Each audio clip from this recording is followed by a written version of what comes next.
Chapter 7 Revolt of the Beastmasters.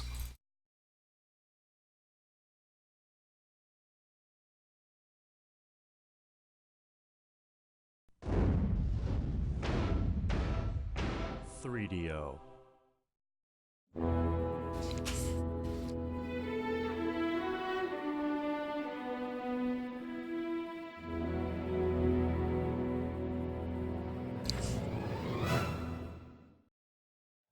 Tarnum awoke, chained to the dank wall of a Dank wall! dungeon, a slave. The ancestors had sent him to free the Motherlands and lead them back to their homeland.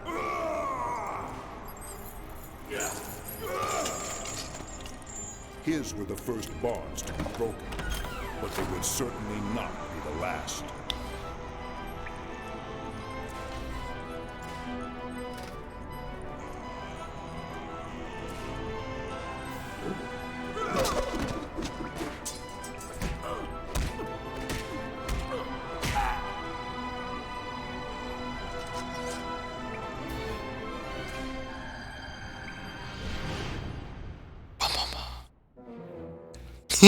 The music worked.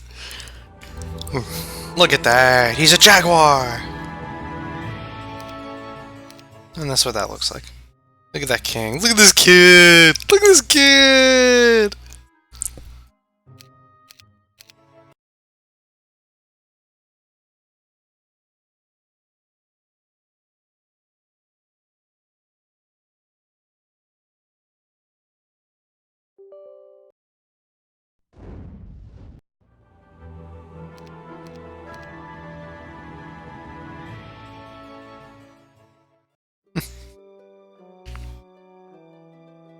Well, it makes sense that the campaign heroes are available, because at this point we're post Heroes 3. Like, they have the hero portraits, they should use them.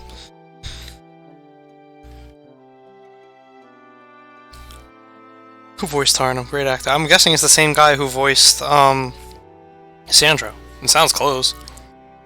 Danny DeVito? No. And he runs to find a ballista, if only. Revolt of the Beastmasters. Tarnum was the first to drag the Mudlanders into slavery when he was the barbarian tyrant. What? What? No, he wasn't! The whole thing was he freed them from from Brakadoon, and then took them over himself. That was the whole... They just used that plot line in the other one. What? Whatever. Tarnum was the first to drag the Mudlanders into slavery when he was the barbarian tyrant. Now he has the chance to make amends and lead these people to freedom. Hope Wielder. Tarnum must defeat Lord Onsten and all of his troops. All heroes will be limited to level 8, but Tarnum and his two best capitans will transfer to the next scenario. And obviously, we're taking logistics. If the Arathians had mounted a strong attack at the first sign of trouble, they would have squashed the Mudlanders before their rebellion could begin. These were, after all, just unarmed slaves. How could they possibly pose any real threat to the great forces of Arathia? There was a time when my soul was as dark as they come, when my heart was consumed by hatred. It brought my downfall, and now that I've had the chance to live beyond the normal lifespan of a human, I've seen that my actions have scarred the world and its people as well. Those who I have harmed the most, besides my own people, are the Mudlanders. Today, they are the nameless slaves of the world, without an identity of their own. Their short lives are filled with endless labor and pain. Finally, the ancestors are giving me a chance to make amends. I enter the swamp dressed as one of their own Beastmasters, a sword in my hand to shatter the chains around the necks of the Mudlanders. So we're Braun. But of course, because I'm playing, we have no basilisks. Just wanna throw that out there. Fake wizard propaganda.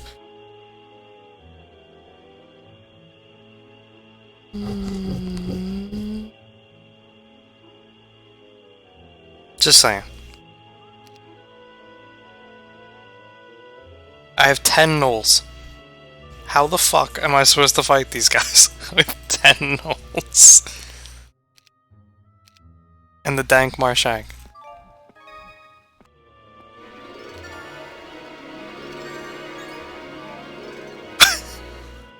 I'm tempted to re-roll. What the fuck is this?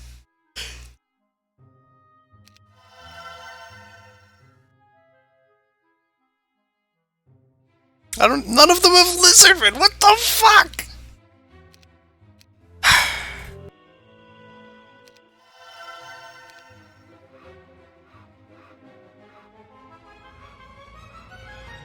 Finally, impossible difficulty kicking in. I mean, Jesus. Hey, sec. Do they join? As you approach the windmill, you see a small group of lizardmen standing outside, lounging. Something is wrong here, because slaves are never allowed to relax until well after nightfall. What's going on here, you ask? We heard someone took over the town, so we saw no reason to work for the miller anymore. We're going to be free as soon as the rebels come for us. Oh, really? Well, it's your lucky day. We're the rebels! There we go.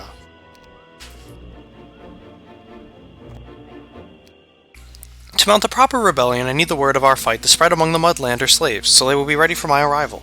Unfortunately, the laws of the slavers don't allow slaves to loiter in groups of more than 3, and anyone caught talking softly to each other is immediately whipped. But I shouldn't have underestimated the determination of these creatures. Even after hundreds of years of slavery, they have been able to summon strength from somewhere deep within, and spread the word despite the punishment. Go back to your pens! Lord Onsten will have your heads for this! No, we won't.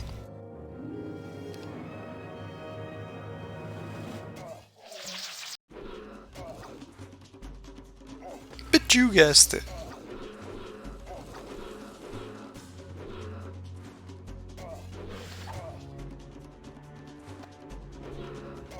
Well, these losses aren't that bad. I mean, we'll just use our basilisks. Oh, wait!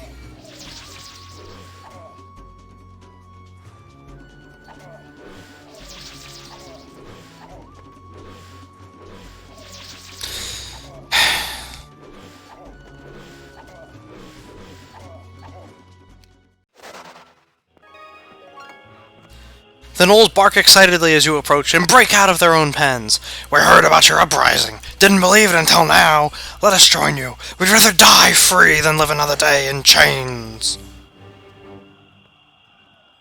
Come on down.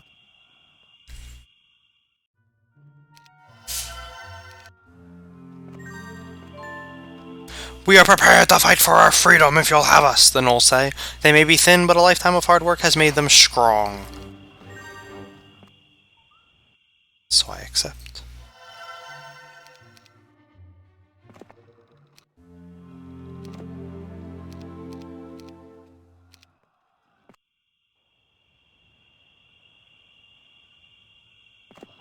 Back to your pens, mongrels! Who you call a mongrel?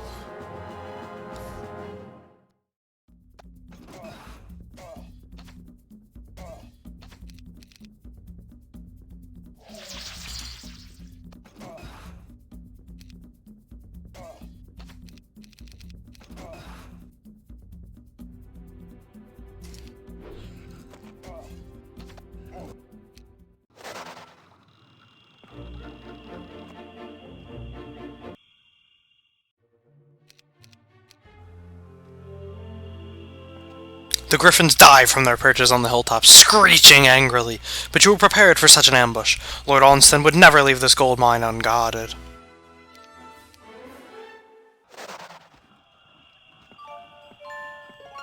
But now it's mine. All mine!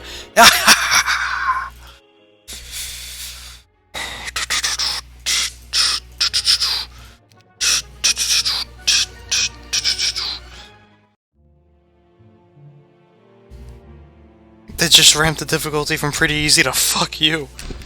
I know, right? So what you're saying is it would have been too easy, Gulamok? Lazy slaves. You're a slave, Harry.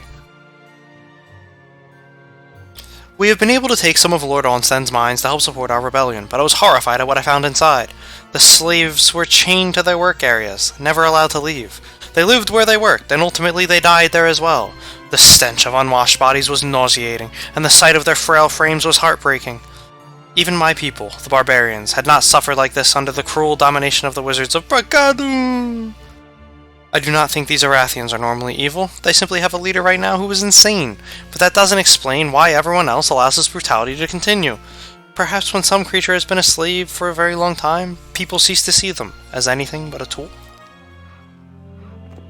Stop, mongrels! This mine belongs to Lord Ornstein!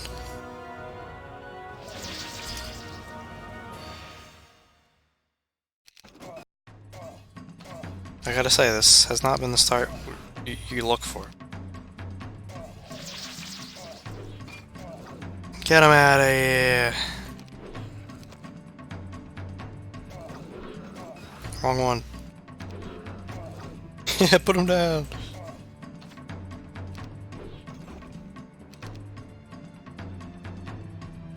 Yeah! Put him down! Yeah!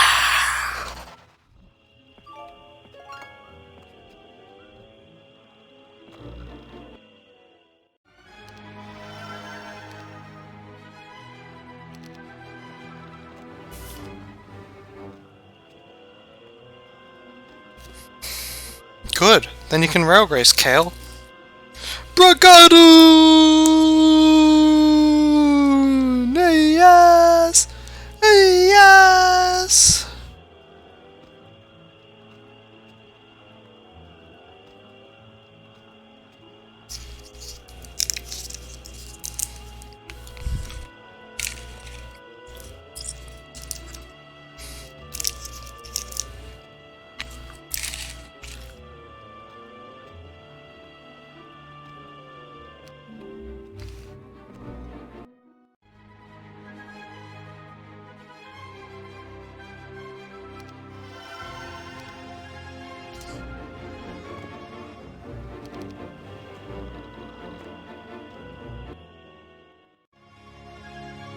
Alright, I want the Knolls.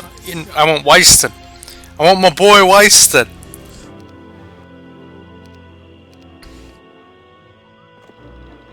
Weiston will always be remembered as the greatest captain.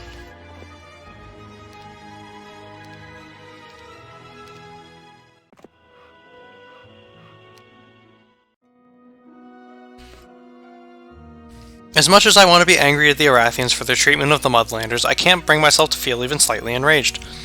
It is, however, my fault. Long ago, when I led my people from their own slavery, I dominated the Mudlanders simply because I needed more troops to have a chance against the Empire of Brigadoon! I often used them in the front lines of battle, and when I was finished with them, I abandoned them. It is no surprise that after my death, there were too few Mudlanders to protect themselves. They were enslaved because of their association with me. Halt in the name of Lord Ornstein!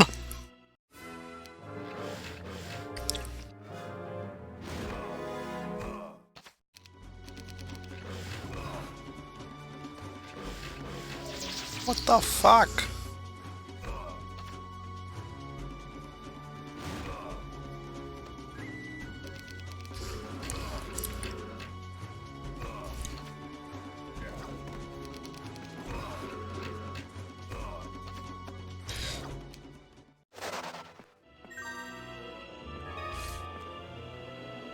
Why? Why?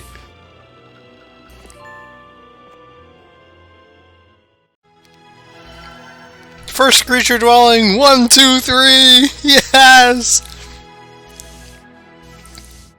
I don't know, Cal.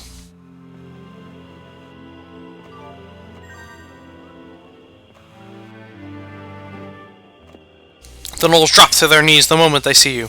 We were afraid Lord Ornstein would get to us before you did. Please, let us join you! The Knolls beg. And so we do. And our power.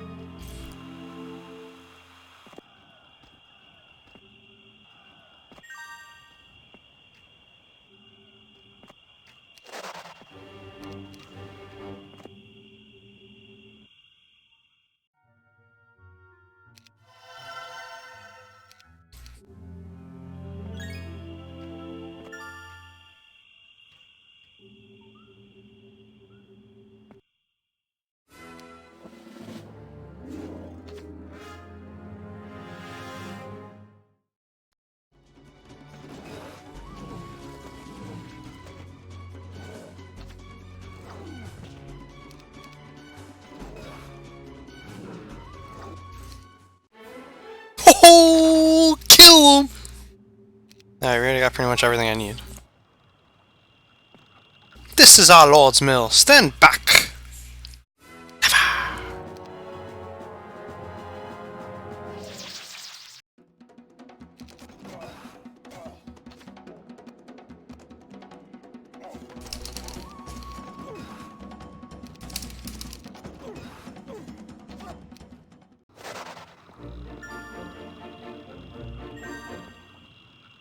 There they are! The enemy! They want to keep you enslaved! They want to halt our resistance! But we will never be slaves!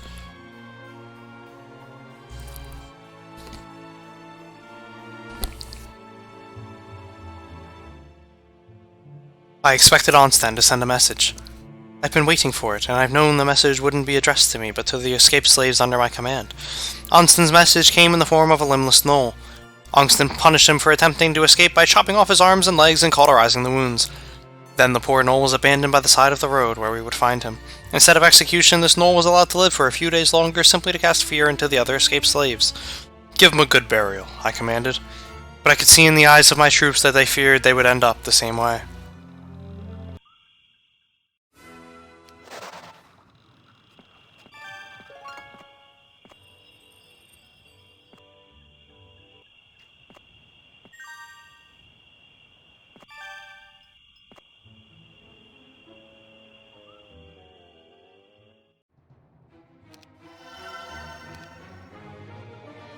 No stat boosts in this level? Really? Limited to level 8.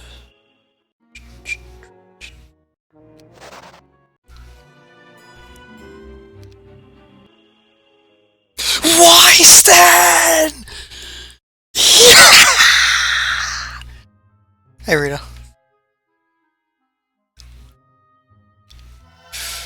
Why, Stan? The ultimate bro!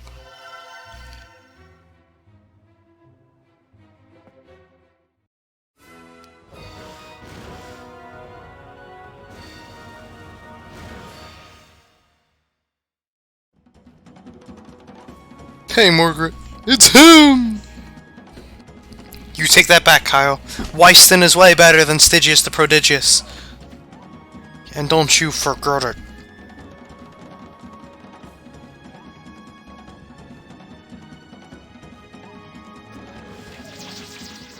Both of their ranged units got morale.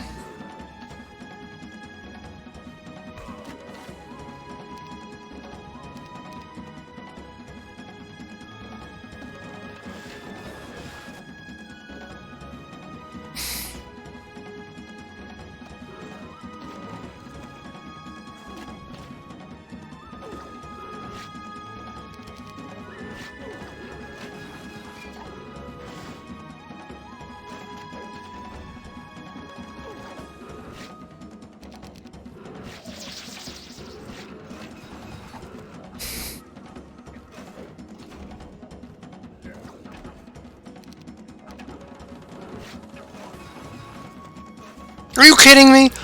What are the odds? What are the odds?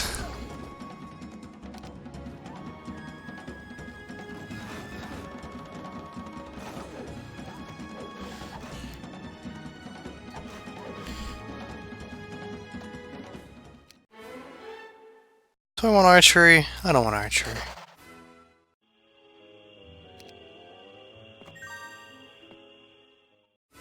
I want this mine though.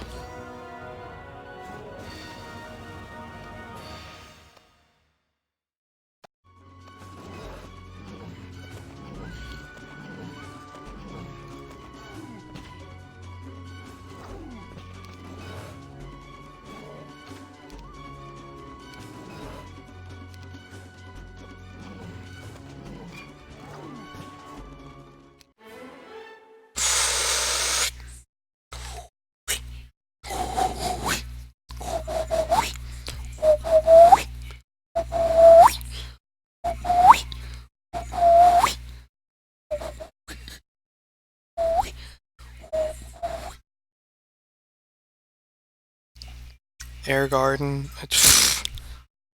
Air Magic. I don't need Pathfinding because I'm going to be using Fortress units. So I want Air Magic. I want Wisdom. I don't know that Wisdom will really help.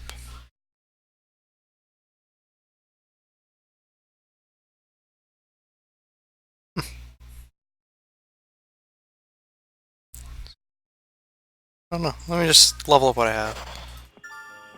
Because I've got good skills already.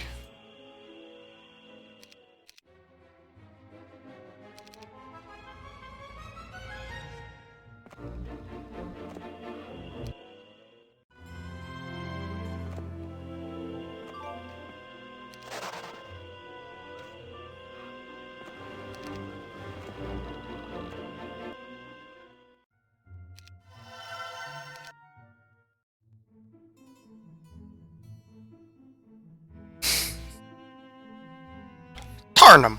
My assistant called. We were breaking up camp, preparing for another day's march, but I had noticed the troops were moving sluggishly today, so I had sent my assistant to find out why. What's wrong with them? I asked. Rumors. They're getting out of hand ever since we saw that poor tortured knoll. Everyone believes Mad King Griffinheart is sending 50,000 troops after us. I almost laughed out loud. Do you realize what kind of effort it takes to mount an army that large? No. Trust me. Arathia isn't sending an army, I said. Yeah, but they believe it's true. Many of them are questioning whether it is worth it to fight, my advisor said. Don't they want their freedom? Of course, it's just we've been so long without it. Wearing the chains doesn't seem so bad when compared to having no arms or legs.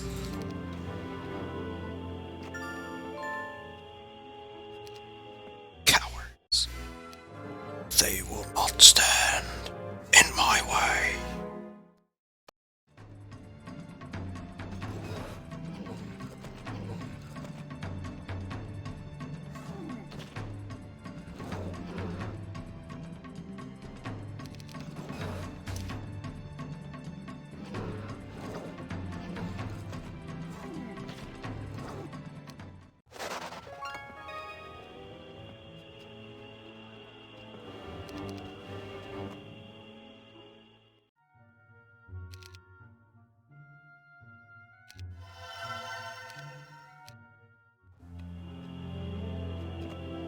Return to your hovels, dogs, or you'll end up like them, the archers shout. You grit your teeth in anger when you see half a dozen lizard men dangling from the trees. Each one has at least a score of arrows protruding from their bodies.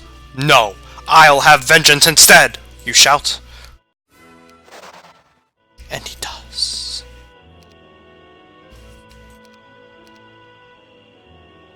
Why Stan is a bro.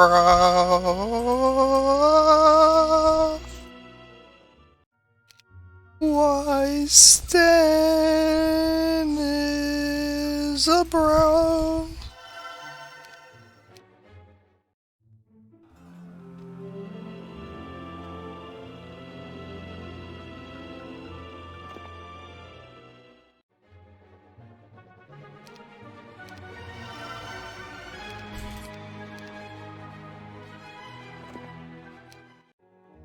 Bring it on, bitches. Today we received word of a massacre. A large group of escaped slaves surrendered themselves to Lord Onston, begging for mercy. Onston placed chains around their necks and put them to work digging a massive hole in the swamp. When they were done, Onston ordered all the slaves inside the hole, surrounded them with archers, and killed them all. This news has nearly broken the will of my army. All these people really need is a victory, one glorious defeat of their enemy. I was just going to lead these people out of this land, but now we have to make a stop first. Lord Onston has to die.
I think Wake of Gods...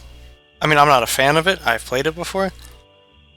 But here's the difference. Wake of Gods doesn't pretend to be the, and I quote, superior, balanced, fixed, only way to play Heroes 3. It is what it is. They understand, so they just act like it is. It's its own thing. I don't really care about why. Only Lord Onsten can steal the leprechaun's treasure. Stealing the leprechaun's gold without the permission of Lord Onsten is punishable by death, says the leader of the halberdiers. So, you reply, Lord Onsten is the only one who can be a thief? The halberdiers lower their weapons at this insult to their master. Your own troops prepare for battle, as you say. Tell me, do I have to get Onsten's permission to kill someone, or is he the only murderer in this land? The halberdiers attack. And then they flee. And then they die.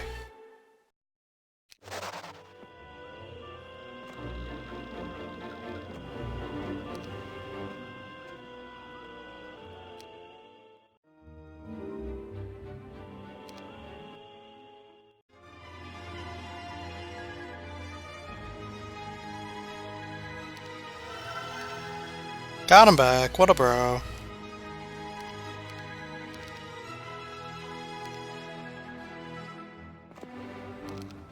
Guess who's back? Back again. Gerwolf's back. Tell Tarnum. That Gerwolf's back. Gerwolf's back. Gerwolf's back. Gerwolf's back. Gerwolf's back.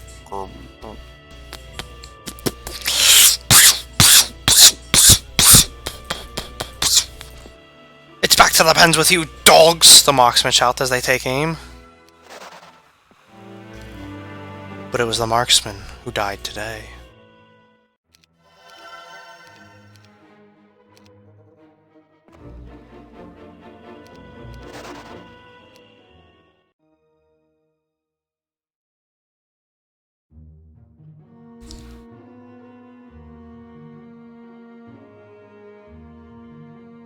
Hey Drayden, yeah, exactly.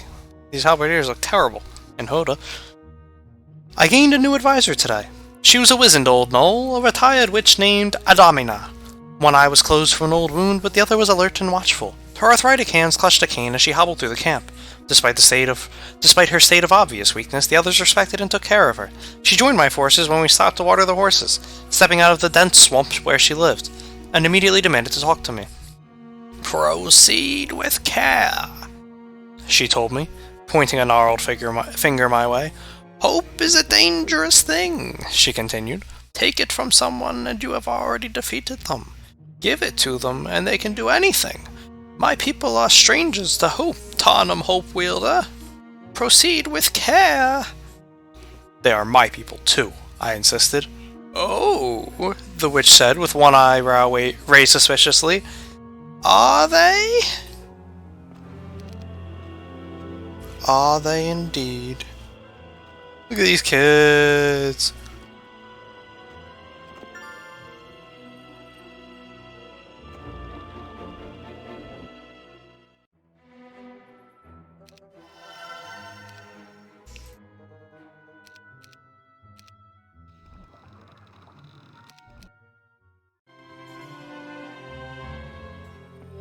This treasure has been collected for Lord Onsten. Back to the pen, swamp slime! Oh yeah? Back to the ditch, ya bitch!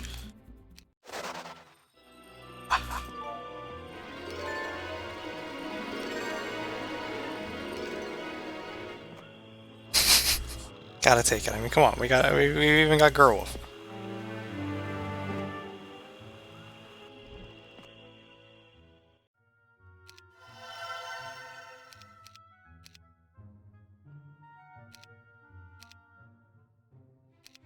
Came with a... Oh no, you didn't come with another ballista. I was gonna say, it came with another ballista.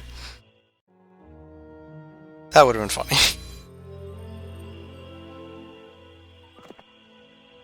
Oh, they didn't want to fight. Alright, I mean, they didn't have dialogue before it. That's the whole reason I went there.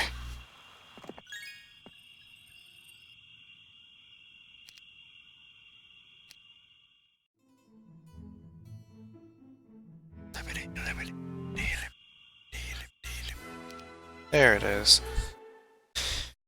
Yeah, fuck them.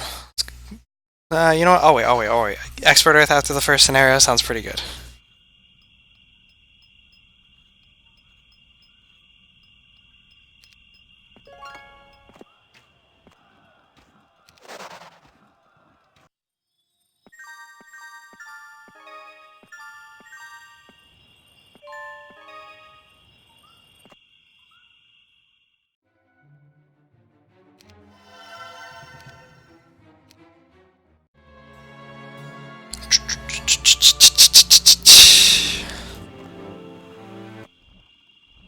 Kill them, Tanum. Kill them all. Death to the scum.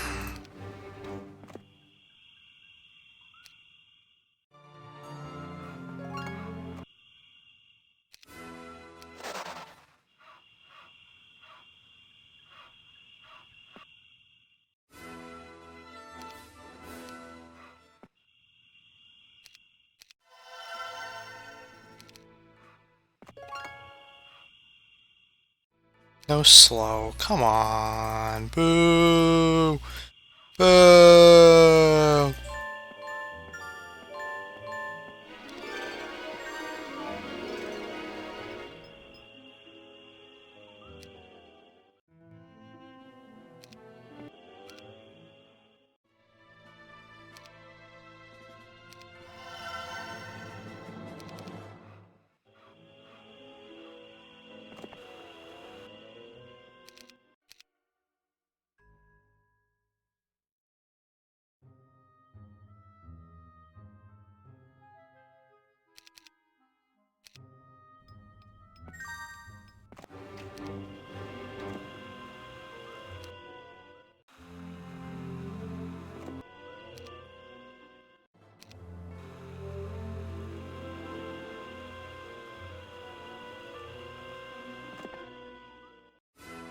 Ha ha ha!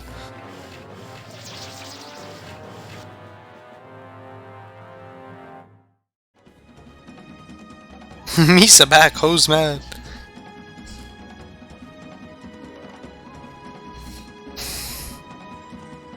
Which one is this? The 7th. Okay, our magic arrow is stronger than our ice bolt.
Yeah, wise then.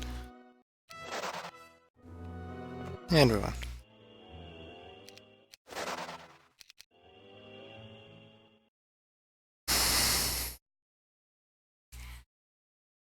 Excuse me. Thank you. Revolt of the Beastmasters. If I can spell. The first law. Tarnum must defeat Baron Pagon and all of his troops. All heroes will be limited to level 14, and I forgot to check to see if I got all the story, but I'm gonna go ahead and assume I did. Let's make sure.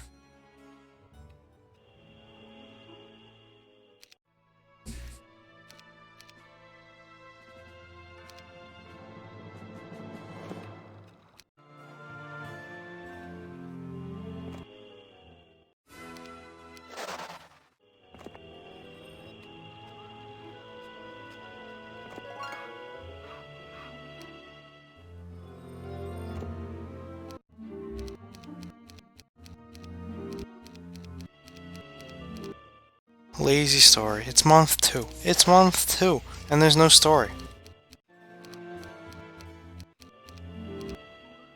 Look at this.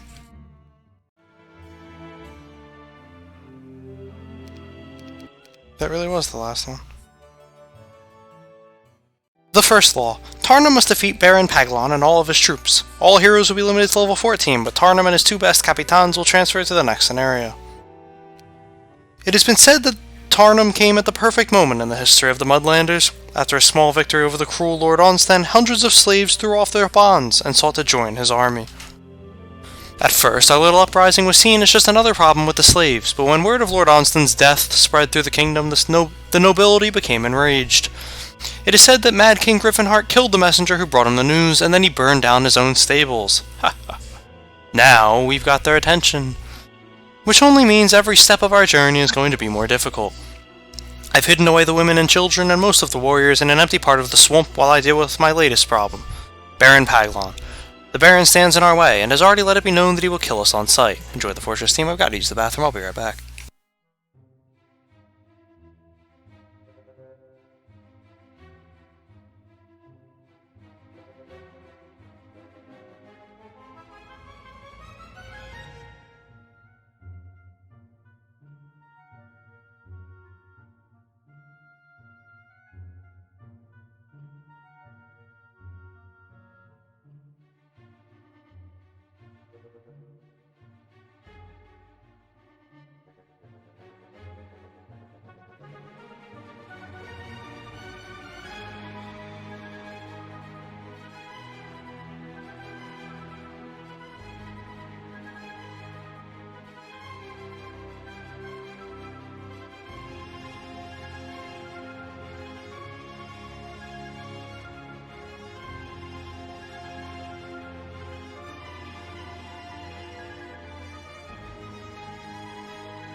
Don't worry, guys. I wash my hands.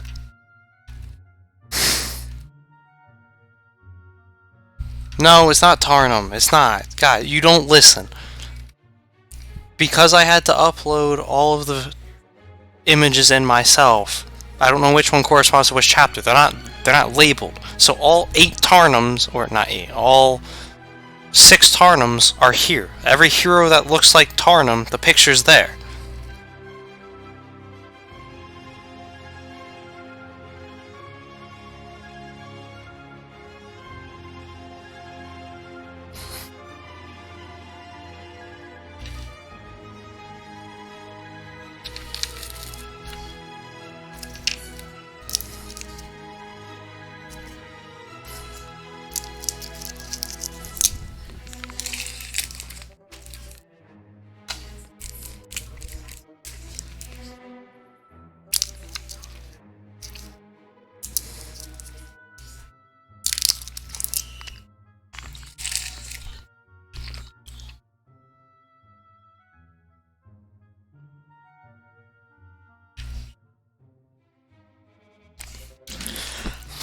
The only madness is the fact that you guys are unable to read or listen.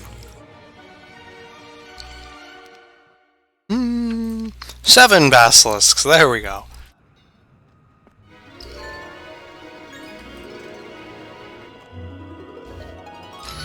We don't need no human leading us to freedom. We can do it ourselves. And we could use your army as well, the gnolls shout. And this, says their leader, swinging the greater gnoll's flail above his head, will bring us victory! Do you want to fight these thugs now? Yeah, later. We are rescued! The gnolls bark gleefully.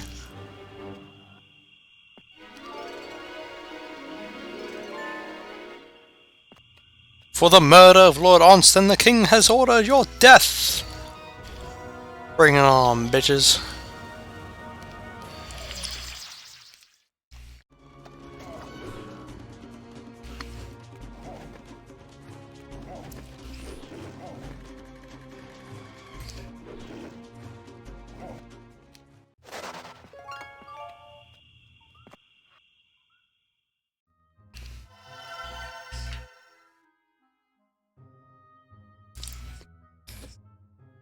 Who's mad? Send me a scout, I ordered. Soon a lean lizardman entered my tent and dropped to his knees. I am your commander, not your master. Get up, I said. Now the lizardman came to his feet and nodded. Good. Now, I want you to go back to where the others are hiding and tell them to send some troops. But make sure they don't send the experienced ones. Someone has to protect the children in case they are attacked, I said. Yes, sir. Hurry! I need those troops yesterday! I want you to seek out every group of gnolls and lizardmen. We must reach them before Baron Pagon forces them to fight for him. We will not win if they work for him instead of being freed by us. Move quickly!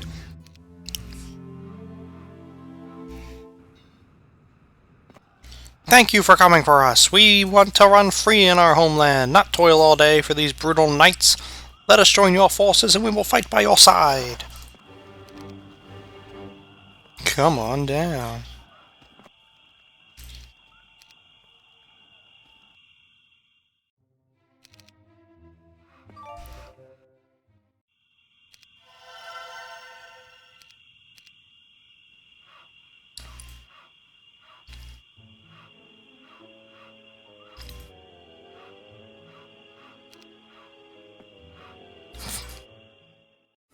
Same message.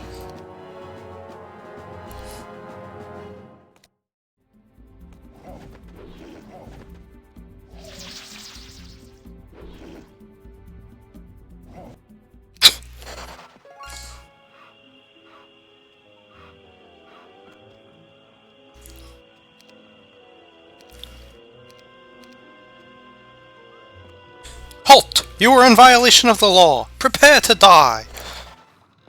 Nah.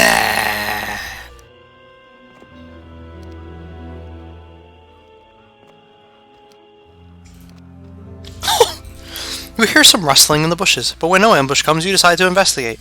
Instead, you find a family of basilisks all caught in a pit trap.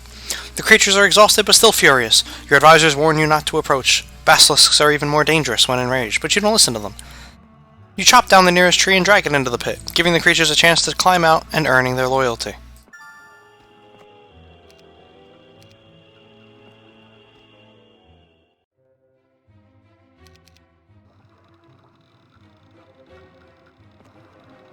You're the ones who's freeing the slaves. Oh, will you let us join you?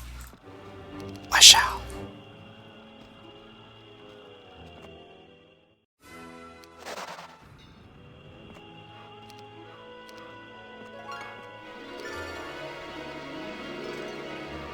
Ah, they want to join me?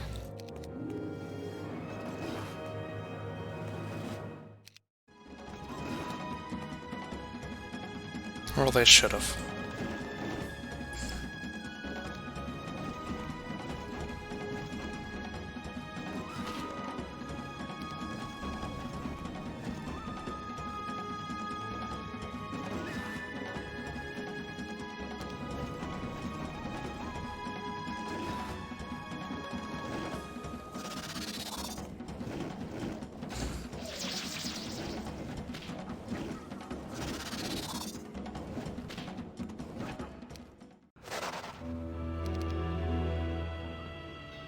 Can always buy another. There they are.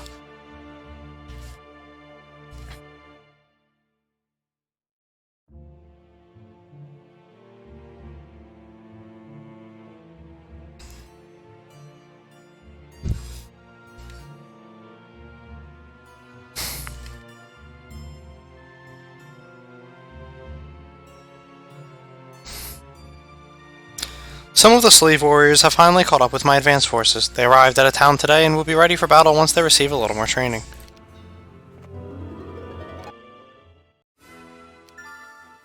Thanks for the flail. This is the King's Gold! Stand back, dogs! The Crusaders form a line before the mine and refuse to move. Uh-oh.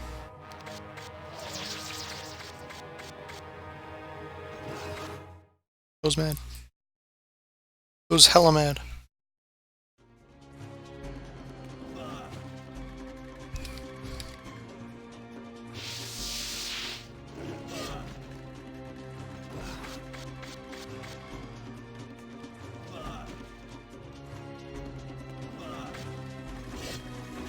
Deus Vault! Now!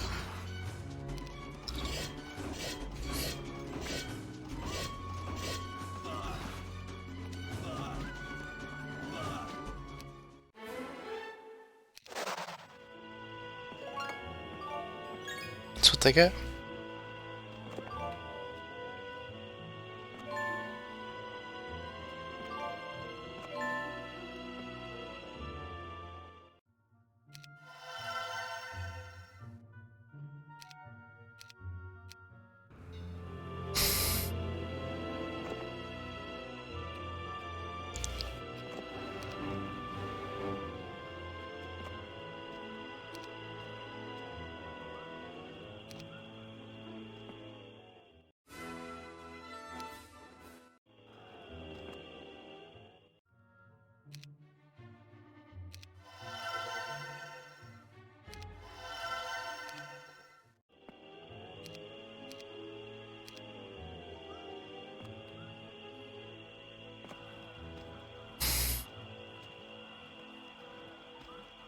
Oh, Congo.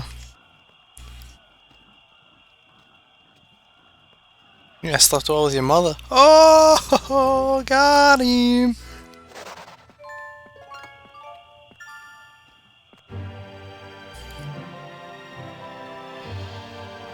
Some doubted you would come, but we stayed to join your army. Good. Good.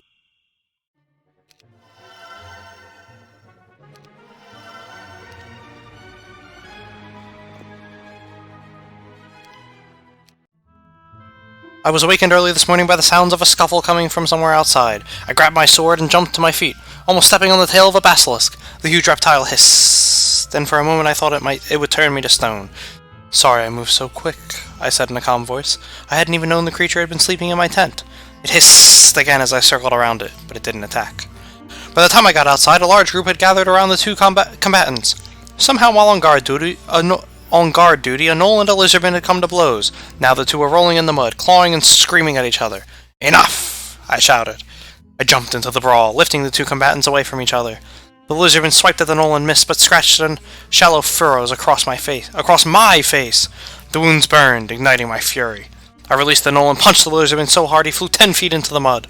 Just to be fair, I turned on the startled Gnoll and pounded him in the stomach, doubling him over.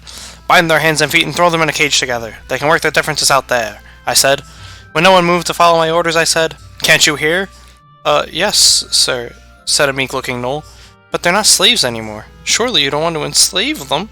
Of course. These Mudlanders have been slaves for so long that shackles only mean enslavement to them. They have no understanding of crimes or laws. They don't even know about their own culture. I'm punishing them for doing something wrong, I said. I'm not enslaving them. Now, lock them up. Lock them up. Lock them up. Bad slaves. No crystal for you. No soup for you. I don't even need crystal. I'm just taking it because I can.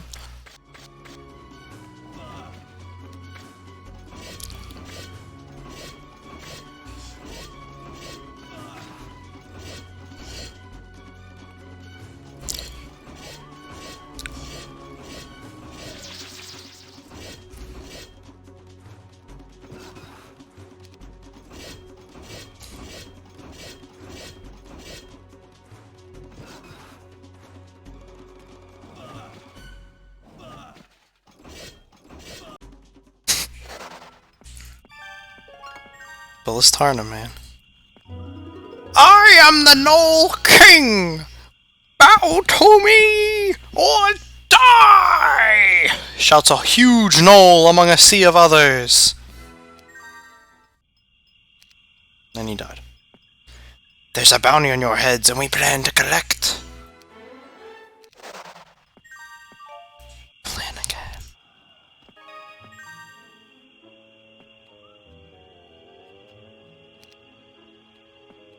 Look what we got here, boys!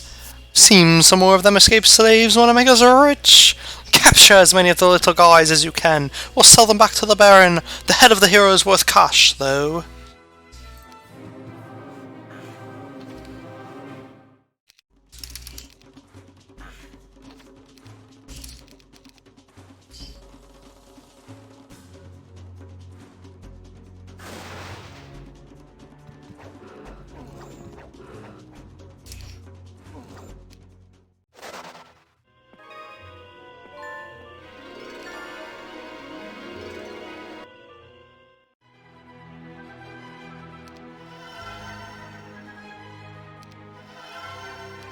Mochire.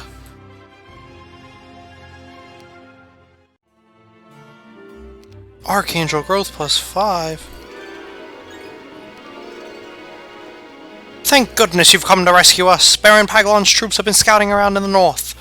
We were afraid he'd catch us first. Please let us join you. Come on down.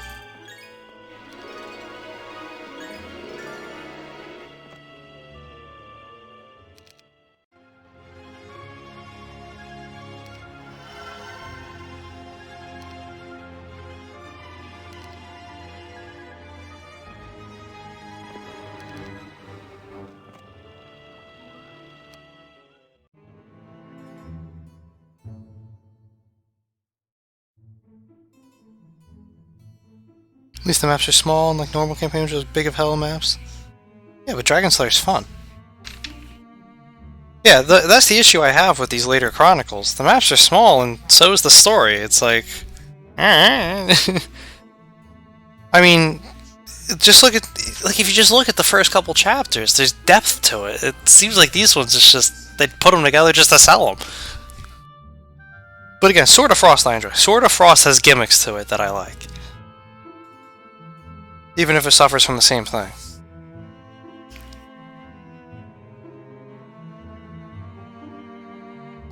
Rip Ballista. Psych! I am not enslaving them, but slave them now, among a sea of others! I am the Knoll King! Today I released the 2 soldiers who got in the fight to show the others that I still didn't agree with slavery. But to be sure I don't have that misunderstanding again, I summoned one of the Knoll leaders to my tent. "What's your name?" I asked the Knoll when he entered. "Brellick, sir."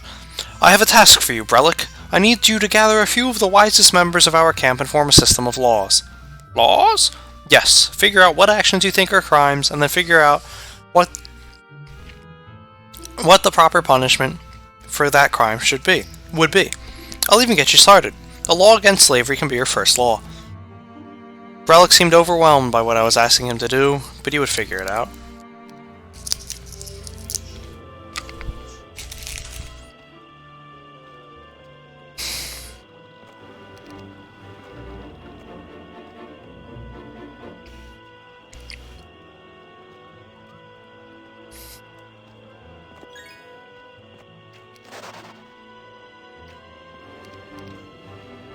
My lizards. He was not stealing my lizards.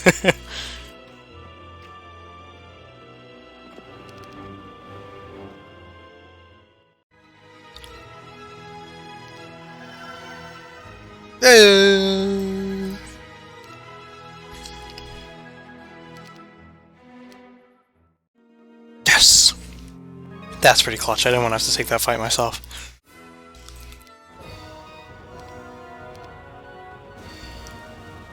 Six, 6, 1, 2, huh?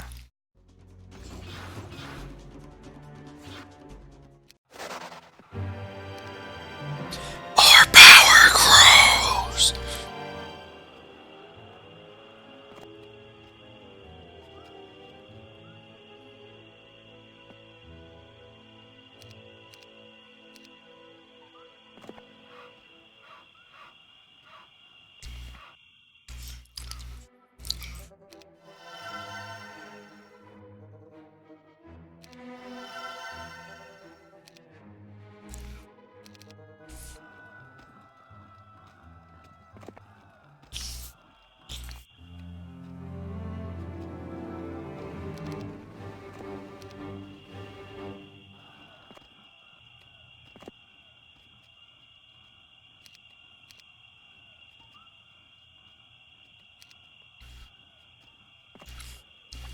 The marksmen were training at the mercenary camp when you approached, but they turned their crossbows away from the hay dummies to you.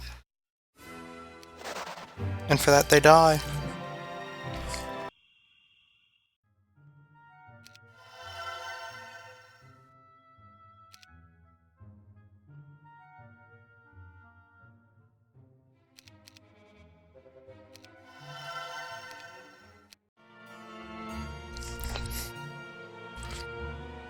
"Why do I have to do this again?"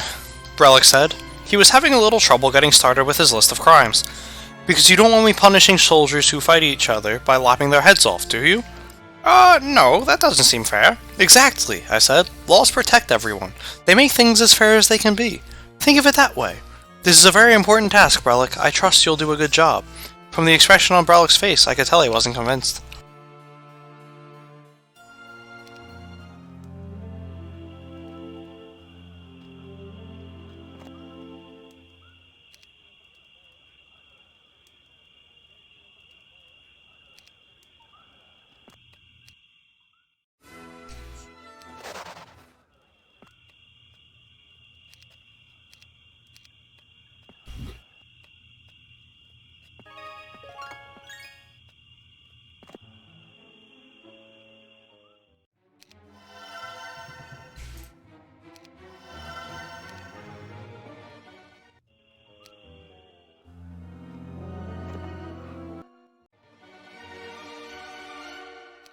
Burn.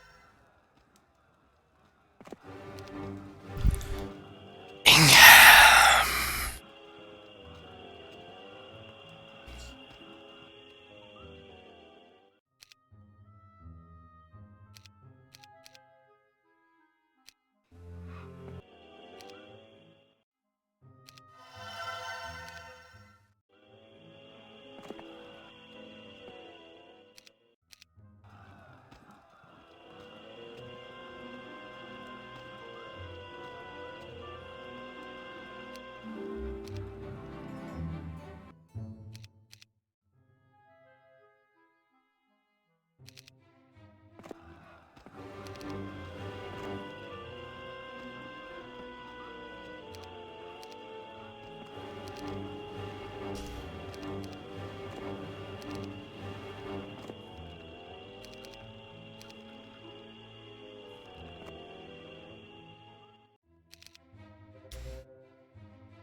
bad news, sir, the scout said. Arathian troops were seen marching toward both of Baron Pagon's towns. The king's troops? I asked. They were flying the king's banner, yes, and one of the columns had a wagon of resources as well. That's just great. If Arathia gathered all her forces against me now, this rebellion was over before it had a chance to get started. I had been counting on the arrogance of the nobility to discount my actions either as unimportant or not worth their attention. Perhaps if I hadn't killed Lord Onston, they wouldn't see me as a threat. If we were just escaping slaves, they might ignore us. Now, we're rebels and murderers. Yeah, Tarnum, you fucked up.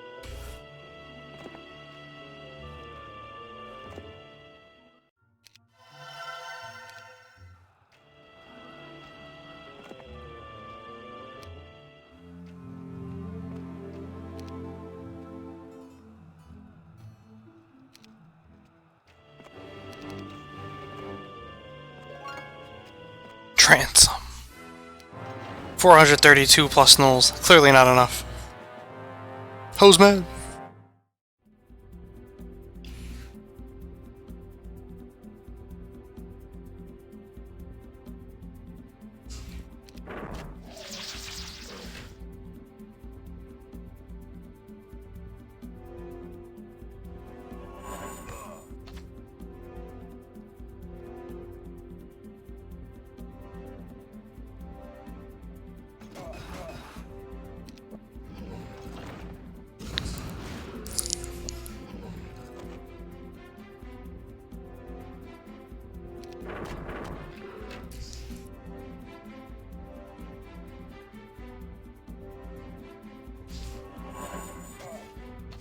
I think they're dead. 1,000 damage. Already 1,000 damage.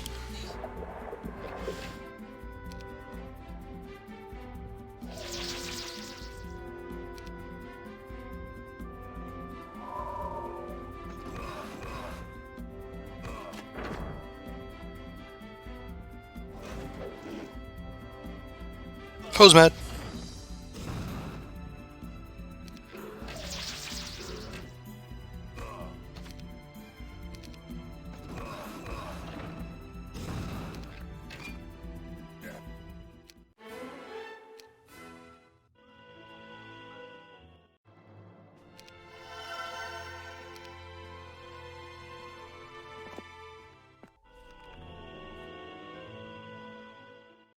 Another great victory for the freedom fighters.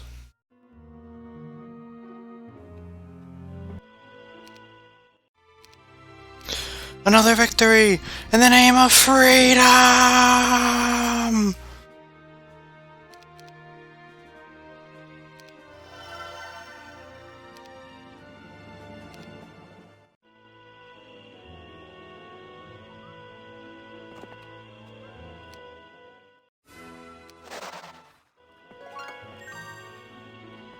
What's up, Edric, with your joiner basilisks?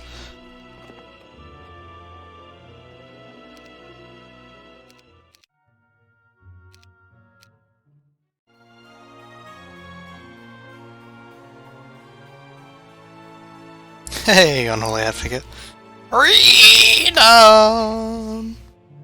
Freedom! Sucks. There's something to be said for these Mudlanders. Once they get an idea in their head, they really carry through with it. Brelic and his assistant showed me their list of laws last night. They had written them on the back of sheets of bark stripped carefully from the stubby swamp trees. It took hours to read through them all. There was a law for everything. They began, as I suggested, with a law against slavery, and from there moved through murder, theft, and other crimes. Then they made laws for governing their work habits, eating habits, and even how much sleep is too much. I asked for it. Now, what was I going to do with this monstrosity? Their mothers.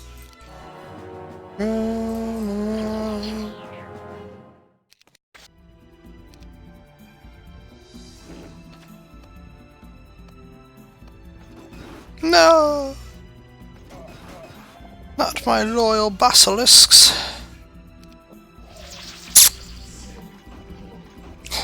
I'm Hypallista either.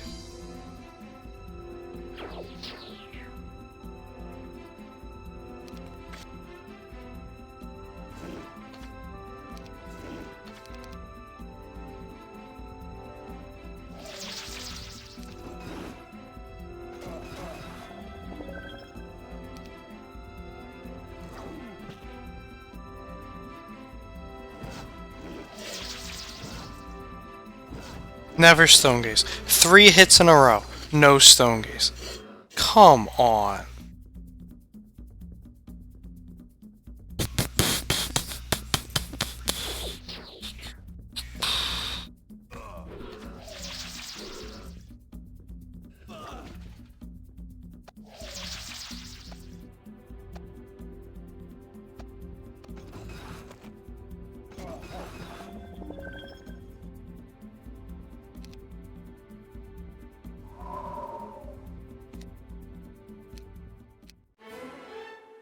Hey, got archery again.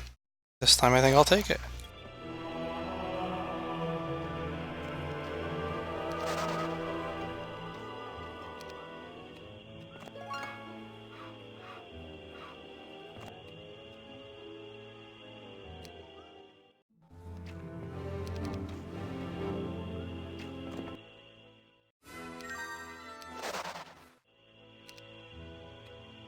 Let him have the town, Gerwolf. Let him have it.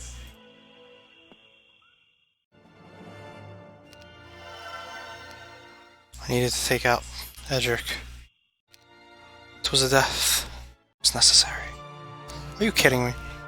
Wow, Brelic, I began. You've got a long list here. How is anyone going to remember it all? We have to remember it too?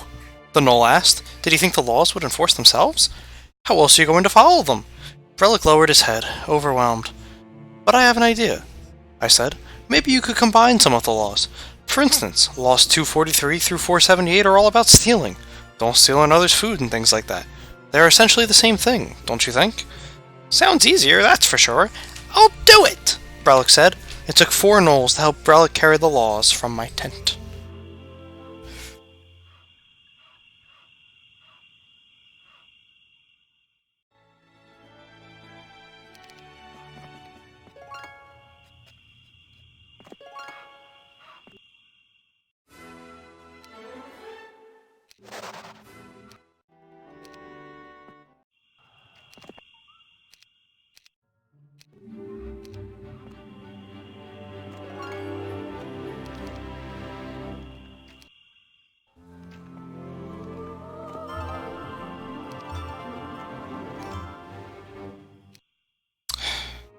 The old gnoll witch, Adamina, rejoined my army today. I had sent her away to hide in the swamp with the other non-combatants, but here she was again. Why have you come? I asked her. I've heard that you ordered Brelic to put together a system of laws for our people. She said. Yes. So, how has that been going? Adamina asked. From her expression, I could tell she already knew the answer. There have been some problems.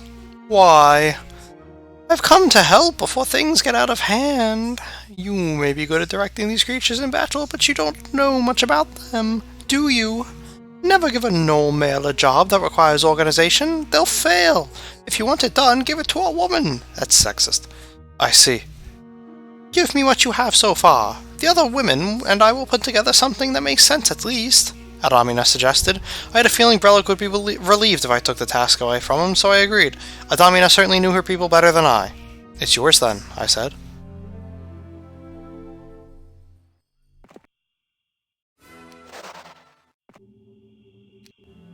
Take a town.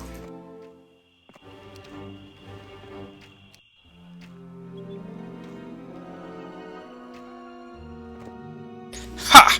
The Baron thought you tried to take the alchemist's lab. You shall touch this mercury over our dead bodies. Touch.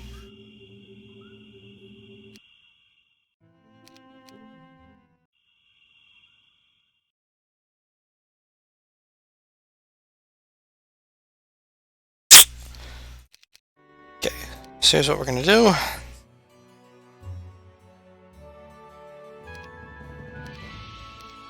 Just to make sure we got them all.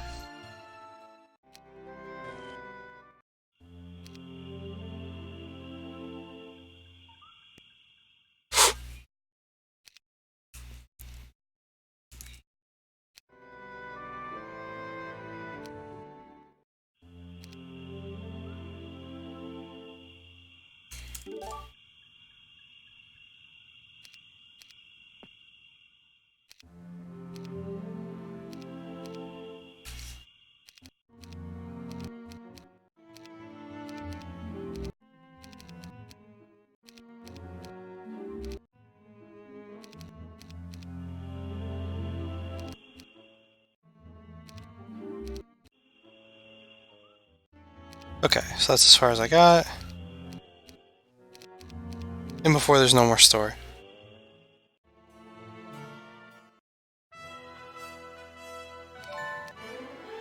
What? Jesus. Got a death wish. Are you kidding me? See, this is just... Come on. Month 1, no more story. This is my issue with the later Chronicles. Like, why? Why is there no more story?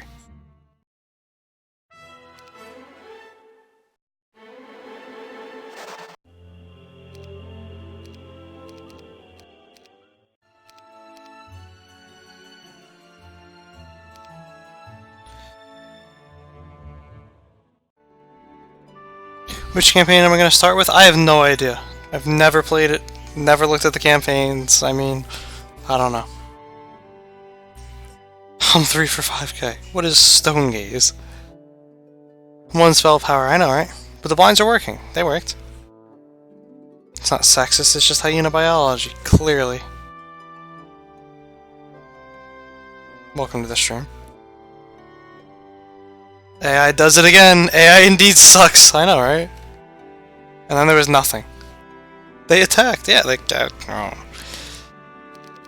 By royal decree, eliminate Baron Pagon by conquering all towns. All the towns. All heroes will be limited to level 18, but Tarnum and his 2 best captains will transfer to the next scenario. So I didn't even get to 14 in the last one. It's another small map. By placing a price on the heads of the escaped slaves, Mad King Griffinheart caused the slaughter of hundreds of Mudlanders. Even today, mass unmarked graves of headless corpses can be found in the swamps. Baron Pagon slipped away just before we conquered his castle, and now he has fortified himself in another position. Mad King Griffinheart sent more reinforcements along with a warning. This time, Paglon had to succeed, or he would be stripped of his title. Luckily, I had the opportunity to capture a garrison near Paglon's castle and fill it with some troops. We're safe as long as I hold that garrison. Well, clearly we will, I mean...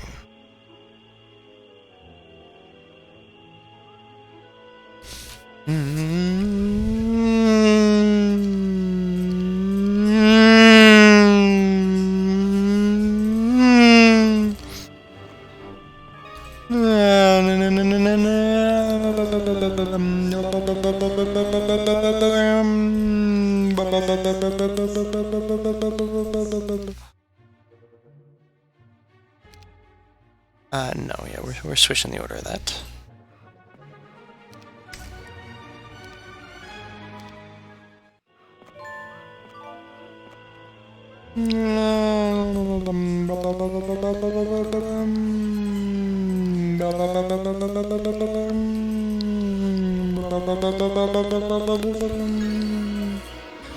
We have orders to kill all rebels. Drop your weapons and die. I mean, clearly that would work. These maps are half explored without taking a step. Exactly. It's, as I said, the depth is just not there anymore. And it's so noticeable, especially now, where I've just played all these in like 3 days. Literally, 3 days. This is day 3 of Chronicles. Do you have any food? Paglon hasn't seen fit to feed us in 3 days, say the lizardmen. After you give them some food from your own meager stores, these lizardmen ask to join your army. At least we'll have food in our bellies, they say.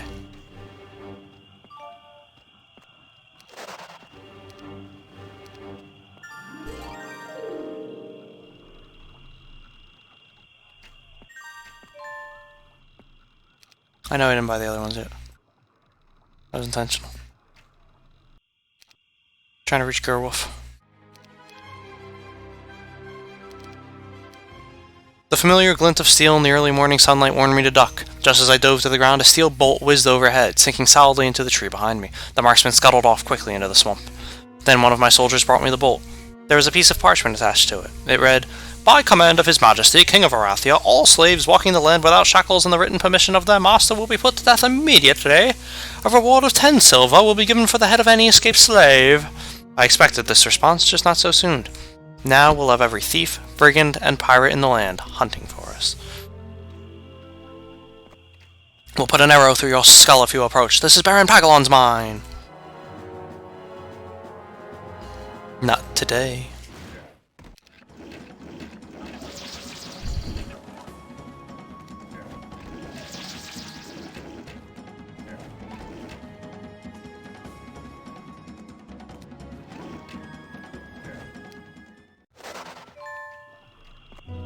Some of Baron Pagon's soldiers struggle to move this carnivore, especially since they don't have any animals to pull it through the thick mud, but they would certainly defend it if you try to take it. So, do you want to attack now?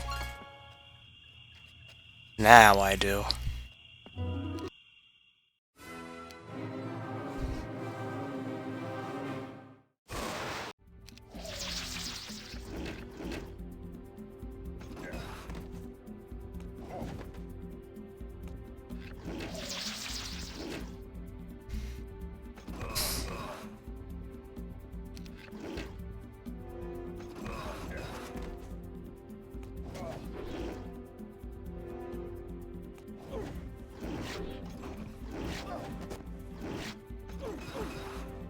They did just enough, once again.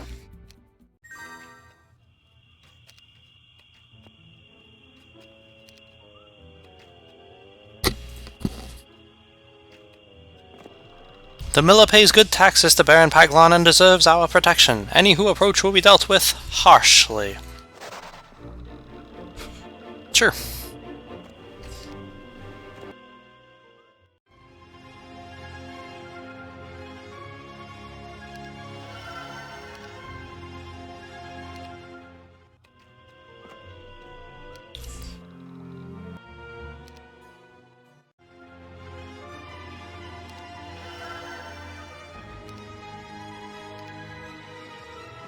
Excellent! More heads for the bounty! It's like, nah. We have orders to shoot escaped slaves! And I have orders to kick yo ass.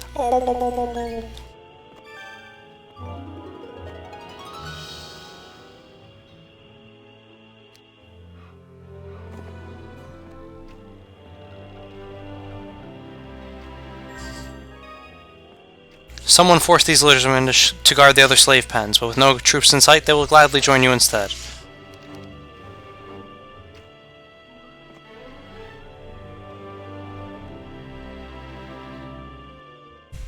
I upgraded that too soon.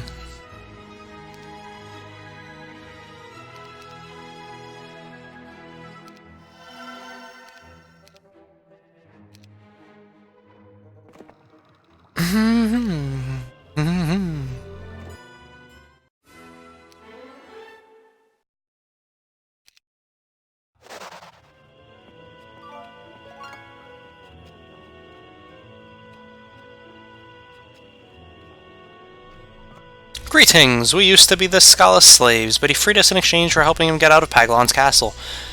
That job is done, so we'd like to join you. Come on down.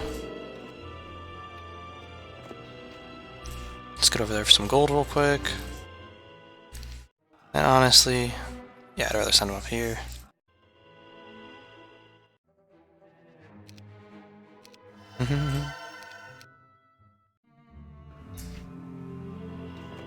The king's gold is off limits. Stand back.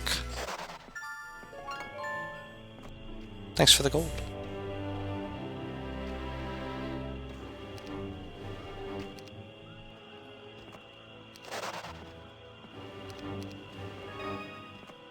Several ambushes spring from the dense vegetation and attack.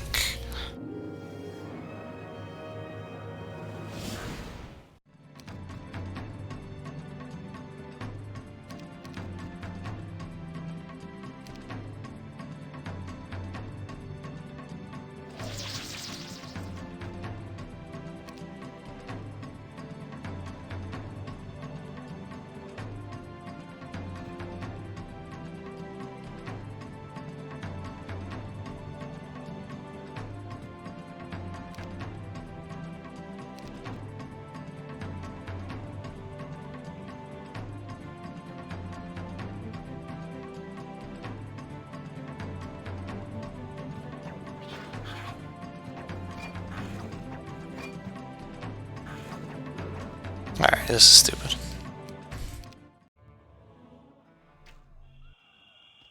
Is this easy? I saved the rest for Tarnum.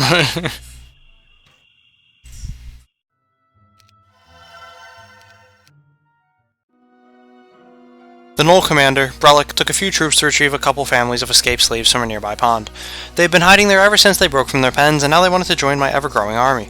But when Brellick returned, I could see that something was wrong.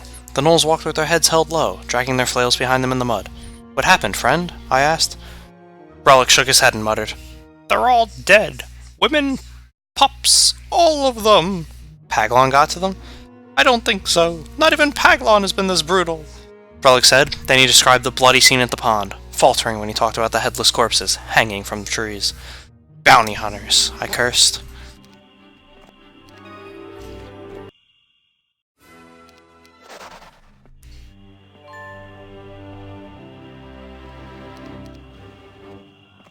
The serpentflies dive bomb for your head, but pull up at the last moment, buzzing by you. Gleefully, they create quite a display as they soar above you. "See? We are strong enough to join you," they cry. Come on down.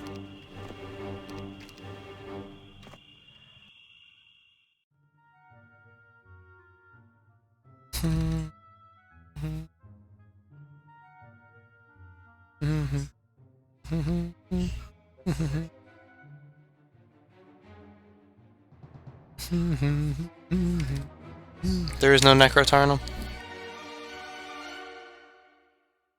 Only thing I want is to continue with my life. My sad life. They killed the puppies!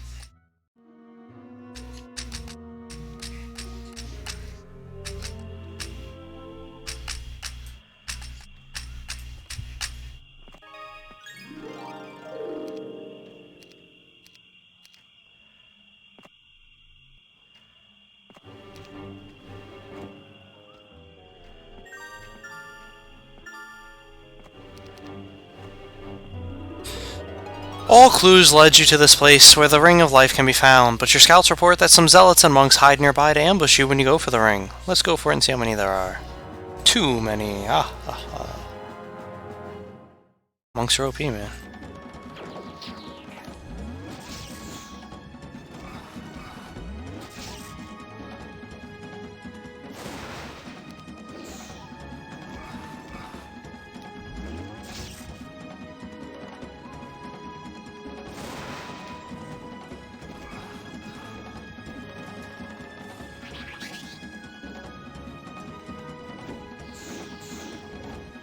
There it is!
Not as dead as your mother after I banged her last night. Oh!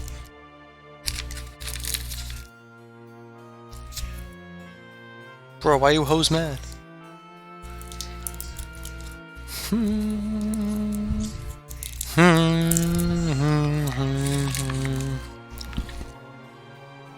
Brellick and a few other gnolls approached me early this morning, but it wasn't Brellick who spoke to me. One of the other soldiers stepped forward nervously. "Sir, I have bad news," the gnoll stammered. I looked at Brellick and the others. They were afraid of me, or perhaps it was my response they feared? When did I get a reputation for cruelty? Then I recalled that all these gnolls had been slaves just a few short months ago. Whenever they had to report bad news to their masters, they were probably whipped for it. No wonder they expect me to respond similarly. What is it? I asked. The gnoll began, glancing at Bralik and the others for support. We're checking the supplies before we began the march today. Practically an entire wagon is missing. Really? Are you sure? I asked calmly. Wagons didn't just disappear, but I didn't want to give my own troops reason to fear me. So I restrained my shock. We think deserters stole the resources, Bralik said. Deserters? How many? Nearly half. All the sellswords, with all the horses.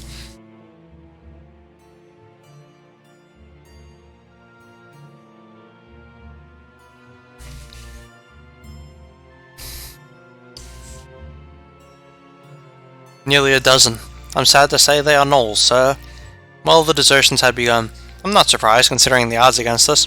The true problem is how to deal with it. Normally, swift and firm punishment would scare the rest of the soldiers straight, but if I responded with brutality, these gnolls would simply see me as another slave master. Send a search party after the deserters, but don't go out of your way. I can't force them to fight, nor do I want to. Bralik nodded and turned to leave. One more thing. Order the search party to capture the deserters. Don't kill them, don't harm them in any way. And now he has no monies.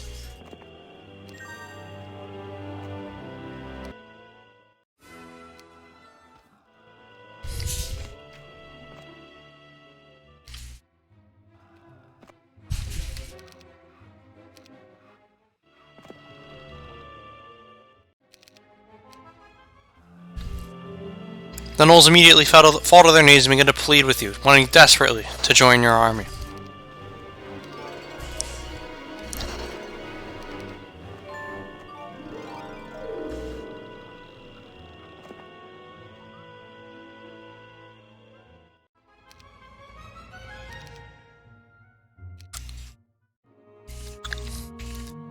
Today I joined the party searching for the deserters after they discovered some fresh tracks. Leaving Bralik in command of the army, I took half a dozen lizardmen with me.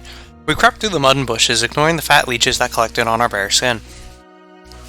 Finally, we tracked them to a small cave in the side of a mound poking up out of the swamp. A few of the trees around the entrance to the cave had been burned black and lifeless by a recent fire.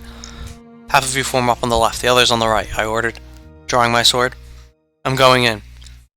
I slipped into the cave on my hands and knees. The scent of charred vegetation was replaced by the pungent odor of burned flesh. I knew what I would find even before I saw the bodies, but I still couldn't stop. I crawled to the back of the cave, trying not to breathe the disgusting air, and I found the deserters. That is, what was left of them. Their killers had ambushed them while they slept, removing their heads, stealing their supplies, and for some reason they set the cave on fire. These were the type of people we were dealing with. Murderers! If only I had the time to turn my army against Mad King Griffinheart. The man was a blight on this land, but I wasn't here for vengeance. I was here to save a people from destruction. Don't mind if I do.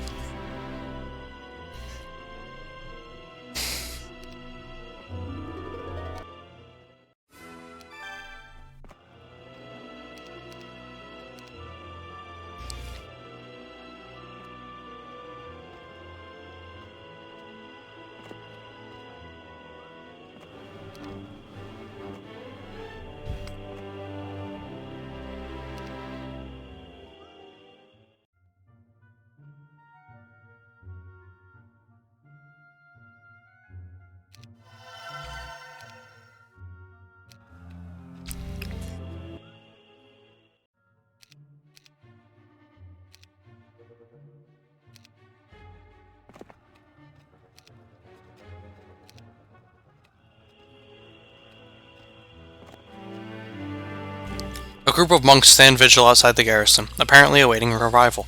They turn towards you as they approach, and begin to chant, "We will send you to whatever gods you worship, heathens."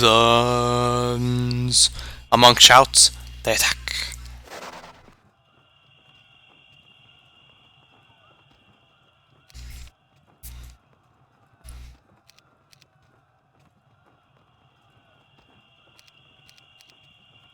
Guess I screw up again and kill him too quickly. Baron Pagon. This one's just defeat all enemies. So fuck him up! Huh.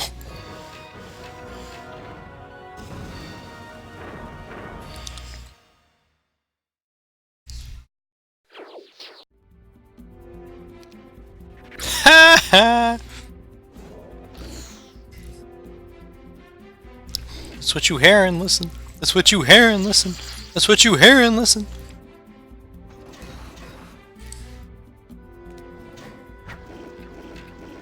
My basilisks. No. No.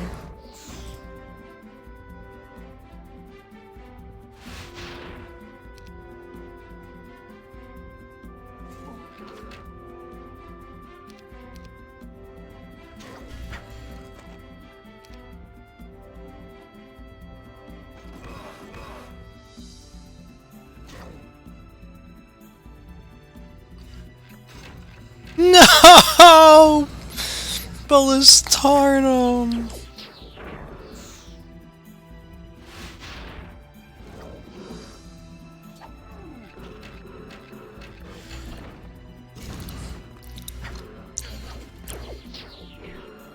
Jesus.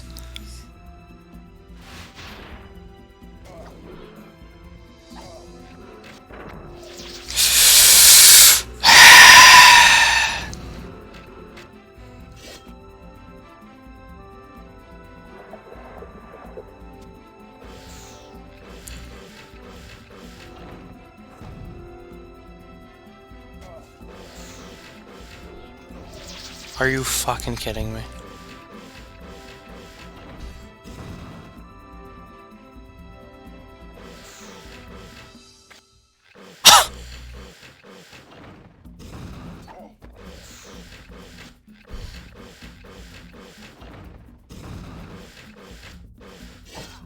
This is the worst catapult in the history of catapults. How has it only destroyed 2 walls? How has it only destroyed 2 walls? What the fuck?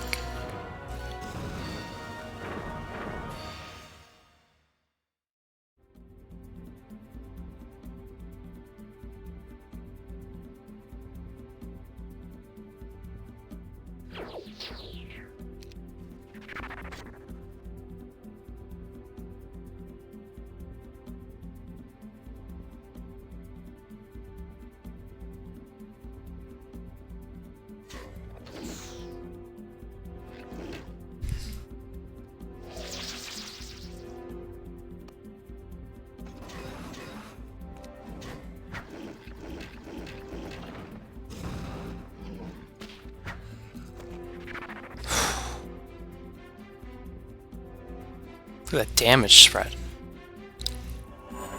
Boom! Ow.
I win again, Baron Pagon.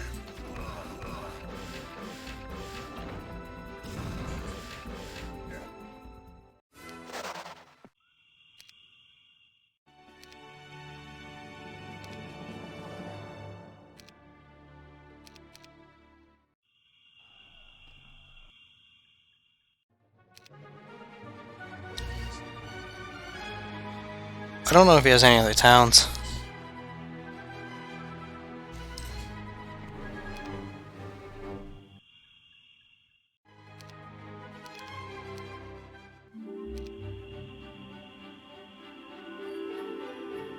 Gonna go out on a limb here and say no.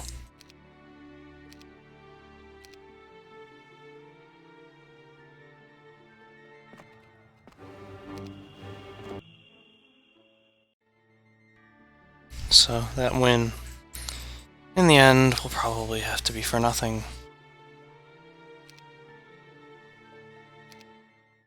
Because we can't just not buff Tarnum.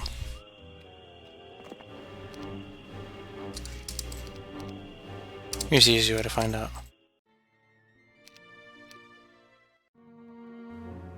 Oh, maybe he does have another town.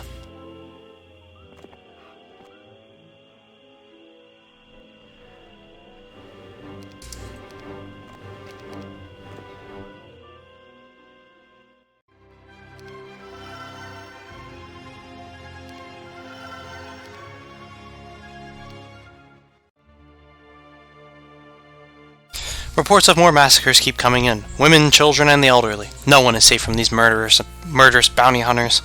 And I keep hearing about the lines of people who gather outside Baron Pagon's castle every morning to collect the 10 pieces of silver for each head they've collected. Some even bring cartloads of their trophies. It's all too familiar. By the ancestors! Give me just a few seconds with this scum! I shout in a moment of weakness and rage. As I look at my troops, I can tell my fury is catching. If I don't control it soon, I'll have an army of maniacs thirsting for blood, as I did so long ago when I conquered Brakadu. Later, in my tent, the wise woman, Adamina, came to talk to me. Do you think destroying our enemy will save us? She asked. I could tell by her suspicious tone that she was up to something. It's not the only way, I admitted. If we don't find a home and bind together as a community, we'll forever be weak. If not the Arathians, then someone else will walk in and enslave us. A wise choice, but I seem to recall from the ancient stories a great and horrible leader of the barbarians who made another choice, Adamina said. So, she suspected I wasn't who I said I was, but how much did she know?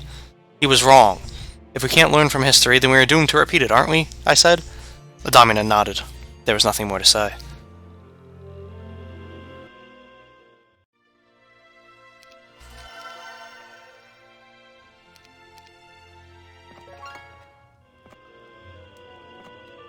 Alright, they do have another town. Beautiful. So I don't have to care about this guy. And those will sweat. Oh, what the fuck?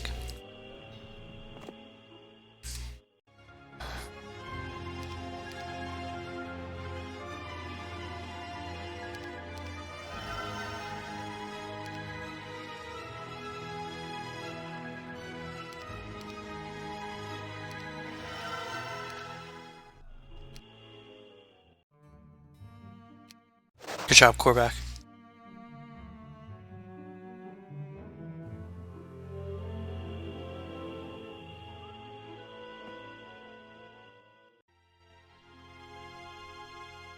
That's why I couldn't move. That makes sense. Using the wrong units.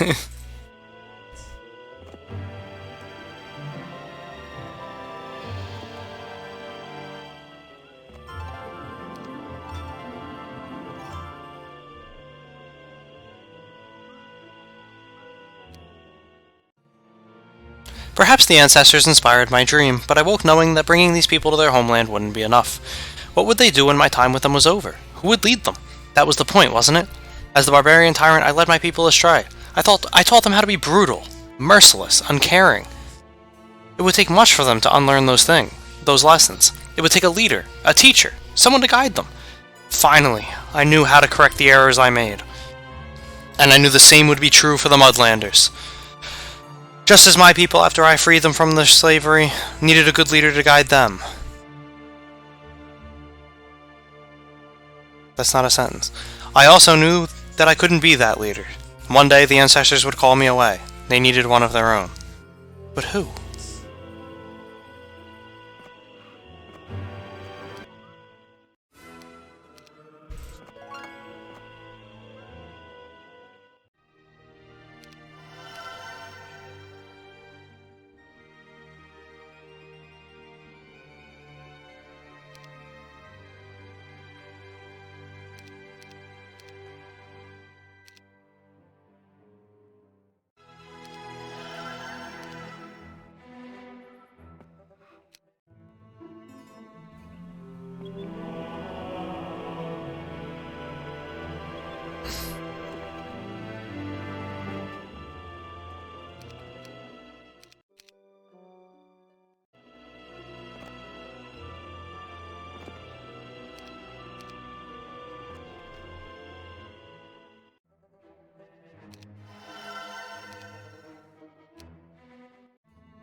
Who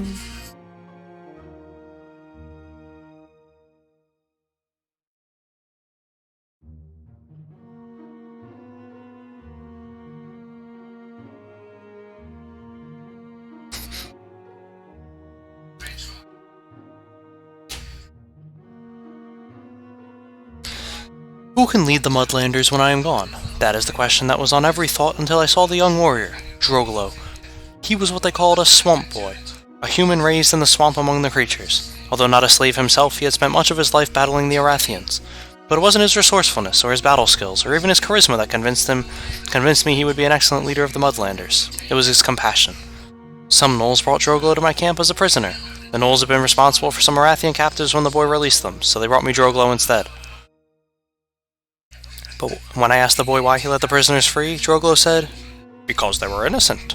I heard the gnolls accusing them of slaughtering some children, but I know that is not true. I already killed the thugs responsible for that crime." Don't you think they are still guilty of other crimes? For instance, slavery? Yeah, well, I don't think they chose to lock our people up. There have been Mudlander slaves here before they were born. The way I see it is that Mad King's fault, and the fault of his father and his father before that. Those soldiers held slaves, same as we Mudlanders work for our masters. It's how things are! That's when I knew Droglo would be the perfect leader for these Mudlanders. But first, I had to turn him into something more than a simple swamp boy.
Ingham, the Monk Master.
That's what you get. You know, I'm not even going to waste my time on leadership. We're clearly never going to get it to proc.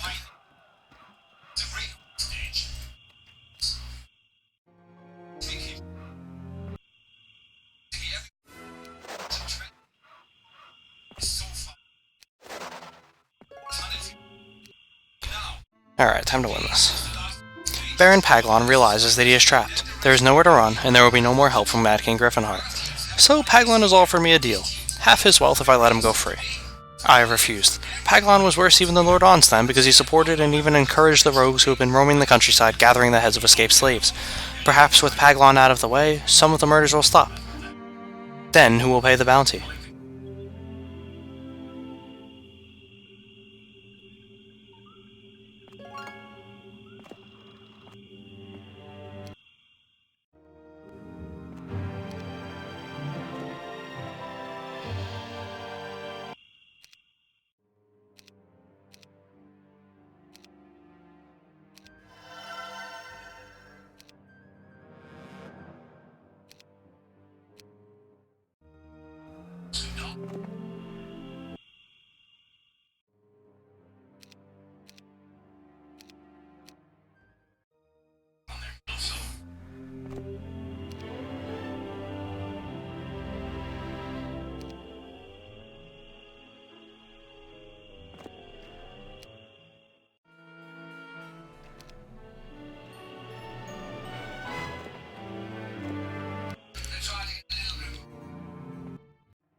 It's a very nice looking Tarnum.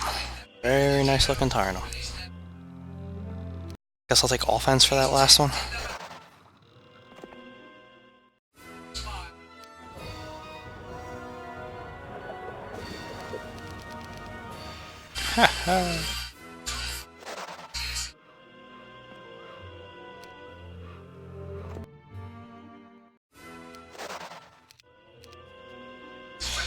Oh, knowing this campaign, it's already done with the story, but we'll skip anyway.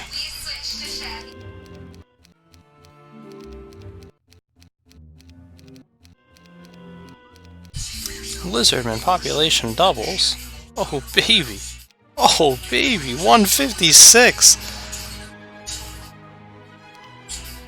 Alright. Well, let's win this scenario.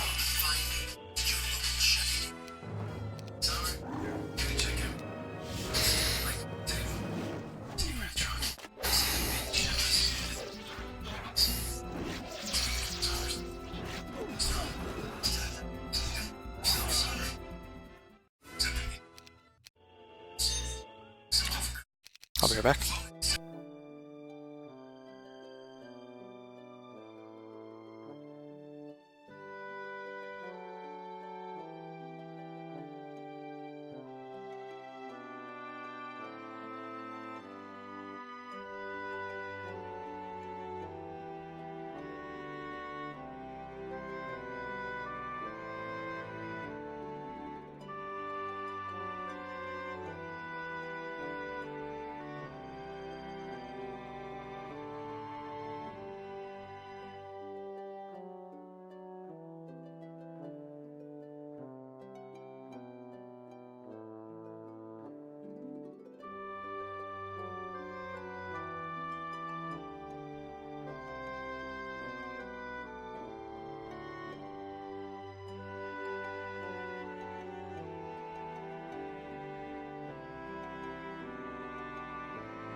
Don't worry, guys, I wash my hands. Hey, look, a medium map. Wow! The King's Son. Tarnum must defeat all of Earl Rambert's troops while showing the King's Son the evils of slavery. Tarnum and his 2 best captains will transfer to the next scenario, but will be limited to level 22. The Arathians could no longer deny the strength of Tarnum's forces, or the danger these escaped slaves represented to the Arathian way of life. So King Griffinheart sent his own son, young Prince Nian, to deal with the matter. With the death of Baron Pagon, Mad King Griffinheart couldn't ignore us any longer. But instead of marching on the swamps to take care of us himself, he sent his oldest son, Prince Nian. Nian is rumored to be an excellent tactician, even though he is barely 16 years old. He's received all the best education, and with the well-trained forces of Arathia behind him, he will be a formidable opponent. That is, unless I can remove him from this conflict before he has a chance to do any harm.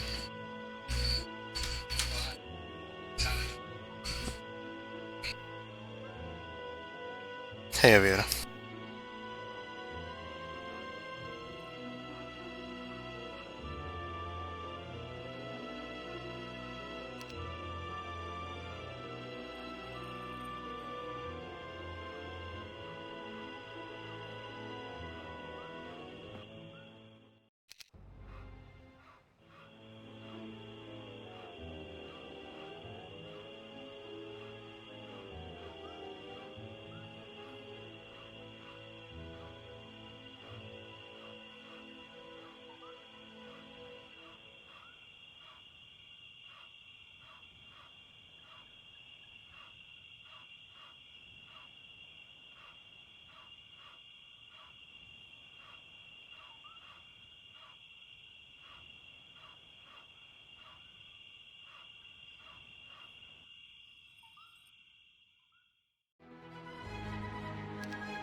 Had to get that ballista.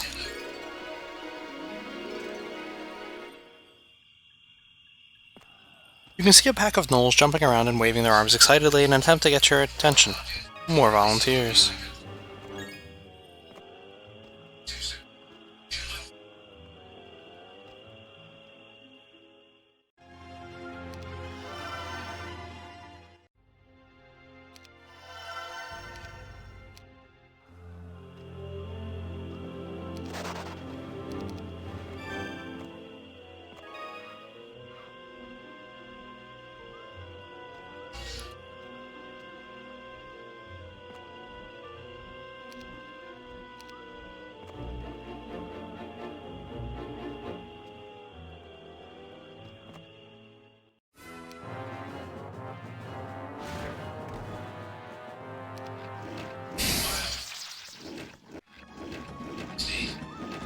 I like how Tarnum's the only one with an attack stat. True Beastmaster.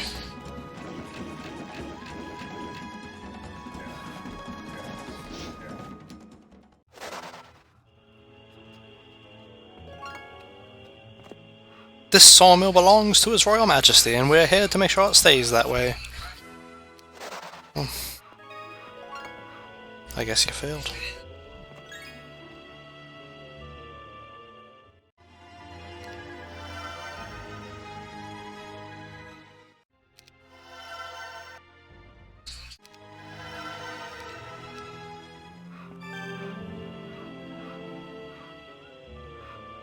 I got the stack of wood.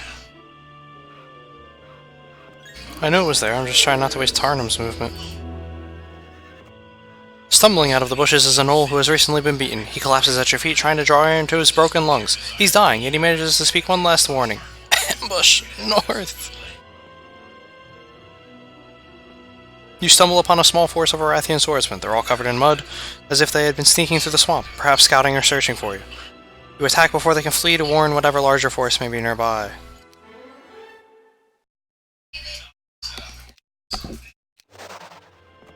You hear the clinking of their armor long before the Arathian soldiers attack, so you have plenty of opportunity to prepare for their attack.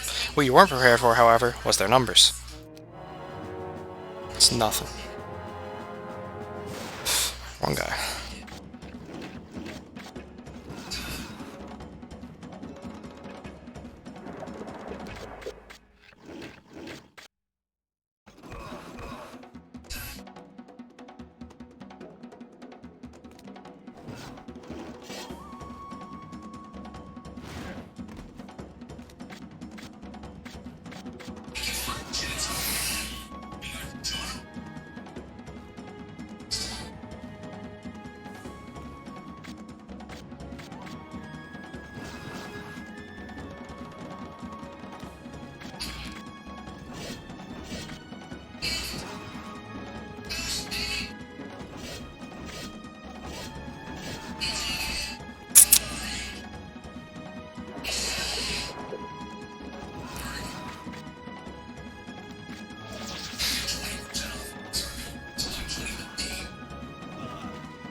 Ho ho ho ho!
Ha! We knew our treasure would lure your slaves here.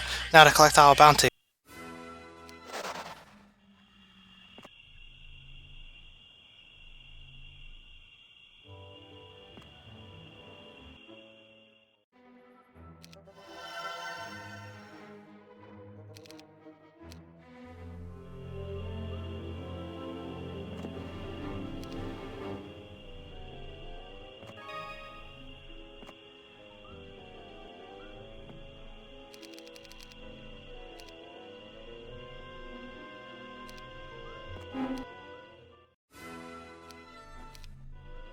Ram's Hive.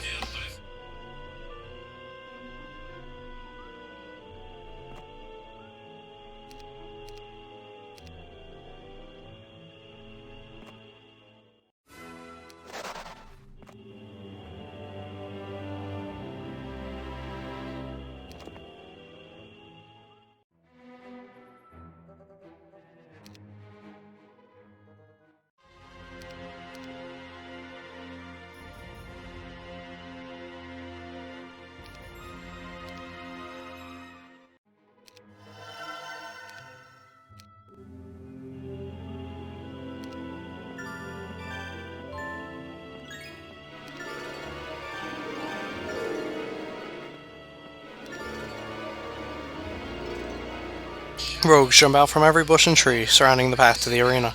They've come to collect the heads of escaped slaves, but they don't realize that your troops are no longer escaped slaves, but highly trained soldiers. Oh.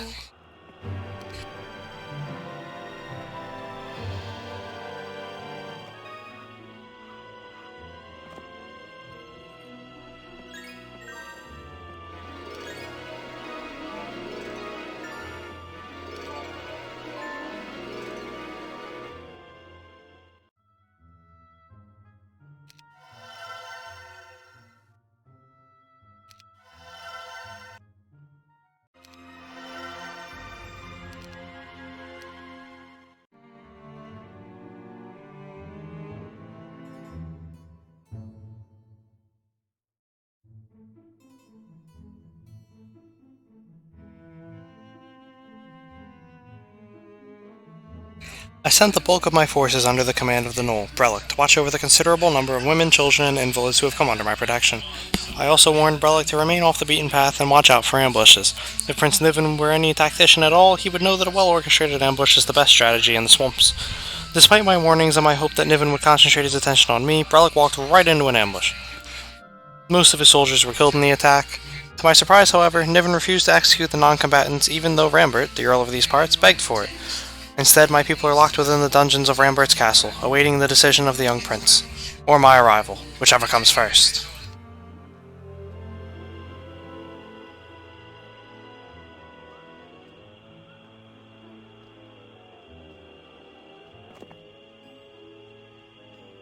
Perched above the gold mine entrance are royal griffins, scanning the swamps for the slightest movement. Not even a mouse could sneak up on them.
You turn a bend in the road and practically run into a large force camped at the side of the road. Before any commands can be shouted, everyone picks up their weapons and you're committed to battle whether you want to or not.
Two of your soldiers drop, arrows in their chests.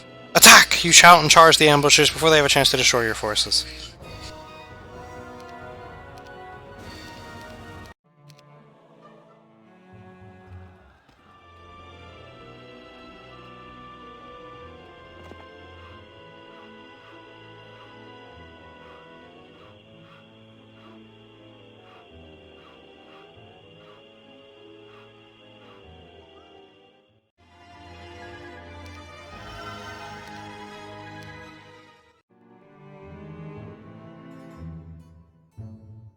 Gotta say, that hero has a lot of movement on Swamp, considering it has castle units. I received a note this morning asking for a private meeting in the middle of the swamp, well off the beaten path. Of course, I expected a trap. Why else would an Arathian want to meet me? But I took a chance. Using serpent flies, I scouted the surrounding swamp thoroughly before I approached. If the enemy attacked, I should have plenty of time to escape. Are you the leader of the rebels? The well-dressed man asked. His clothes were too expensive for him to be anything but a noble. We're the Mudlanders. Freedmen! Freemen! Not slaves, not rebels, I corrected the man. Oh, I apologize. Accepted, and I am Tarnum. I lead for now, I said. I didn't want this man to know that if I were to die, I suspected the rebellion would collapse and the Mudlanders would return to slavery. The noble explained that not all of Arathia supports King Griffinheart. In fact, if he weren't so powerful, there would have been a coup long ago. So, you don't have the courage to rid yourself of a king you don't even like? What does this have to do with me? Everything. King Griffinheart has sent his own son, Prince Niven, here to face you in battle. I have it on good authority that he fully expects his son to fail. I felt the bile rise in my throat. Griffinheart became more disgusting with each passing day. Why would he kill his own son? I asked. Because Niven is soft on slaves. Because he knows that Niven has the support of all the nobility, and he could be used to raise Arathia against him. The noble said. I've seen Niven's compassion towards slaves firsthand. He's the first Arathian I've faced that hasn't slaughtered every escaped slave he can find.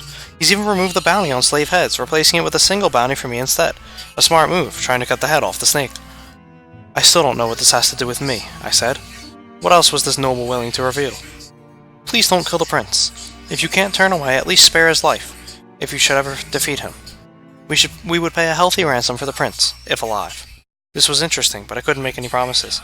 I have no interest in acting as Mad King Griffinheart's assassin, I said. But if the good prince gets in my way, neither will I risk the life of even one of my own people to keep him alive. Understand? Yes, said the noble.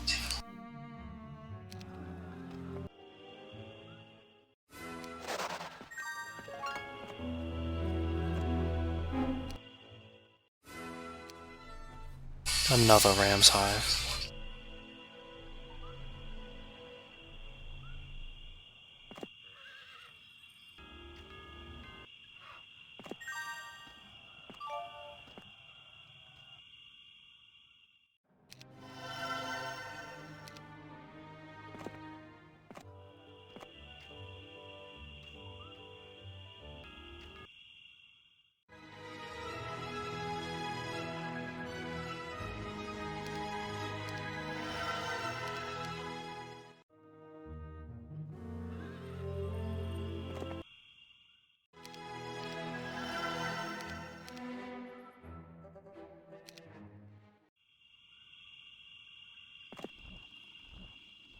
Halt, the lead crusader says. You have no right to walk these roads. Prepare for your punishment.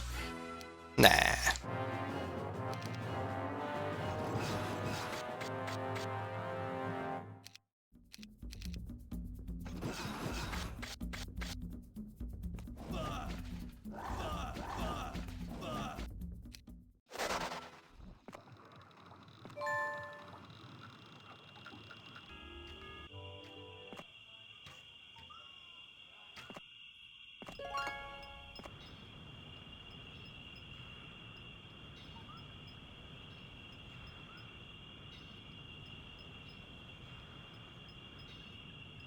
Hey, Pudik. Yeah, no, I know, this one's not very... Like, it's pretty uniform, run-of-the-mill. Sword of Frost is fun, and I'd rather play it later tonight anyway. That's when people start to watch more. This is usually the dead period of the stream, so...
Isn't Underworld's next? The only one that's next is the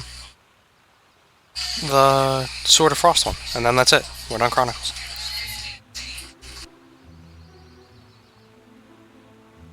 I mean, I'm bored. I'm not gonna lie. This campaign really isn't that interesting.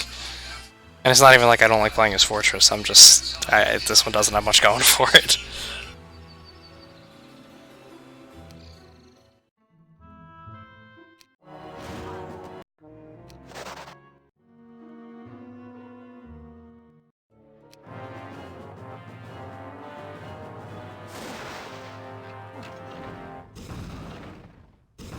Ballistics remains undefeated.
Gotta love that we instantly got him back.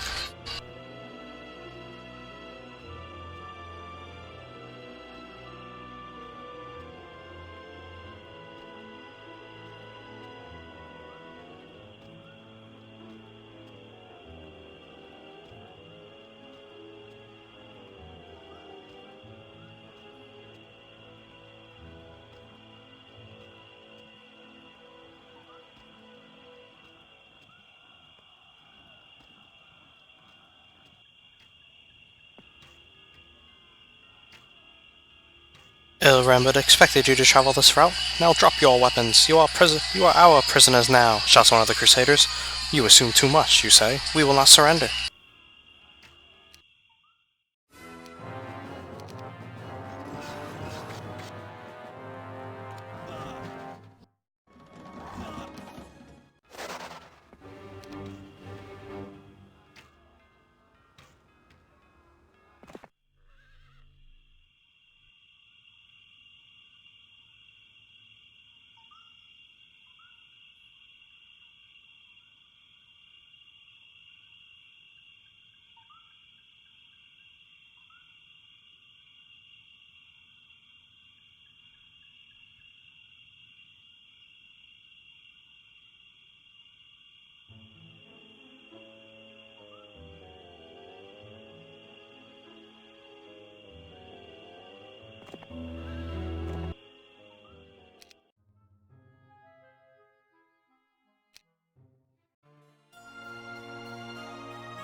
does he have that much movement?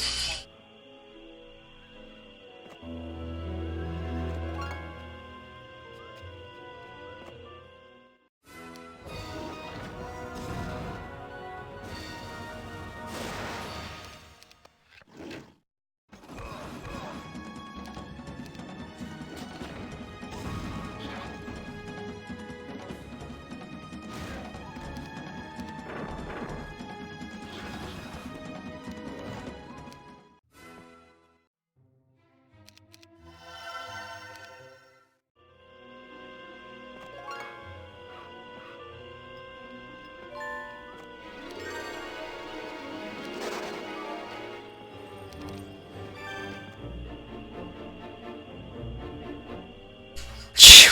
We are just getting so lucky with random drops.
No way does she not have any movement arties. No way.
I solely brought the lizardmen to get hit by the towers.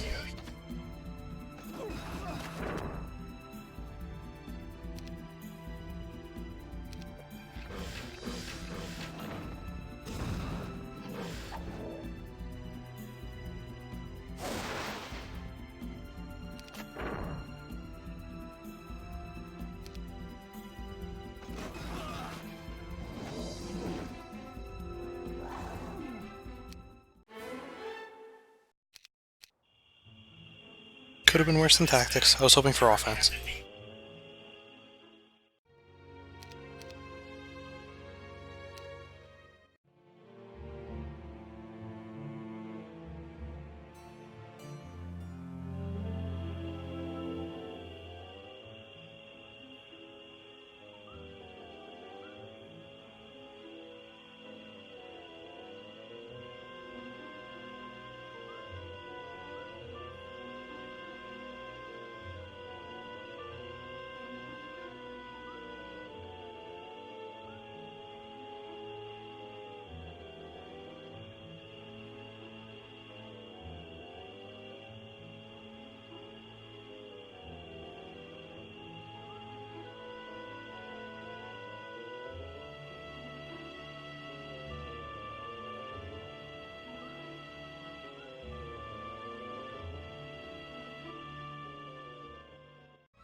We just need Gerwolf to hold the line here. It looks like we're going to be able to easily...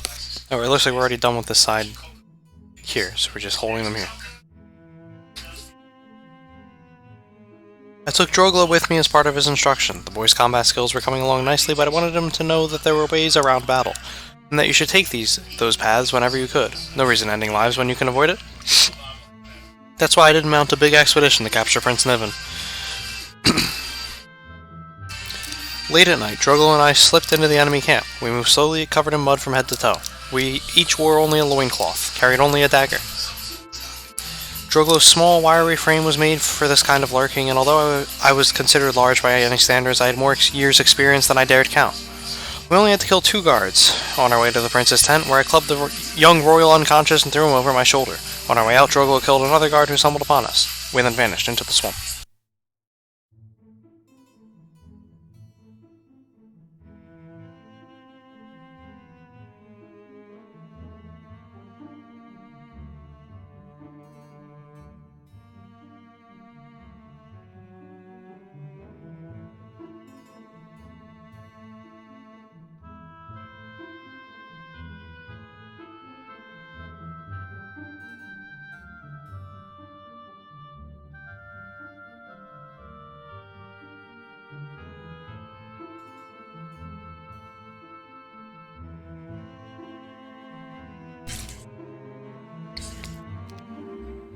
Yeah, sorry I haven't had much commentary here, guys. I think this campaign is pretty self-explanatory for what's going on.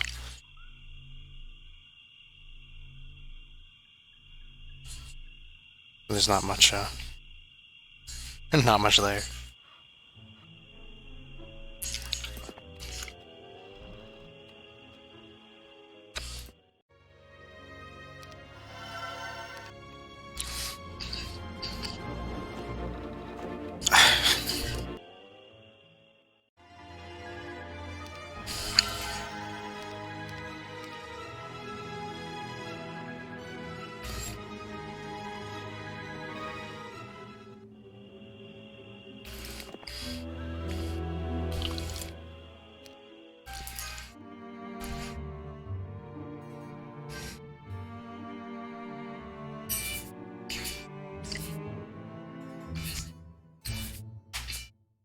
We rejoined our forces with no trouble thanks to Drogo's knowledge of the swamp. He found a nest of wyverns and quickly tamed them so we could use them as mounts and return to our camp even before the enemy knew their prince was missing. Only after I tucked Niven in a cage did Drogo speak. "You've been talking a lot about honor lately, Tarnum," Drogo said. "Was this honorable?" Younger even than Niven, Drogo was a wise boy. He never missed much. What we do is for the best of our people. As long as we keep that in mind, then whatever we do is honorable. What do we do with him now? Kill him? No, I said. If I was going to kill him, I would have done it in his tent. Then what? I'm going to teach him a few things and hope he's a good student.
Run away, little chickens.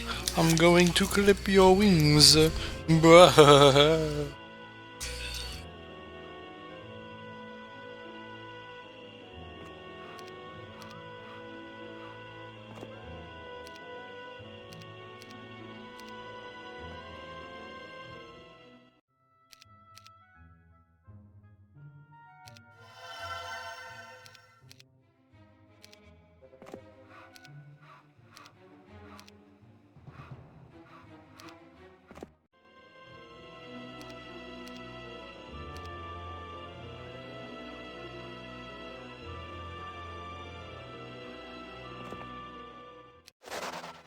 Alright, this one's gonna be a fun fight.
If he had that, why did he not use that so much earlier?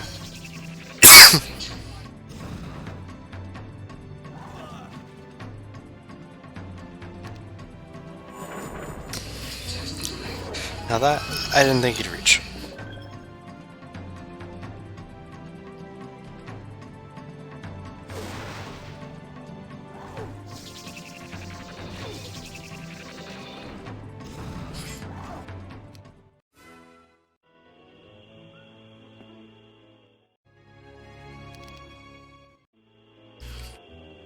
Heavy losses, but that was clearly his last army.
Damn it!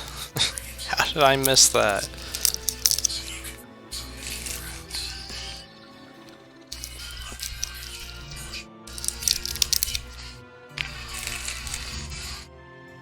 Earl Rambart has sent several warnings for me to return Prince Niven. I haven't responded because Rambart can't possibly know for sure yet that I have him. Rambart's latest threat, however, has me worried.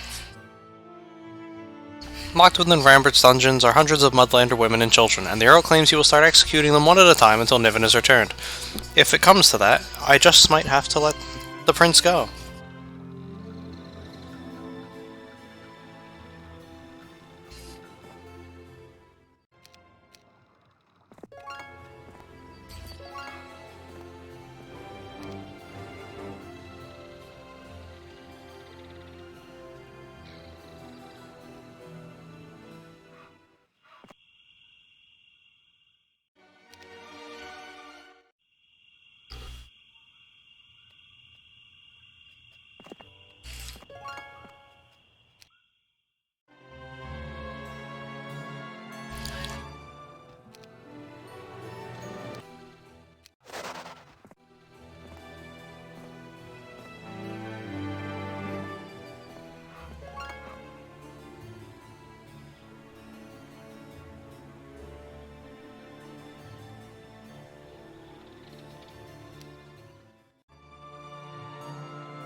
"Greetings, Prince," I said. It was the first time I met with him since the capture. So far, he seemed to be holding up well. "What do you want with me?" Niven asked calmly. For a young man of his age, he was extremely composed. It showed courage. I just hoped he had the courage to change as well.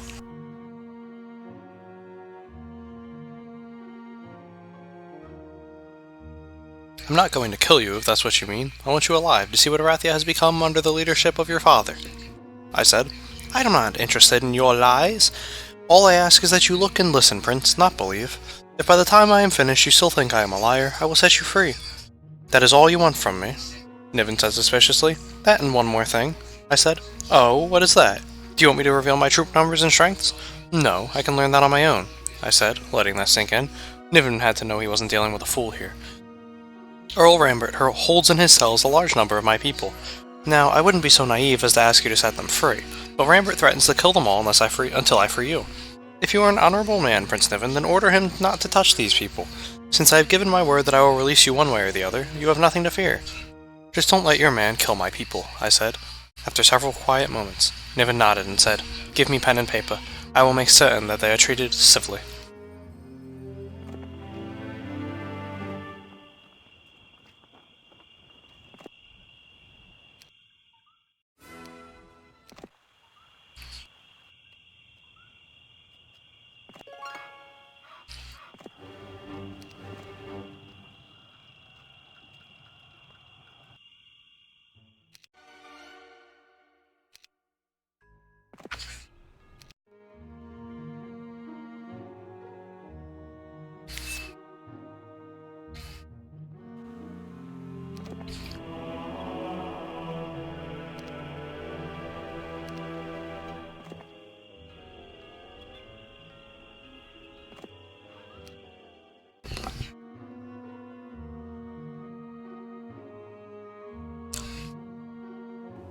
Time for a little reclamation.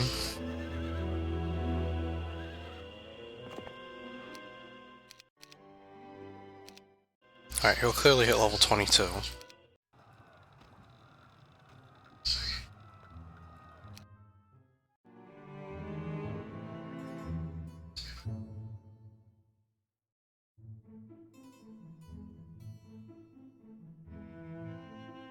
I escorted Niven, arms bound behind his back, to the edge of camp. Drogula was with me as a guard, holding a spear to the prince's neck. Together we watched as some of my troops helped some recently freed slaves into the healing tents. All of them were hunched from exhaustion. Many had fresh whip marks across their naked backs, even the children. I let Niven see them all before I turned to speak. "Sometimes we see them in worse condition. Some won't even survive the night," I said. "Convenient," Niven said after some time. "What does that mean?" "I have never seen slaves in this condition before. I have never seen one whipped. Yet here you are, marching a horde of them before my eyes. A bit convenient, don't you think?" "You think this is fake?" I asked. "Was he that blind?" Niven shrugged. I'll bet the only slaves you've ever seen have been house slaves who have soft hands because they never do any hard labor," I said. I could tell by Niven's expression that I was right.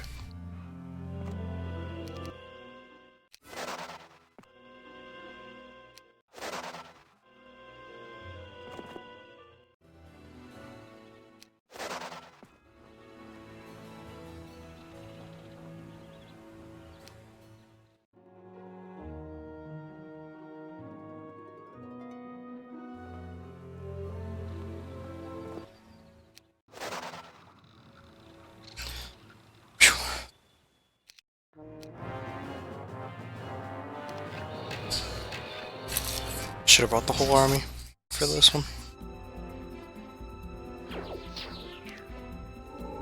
Oh!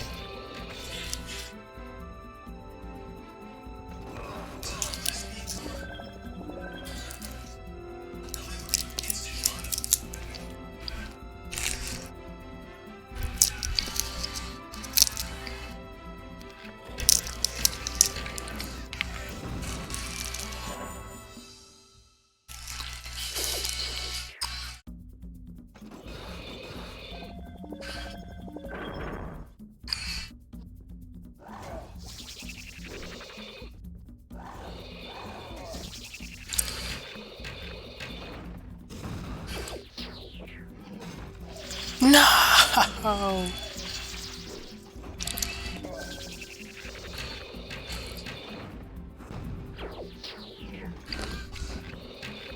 Shout out to Resistance. There we go.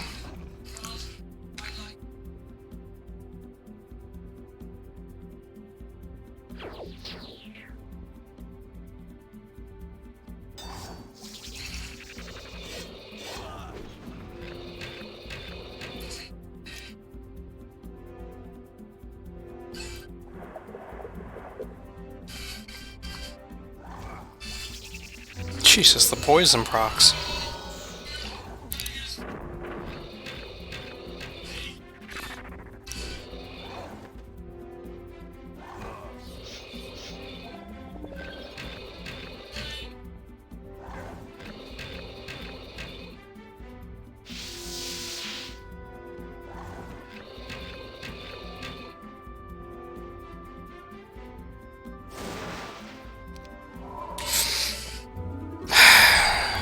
Oh!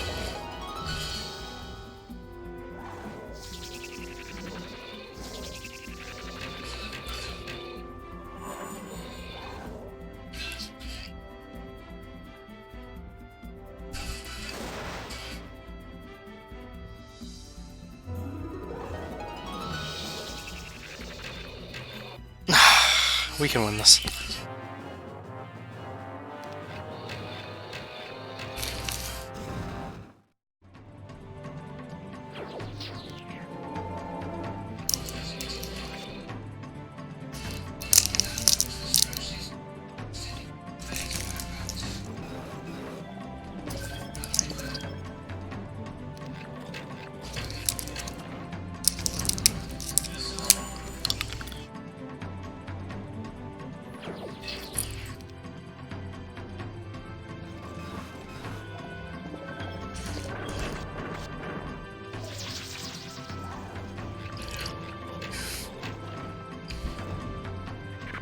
Yes.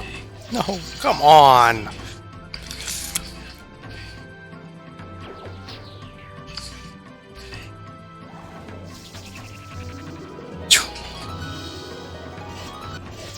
Oh my god. What is this? What is this? Are you kidding me?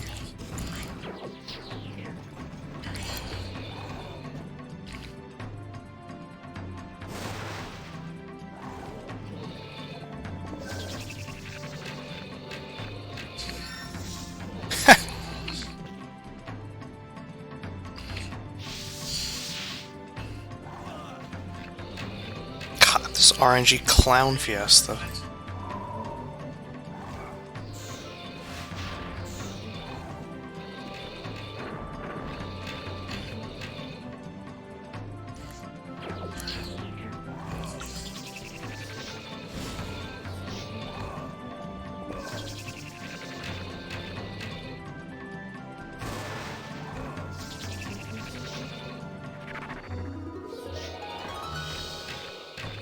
I actually lost because of that crap.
Come on.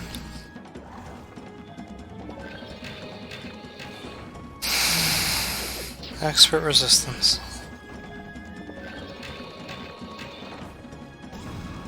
Expert resistance. Expert resistance.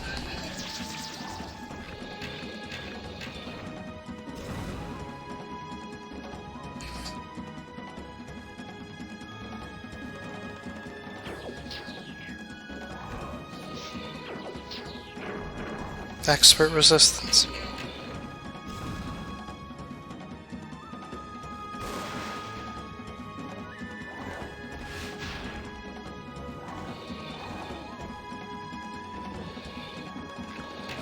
Shout out to the MVP of this fight. Resistance.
resistance, please!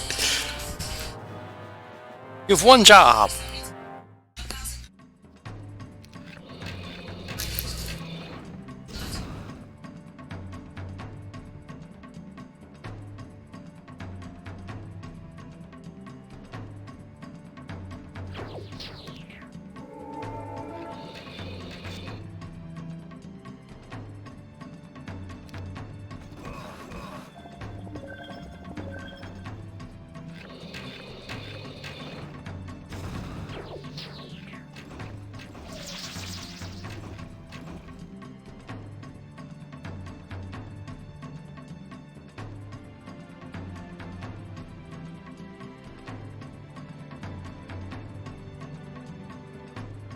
Hey, Nidorino.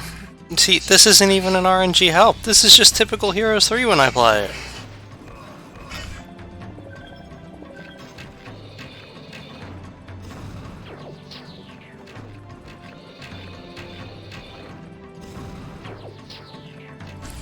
Oh for 3. There we go.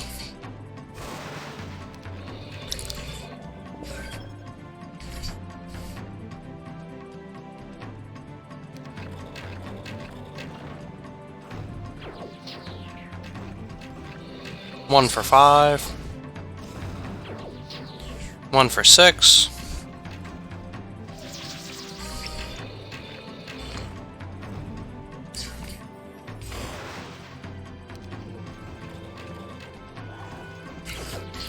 One for 7.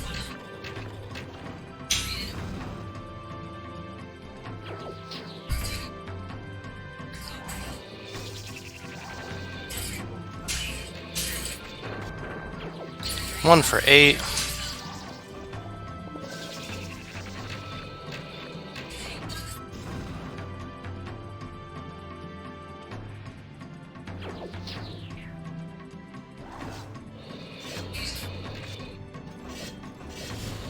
One for 9.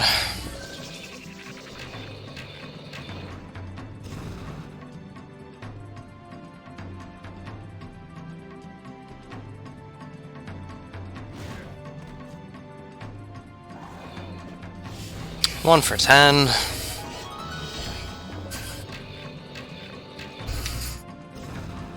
I just shoot the ballista because it was about to die, and my guys were blinded.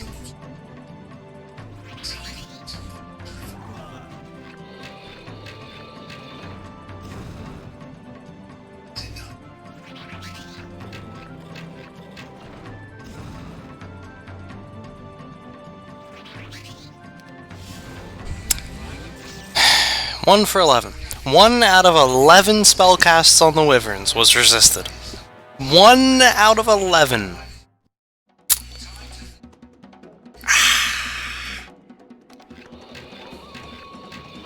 Yep.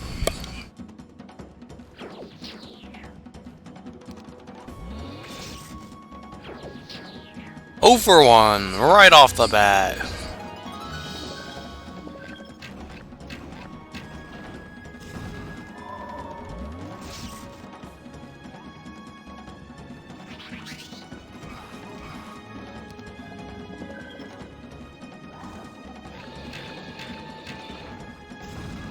Roll for 2.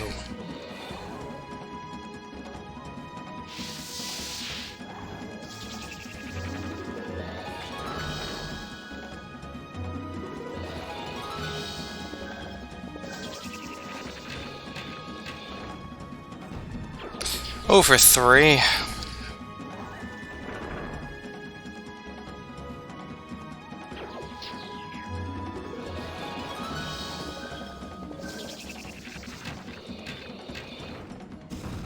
Oh for 4. Bear in mind, my resistance is higher than their chances to get morale. There is a higher percentage-based chance for me to get resistance than morale. Oh for 6. Oh for 7.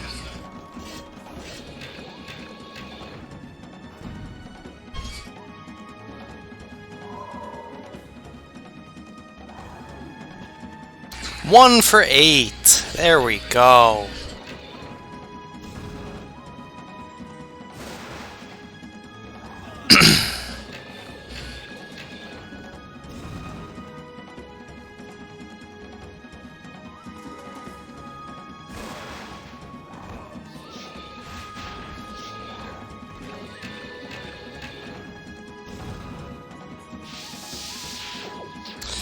1 for 10.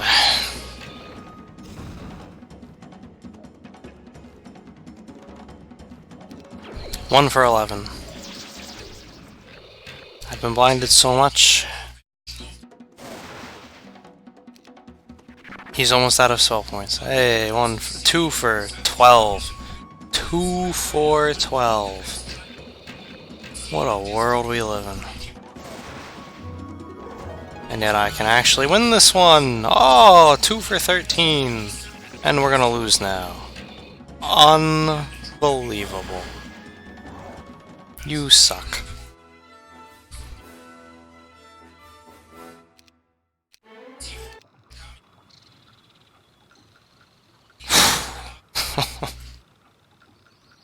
Man, that was...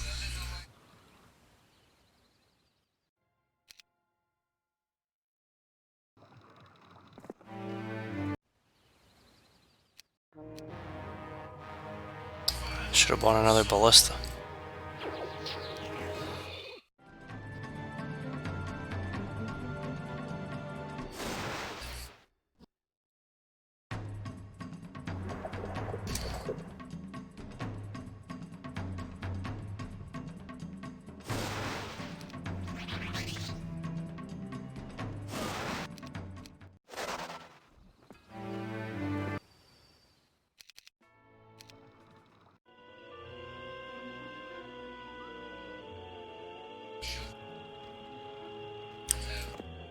Griffins swoop down out of the sky, diving towards your army. You have no time to seek cover, so you order your troops into formation and prepare for battle. You have lost the battle.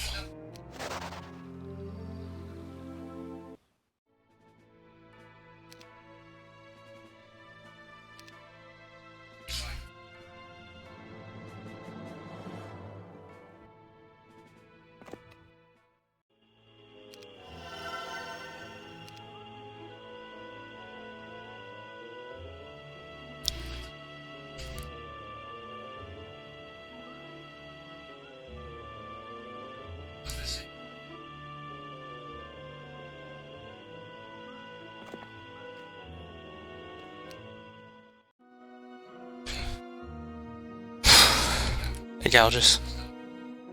I mean, I don't know what you expect, man. It's 8 chapters of Chronicles.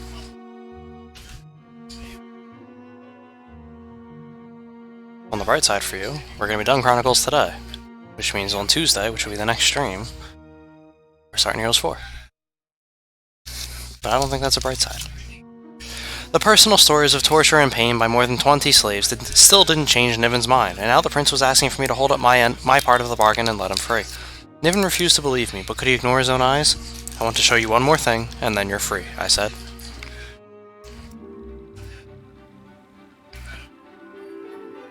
Well, Galgus, considering I have never played Heroes 4, I wouldn't know.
So we still can't end it because there's story, but I also have to get some stat boosts. Tarnum's finale. Well, today is, yes, but this is not the last chapter. This is the boring chapter. Once again, Drogla was guarding Niven. This time Niven's arms were free so he could scramble up the steep hill that would give a good view of the small camp on the other side. Take a look, Prince, I said. You can't deny your own eyes. The stench wafting from the slaves' pens below stung my nostrils, even from this distance. And I could see moisture collect in the corners of Niven's eyes as well. Then he saw the pits. Dozens of slaves were crammed so tightly in the holes they could barely move. In the center of the camp, at least a score of corpses hung from bare dead trees as a warning to others who tried to escape. Somehow, a lizardman child managed to get away from her pen and clutched at the dangling heels of a lizardman male who had been hung by the neck. "That is a slave's life," I said. Niven's breath caught in his constricted throat. Now, he was crying real tears, not just responding to the smell. "The only thing we have to be thankful for is a short life," Drogo added bitterly. "I didn't know," Niven said. "They were just beasts. We were supposed to be giving them order." "You call this order?" I asked.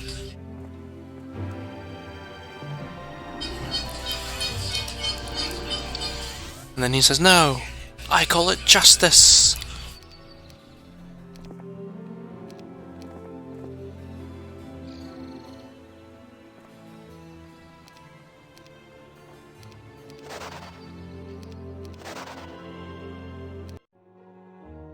"I fear we broke the prince," Drogo said one evening over dinner.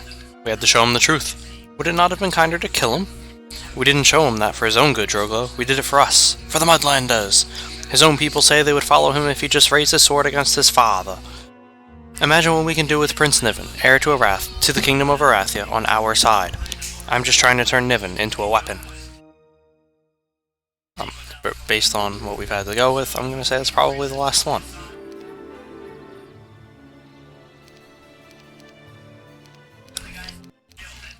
No, it's not. And I say, "No, it isn't! We have to enslave more!" One of the gnolls rushed into my tent to tell me that someone was letting Prince Niven free. I snatched up my sword and rushed to the cages only to find Drogo dragging Niven from his prison. "What are you doing?" I asked. "You said you would free him," Drogo said. "Well, I'm letting him go." Niven looked worse now that he had gone without food for a few days. Depression had consumed Niven so totally that I feared he would go as insane as his father. Looking into the prince's dark eyes, I said, "Of course, you're welcome to go. I can even have you delivered to the border of your lands if you want." Niven took a few steps as if to walk into the wilderness alone, and then stopped. He looked directly into my eyes. "All these years, I have been wrong. Everything I have done, every battle I have fought, was wrong." "Yes," I said, "but that doesn't mean it's too late. Believe me, I know about redemption." Drogo placed a calming hand on the young prince's shoulder and said, "We could use your help. Not even we can defeat all of Arathia. But then with you in command, we wouldn't have to, would we?" I was impressed. Drogo was already taking command. The Mudlanders were going to be alright, as long as I could get rid of Mad King Griffinheart.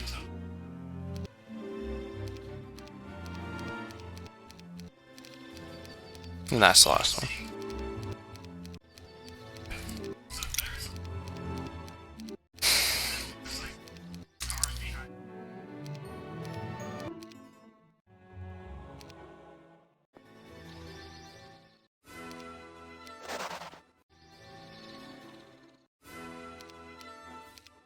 Yay.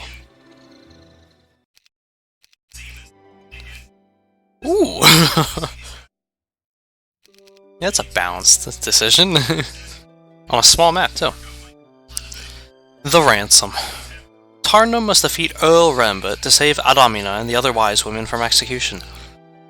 Tarnum and 2 of his best captains will transfer to the next scenario, but will be limited to level 26. Armor of the Stannis. Having witnessed the horrors of a slave's life firsthand, Prince Niven turned his back on his father and joined Tarnum's rebellion. Niven became Tarnum's one hope of making Arathia understand the terrible wrongs they have committed. I know, Armor of the Stannis. I didn't remember that.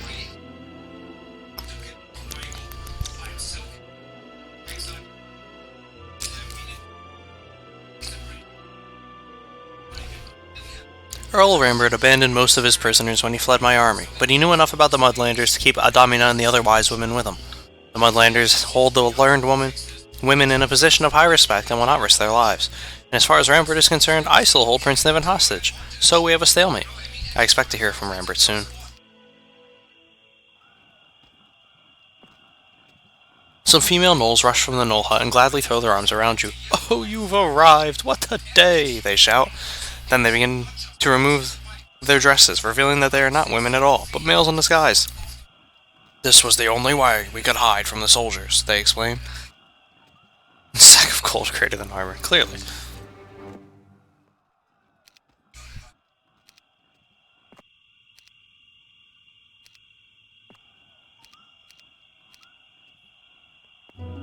There may not be any sawmills in the vicinity, so the inexhaustible cart of lumber will be just as useful. Well, I don't know if I'd say that.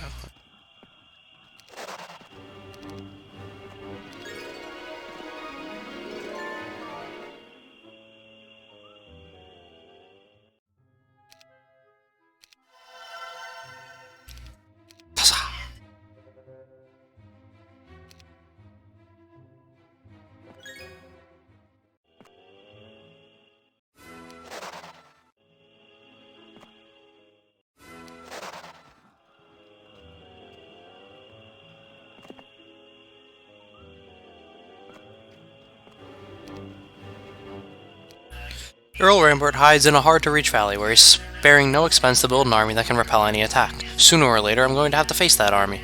My instincts tell me to attack now. A lightning attack will catch him by surprise, but I can't risk the lives of the wise women right now. Somehow, I have to find a way to free them.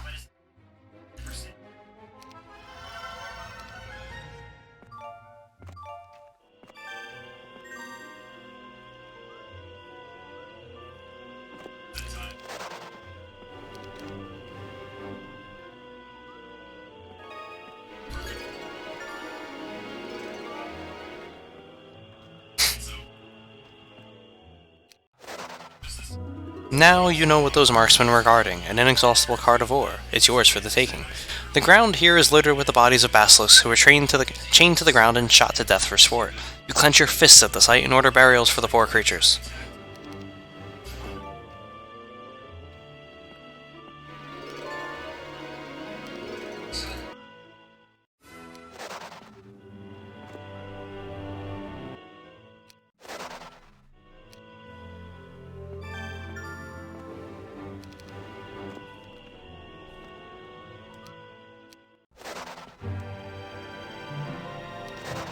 Wow.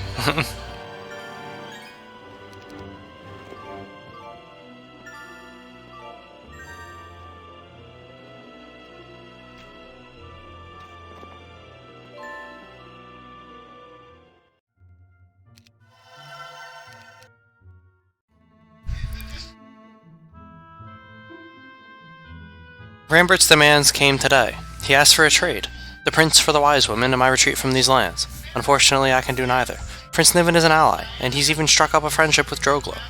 Betraying the prince would destroy everything, including Droglo's trust in me, and a retreat now would take my army back into Mad King Griffinheart's forces.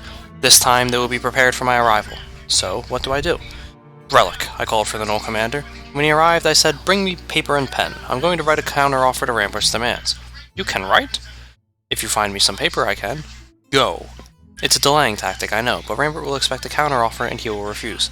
His next demand will be firm, even threatening. That's when I act. Yeah, Tarnum is brought, which is why in the first scenario, the hardest one, when we didn't start with any basilisks, I was kind of like, alright game, what the hell?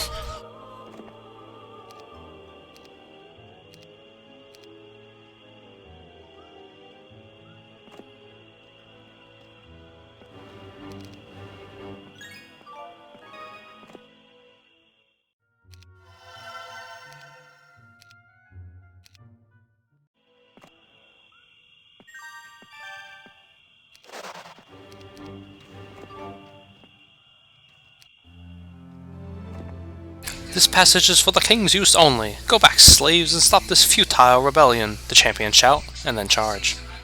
And then die.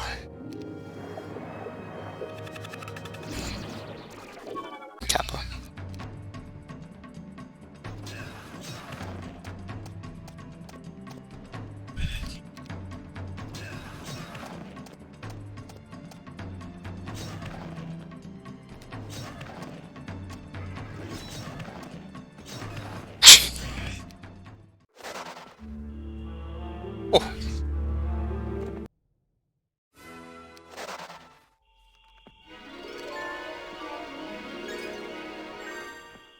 Fresh blood stains the weapons of these swordsmen. Even as you order the attack, you wonder what they have been up to.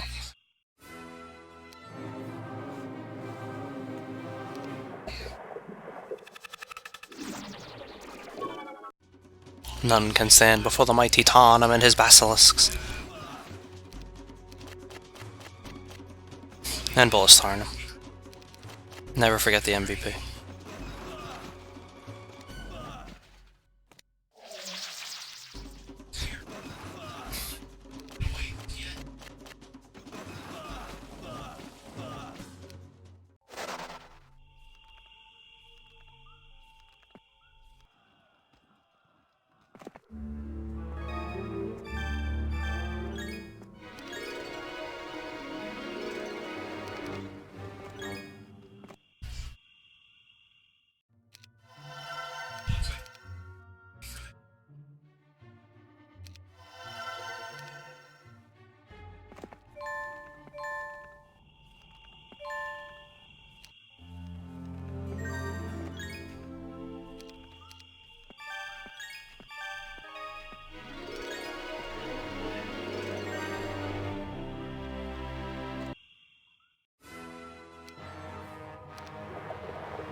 Too OP.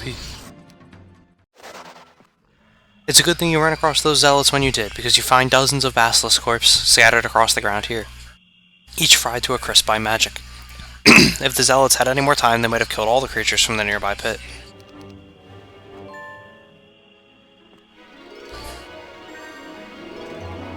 Greedily, you reach out and snatch an endless sack of gold. Without any gold mines, this artifact will definitely come in handy.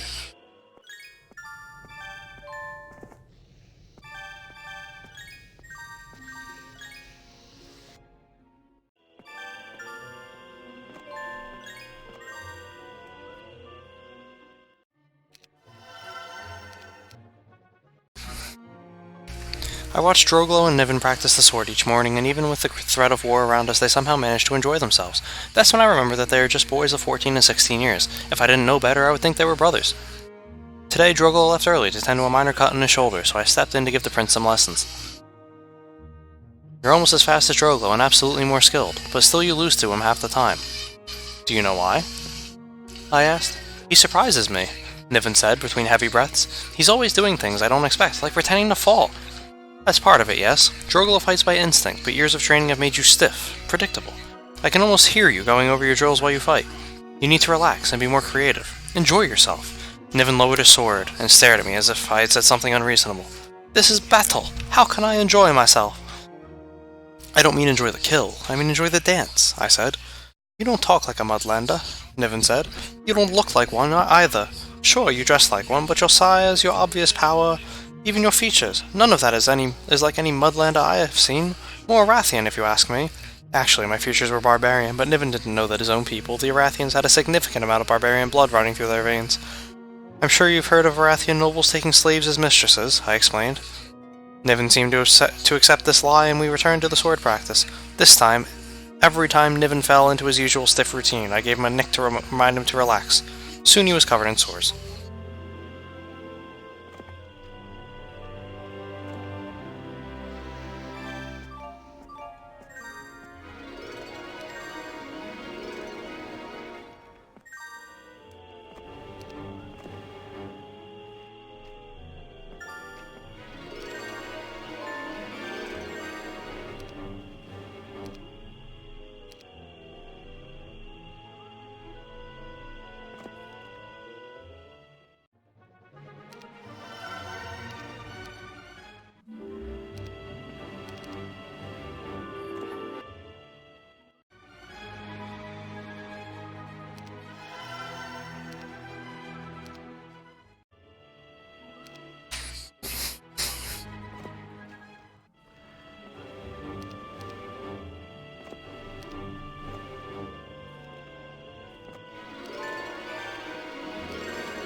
The miller's wife rushes out to greet you.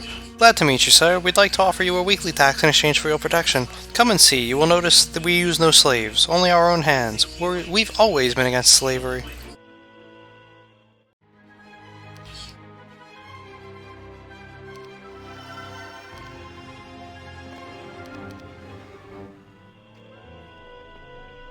You stop a band of Arathian soldiers dragging numerous cages of recently captured serpent flies. They drop the cages when they spot you and prepare to defend their prisoners. Oh.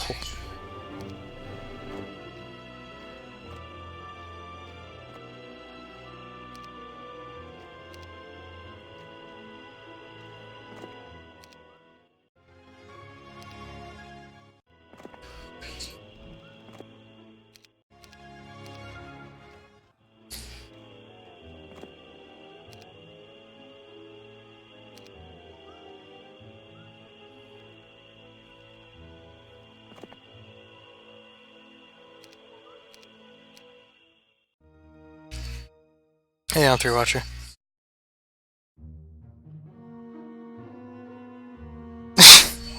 It's amazing, Hum 3 Watcher. It's amazing. Keep it up like the background plot while I work. I mean, this is...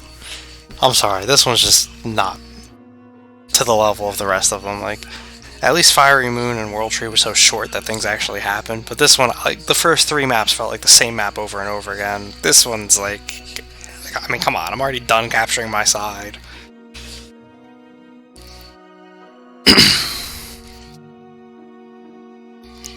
It's alright though, the next chapter's better.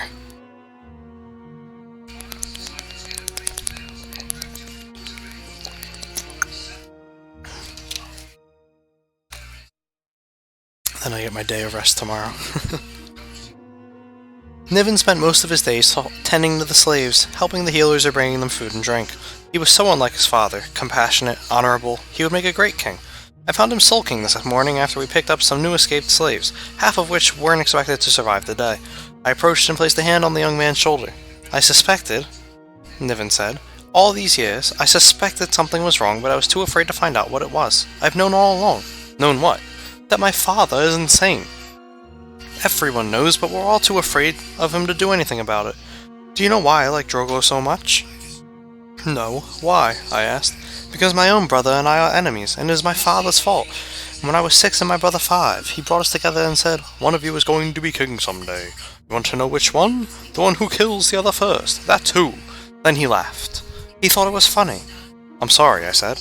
It was a miracle Niven turned out the way he was, considering the maniac he had for a father. Is my blood cursed? Niven said, near tears. I grabbed his shoulders firmly and forced him to stare into my eyes. Don't ever think that. Haven't you ever heard the name of Ryan Griffinheart, first of your line? Or how about his daughter, Allison? They were two of the fairest, greatest leaders I have ever heard of. I almost said met. If anything, I continued, your bloodline is blessed with heroes brave enough to do whatever it takes to protect their people. You could be that kind of king, Niven.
Ooh, look at that. It does exist.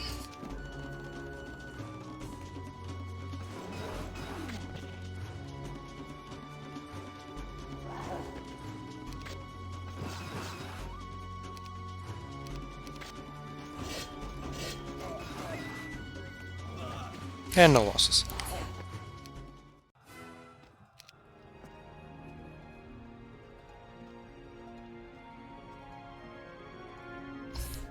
That's actually hilarious, Pudik, because I haven't gone to that channel in, I guess, all year, to be honest with you. Yeah, because I didn't watch when he came out of that stupid hiatus thing. So yeah, that's amazing. Just goes to show, you know, I was a loyal viewer.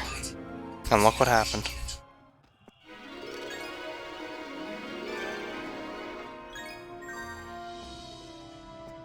The tunnels ahead are blocked by a creature you haven't seen before.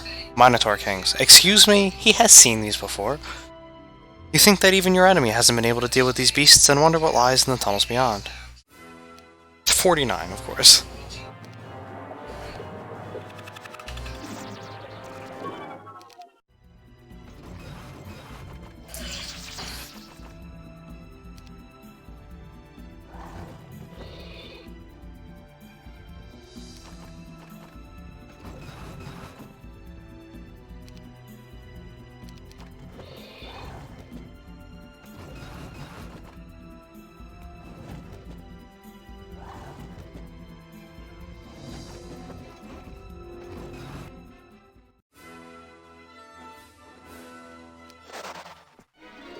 No, I just would rather spend my time doing things other than getting timed out because cheaters are asking him to.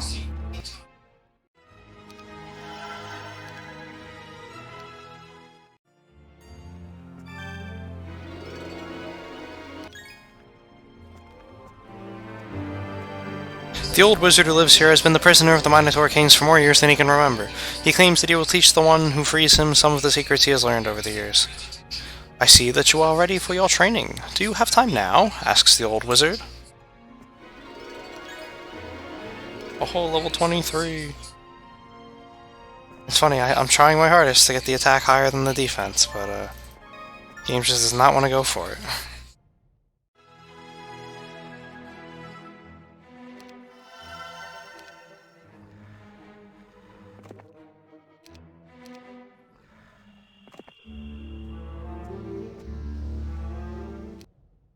Earl Rambut's response to my offer came today. Basically, it was a flat refusal, and now he's threatening to kill the wise women if the prince is not returned. I wish I had more time, but something has to be done.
Damn, we rushed mid.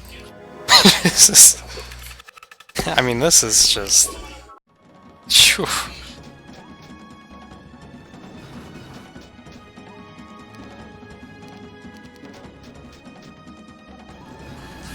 I shouldn't have taken the whiffs with me.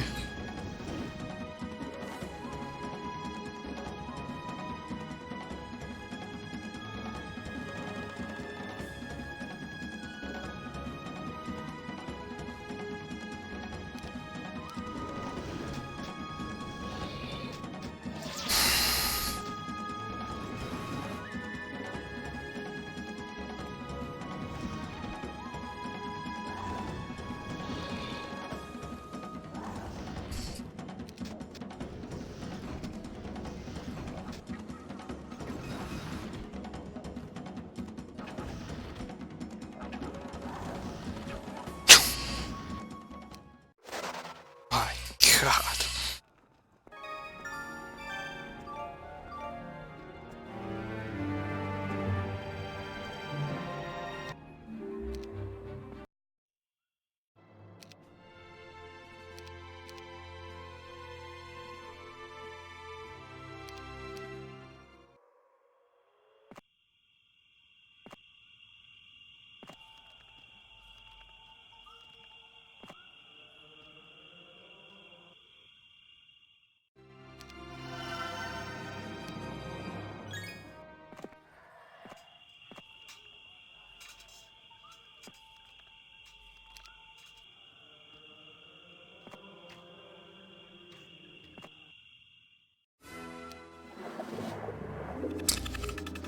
Yeah, Earl Lambert, I'd say you lost, and I have to take this call, so I'll be right back.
Sorry about that, guys. I really am.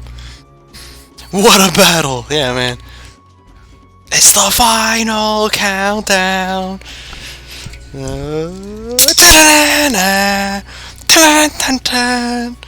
No, I am sorry about that. I had to take that call.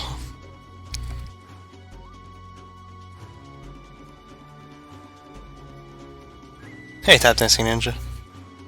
He has been live for 9 hours. I've been live for like 39 hours. Hey, Novi, if you're still here.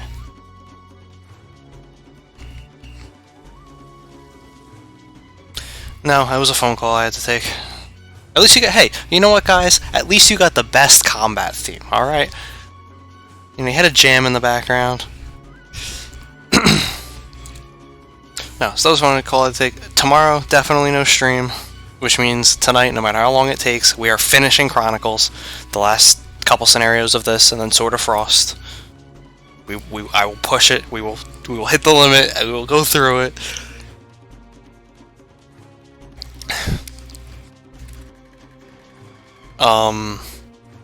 No stream tomorrow, and then the rest of the week is up in the air. Tuesday, I would like to start Heroes 4. However, on Friday, I can already tell you there's 99% likely not going to be a stream. And then after Friday, it's very much up in the air. Like, the schedule is not... There's a lot of stuff going on. So...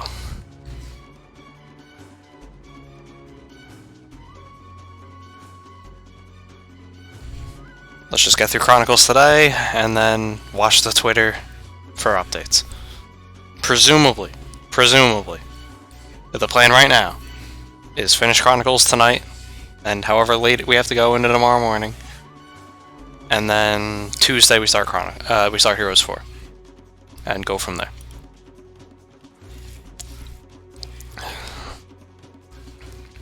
And that's as confirmatory note as it's gonna get. And in the spirit of how long we're gonna have to go for the rest of this stream, because we still have a whole other chapter and the second half of this one to go.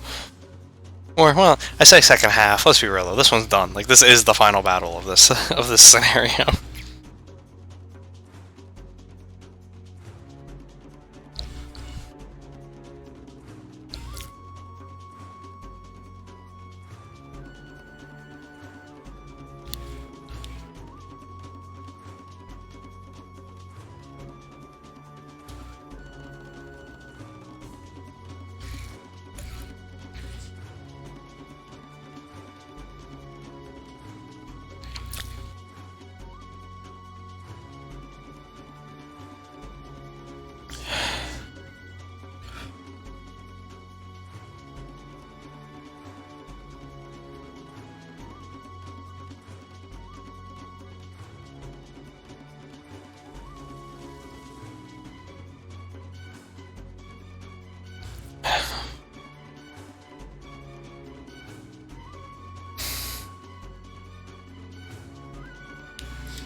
stock some on Mountain Dew. I'll try and make the Hum 4 and make the YouTube visit. Yeah, I mean, look, I don't know exactly how much we're going to be able to play Hum 4.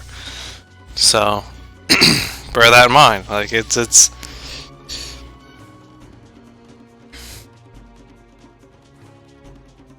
gonna be up in the air. Like, it won't be solid 20-hour streams in all likelihood, is really what I'm getting at here.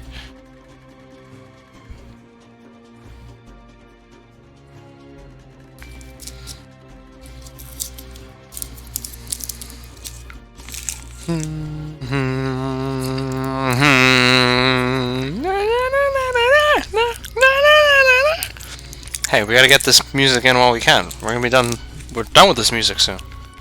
Unfortunately. Alright, so sorry about that, let's continue. On the bright side, I'm in a much better mood to continue this campaign, because I was hella bored with it before.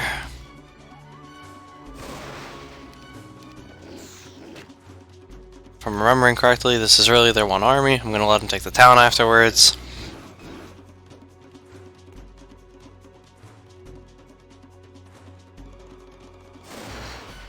Just they can't flee.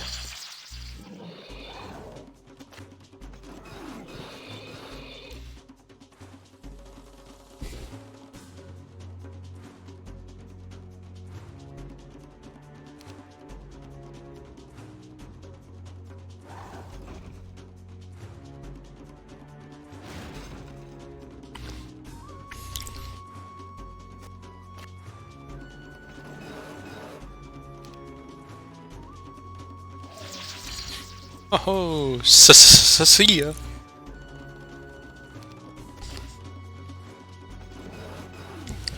Annapolis Tarnum just takes care of business.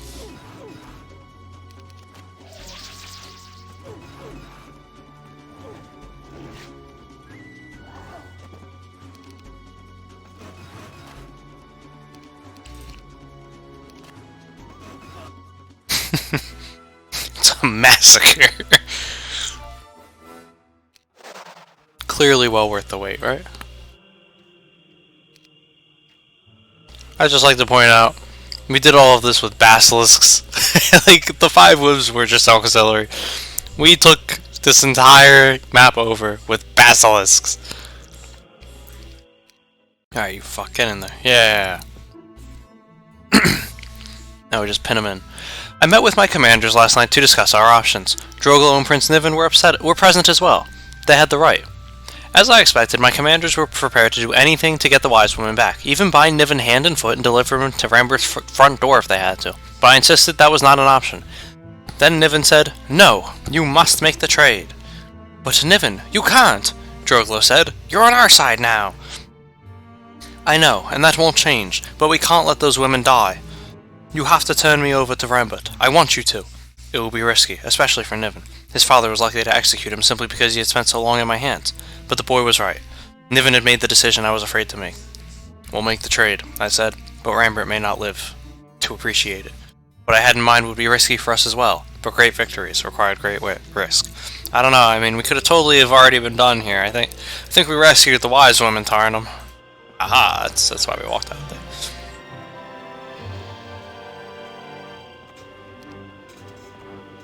Alright, we now have until the end of the week to pick all these up. Small Droglo looked a little silly in my armor, but at a distance it was good enough to confuse.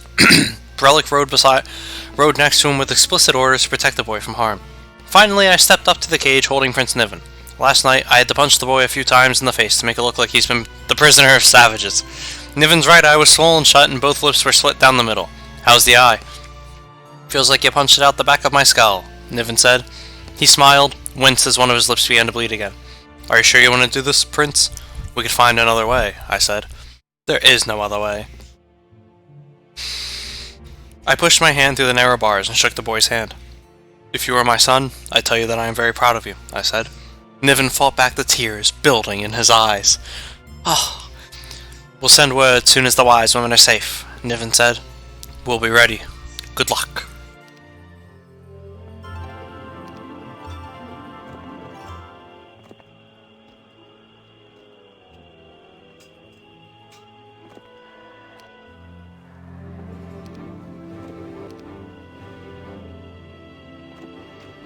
So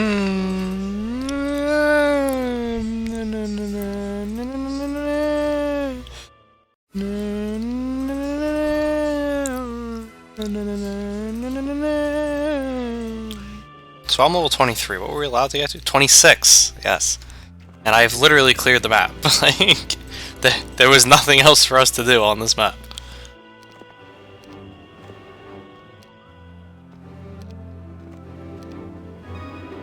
They didn't even pick up all their arties. That's how utterly destroyed these people were.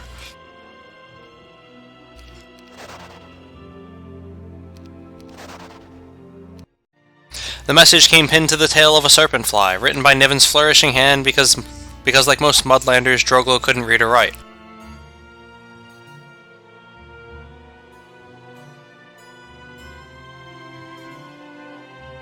Dear Tana, as you expected, Earl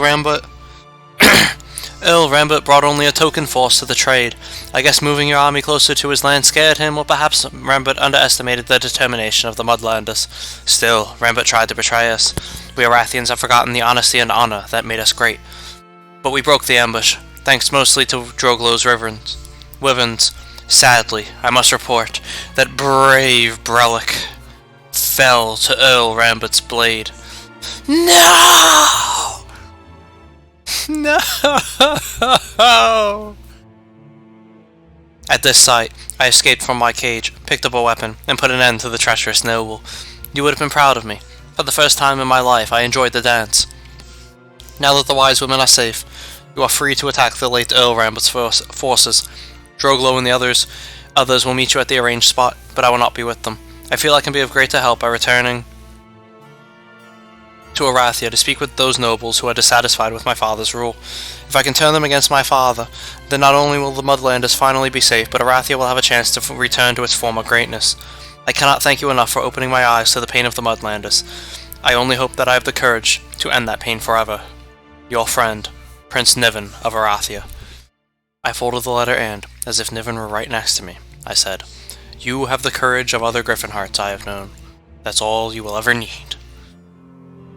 Just don't be like Catherine Griffinheart. She was a Dumbo.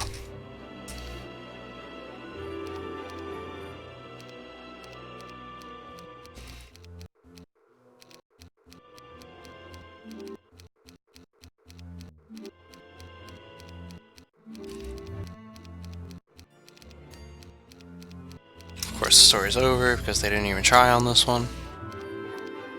Kappa, kappa, kappa, kappa.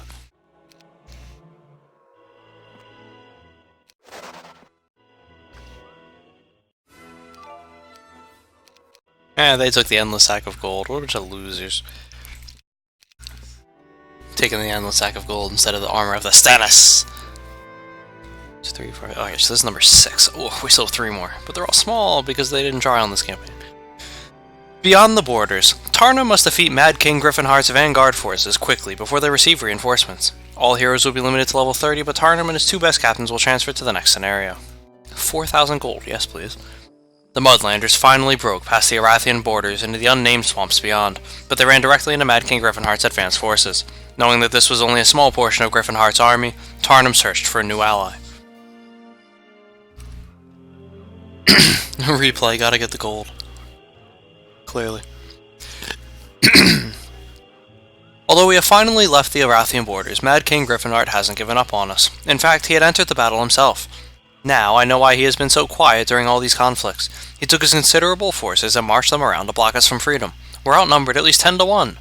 And Griffinheart has stated that he will not be taking prisoners. In his own words, I will sup at nothing less than the total eradication of these escaped slaves. Burn them all! Get it? Because they're the Targaryens.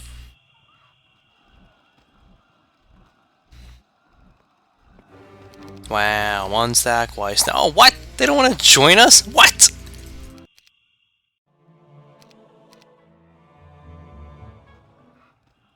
Why not? Asshole Mudlanders. You have forgotten the way. Where are those Oh, we didn't even start with basilisks. Oh. Wow. Now the best is going to be if he doesn't have a ballista. Alright, he does. He does. We're good.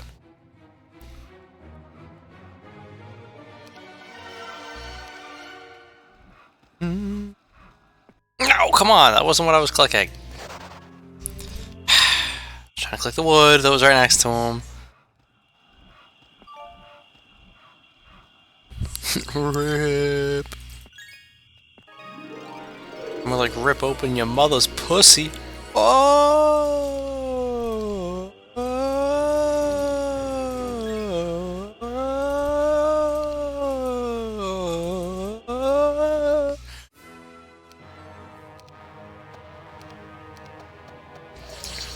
It's weird not having the armor anymore.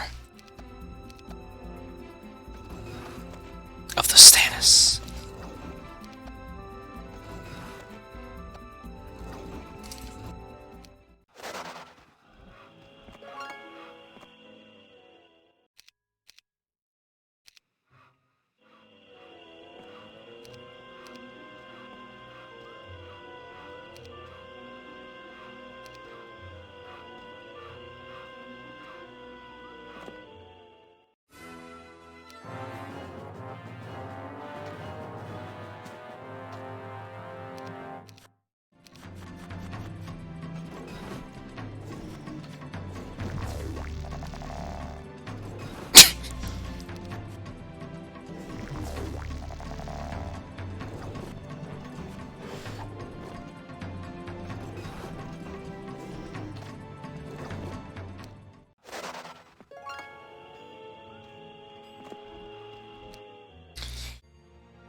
For a couple generations, the Arathians have been taking slaves from this region and shipping them back to their own lands.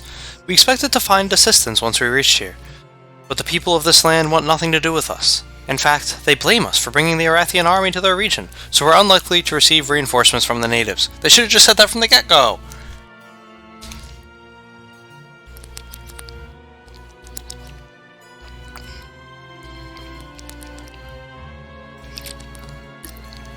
Water is important. Always drink your water. And that's why they didn't join. Yeah, exactly! They should have said that from the get-go.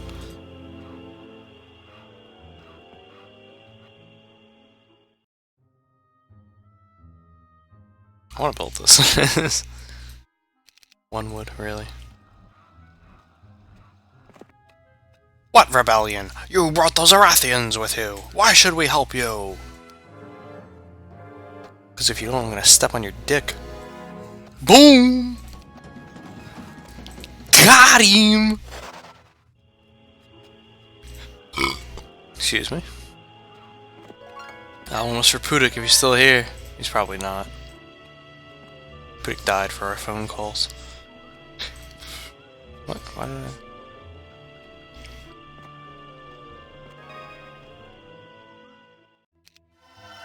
There we go, that's all we need.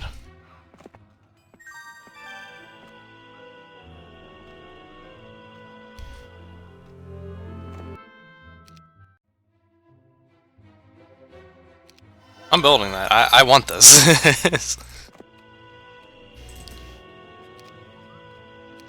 Ho's mad.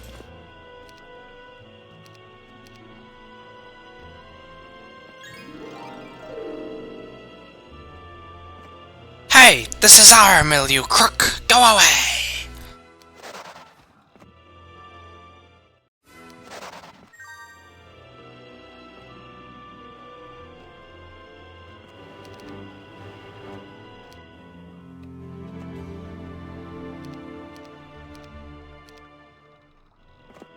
Why stand? Why stand? Why stand? Why stand? Why stand? Why stand? Why stand? Why stand? Why stand? Why stand? Can we build Hydras? You know, the others at least explained why they gated what you could build. Didn't even do that for this. No. Impossible difficulty indeed. Is it though? See, in the first scenario it actually mattered when I didn't start off with anything. Now it's more tedious.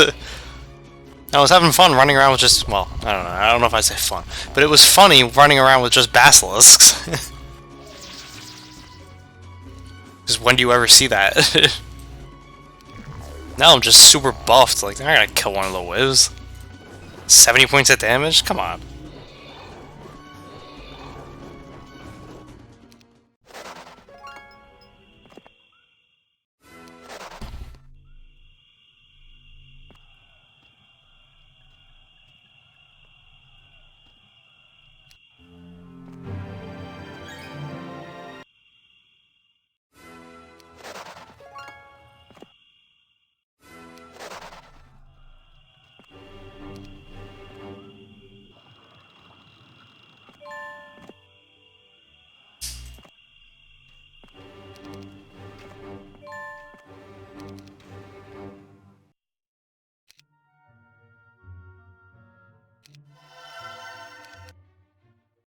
We face only the vanguard forces of the Arathian army, but that is more than enough considering the bulk of my people are non-combatants.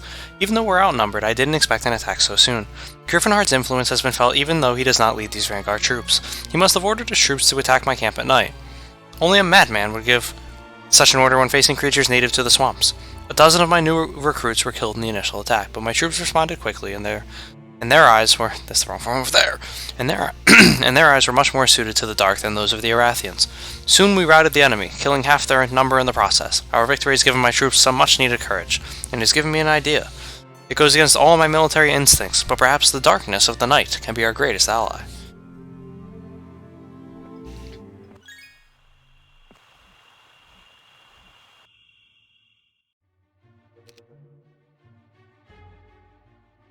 On the battlefield, the troop who strikes first wins most often. Wow.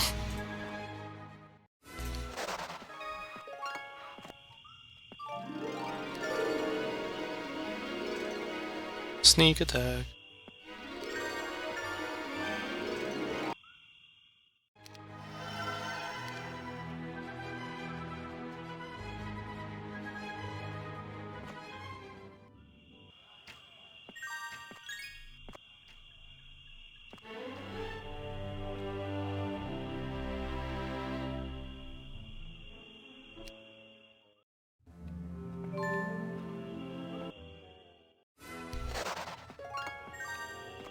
Alright, and before this loser builds a citadel.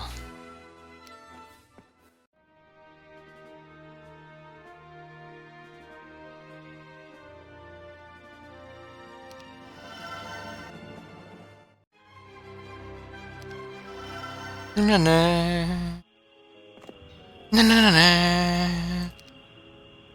na na na na.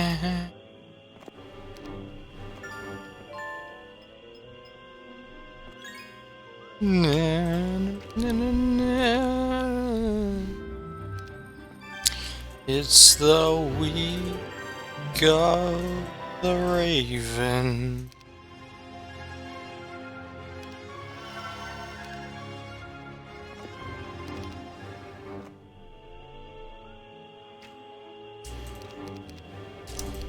Come on.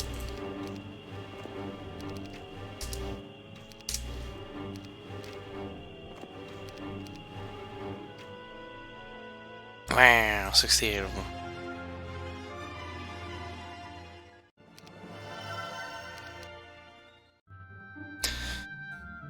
Today, Adamina and the other wise women showed me their version of the laws that would govern the Mudlanders. I almost laughed when I saw their similarity to the unwritten barbarian laws. Many of their ideals were based on the old beliefs of my own culture before I tainted it. One difference is their strict laws against slavery. As a race that has had a taste of slavery, they have reacted almost fanatically against it. Besides murder, holding another person as a slave is the only crime punishable by death. They look good, I said. So, what do you think of Droglo? Adamina scratched her knobby head. Young. Yes, but wise beyond his years. I've been thinking about naming him as my second. Of course, I'd like to get the approval of the wise women first. Adamina looked at me for a long time before she answered. I will ask them. We will let you know, she said. She stood as if she were about to leave, but stopped at the exit to my tent. There are forces at work around you, Tarnum. For the first time, I do not doubt that you will free our people. But what then? Adamina asked. That's too far away for me to think about. First, let's deal with King Griffinheart.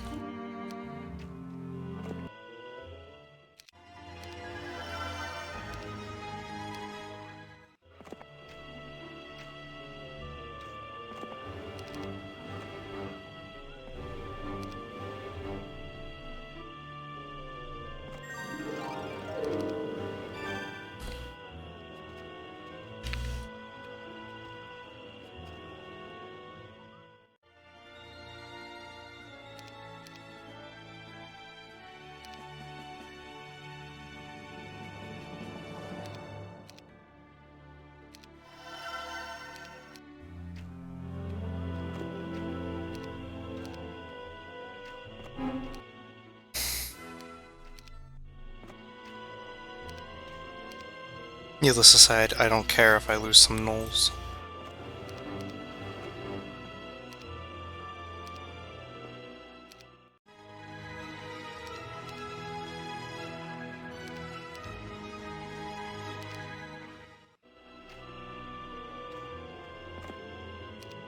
Oh, I should have taken them. They were basilisks.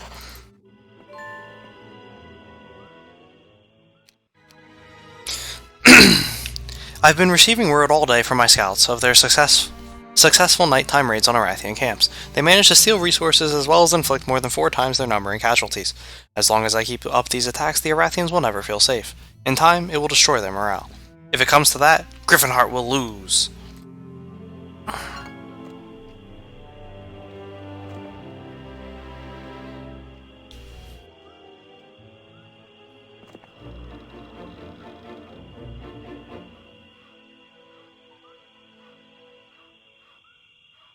Did I miss the knowledge building?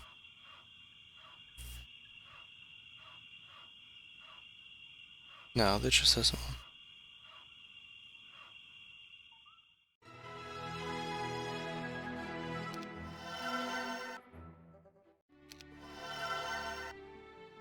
At least not readily apparent.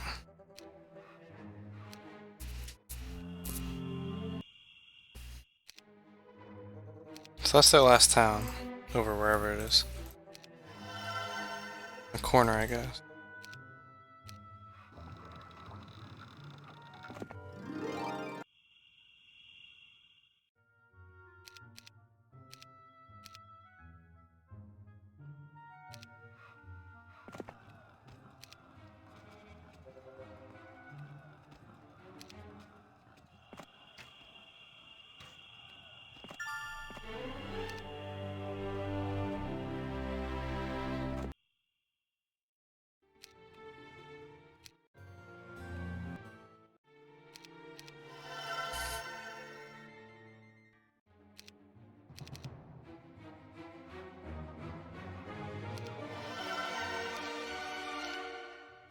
Ding!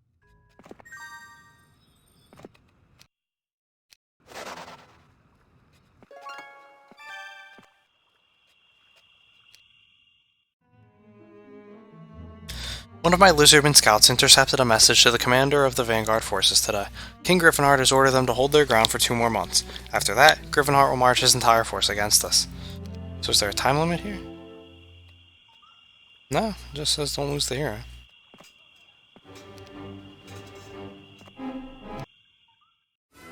One. And of course it was a ram's hive. Wow, game.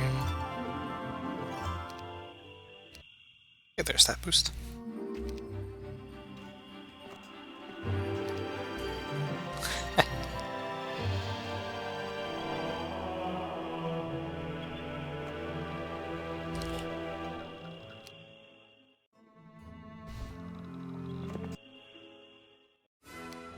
The enemy has fled, Your Grace.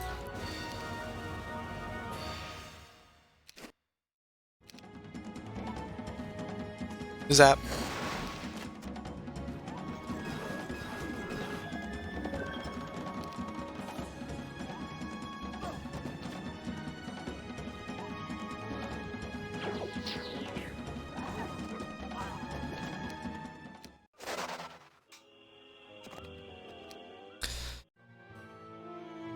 I summoned Droglo to my tent late one night after most of the camp, especially the wise women, had gone to sleep. What is it? He asked, knowing that I was up to something. I've come to the realization that we can't possibly beat King Griffinheart if he marches against us, I said. Droglo glared at me. Until now, I have never shown anything but complete confidence in our inevitable victory. We need help, Droglo, but I don't have the time to wait for the wise women to agree with me. In fact, I'm certain they won't, I continued. What do you have in mind? Barbarians. But they're murderers, Droglo protested. Yes, and they know how to defeat the Arathians. The Mudlanders are brave fighters, but the only reason we haven't lost is the Arathians keep fighting us on our own terms, in the swamp. Even we can't beat the numbers Griffinheart is going to throw at us. As much as he tried, Droglo couldn't defeat my logic. Even this idealistic young man knew we were outmatched. So, what do? He asked. Not we. You, I said. I hoped I wouldn't live to regret this decision. I mean, I guess this is going to somewhat explain why we had that stronghold in that other scenario. But I'm going to go ahead and doubt that it will. Here's the last town, and just like that, we have already won. Amazing. What a map. And please tell me the difference between this map and the first three.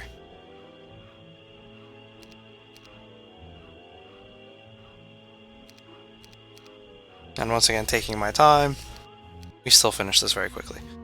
When Drogolo didn't return today, I began to imagine the worst. Why did I send a young boy to enlist the barbarians? My people respected strength over all else these days. Wouldn't it have been best to ride there myself? But I couldn't leave these people without a commander. I prayed to the ancestors, begging them to give me strength. But more importantly, I looked skyward and implored, "Protect that boy! He has the heart of a barbarian!" I rushed into the healer's tent to find a woman removing a crude bandage from Drogolo's face. The wound beneath had been caused by a blade, biting deep along his jawline. It would be an ugly scar. What happened? Drogolo shrugged. It was too painful for him to smile, and he talked without moving his mouth. "A duel," he said. "They made me battle one of their best warriors, a schmork." "Even though you told them you were acting as my voice?" I said, shocked. Drogolo nodded. According to custom, Drogolo should have been under my protection. If they had wanted a test of our strength, they should have sent their best warrior to face me in one-on-one battle, not force my voice to fight. Apparently, I didn't know my people as well as I thought. How did they respond to my offer? I asked. "They agreed to help, but at double the price you offered. And they said if we didn't pay, perhaps the Arathians would," Drogolo said. I clenched my fists, but tried not to reveal the anger boiling within. My people owed the Mudlanders for their help in freeing them long ago, and this was how they repaid their debt? Extortion? I took a deep breath, placed a hand on Drogolo's shoulder. "Thank you," I said. He must have gone through a lot while in barbarian territory. Let me guess, that's it for the story. Oh, our victory over the Vanguard forces is close, so I have sent my scouts ahead to taunt Mad King Griffinheart's main forces. May they never have another good night's sleep.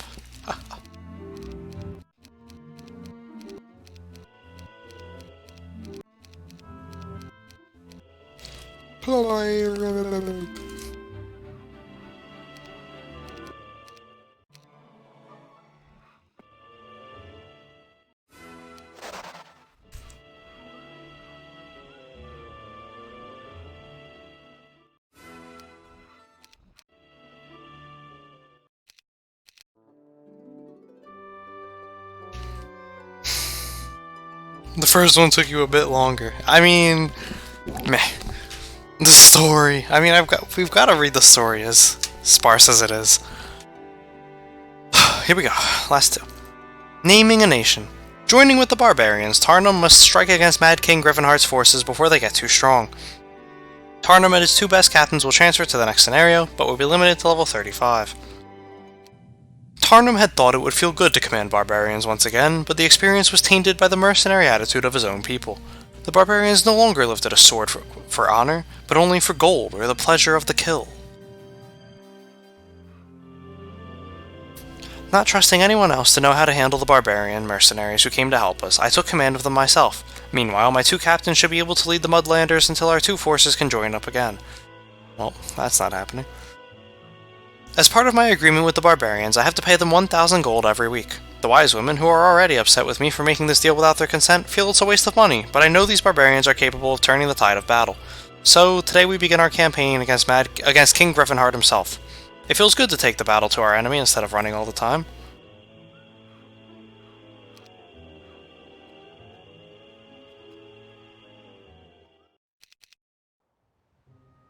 Of course.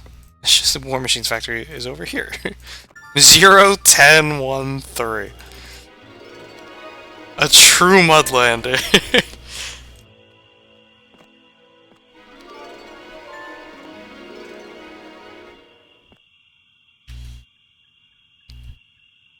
You cannot right-click the map and get more plot. This is not a map of the Chronicles campaign for the 50 millionth time. This is out of order. Well, they're definitely out of order, but the idea is you're supposed to play in order of chapters because it shows Tarnum's progression. This one, I really do think they just threw this in because they didn't have a chapter focusing on or playing with Fortress at all. I don't know what else is to say for this one. Because they're all technically out of order. Like, no one, I mean, granted, no one knows when the World Tree or Fiery Moon happens in the lore. It's kind of just, it's there. Insert it where you want. Clash of Dragons obviously happens right after Armageddon's Blade. The events of Armageddon's Blade, because when the Armageddon's Blade campaign happens, literally everything else happens at the same time. So, like, those 5 campaigns all are supposed to be interlaced.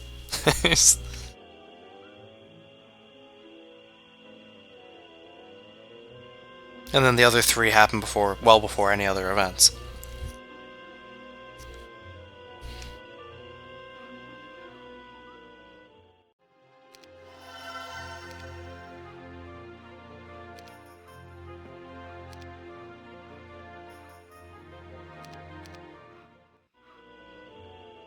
I'm gonna save those.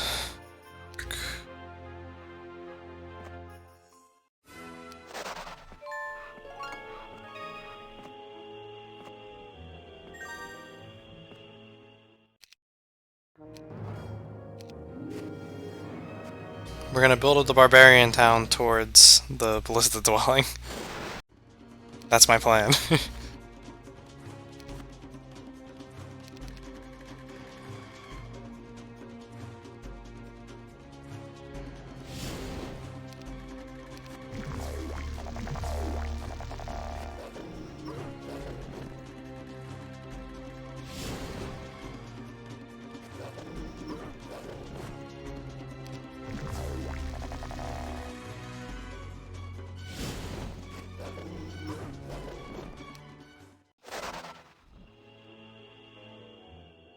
And I'll actually build this up. Wivs Day 1 on Impossible, let's go!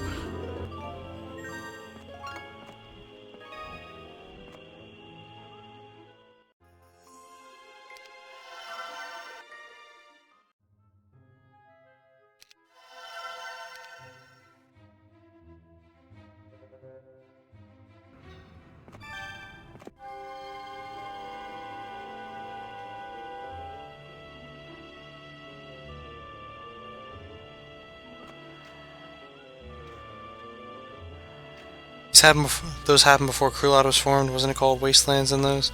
So, well, yeah, I mean Warlords of the Wastelands, but it's not necessarily Krulad, it's Braccadoon, which then Tarnum takes over and forms his own nation. They call it Tarnia, but that's very short-lived, dies with Tarnum. And then Arathia forms, but Arathia is everything, basically. It's not just Arathia as you know it, it's, you know, the whole area. Because this is Tatalia, and this scenario specifically is going to name themselves Tatalia. Krulad grows after this, because clearly this isn't Krulad yet.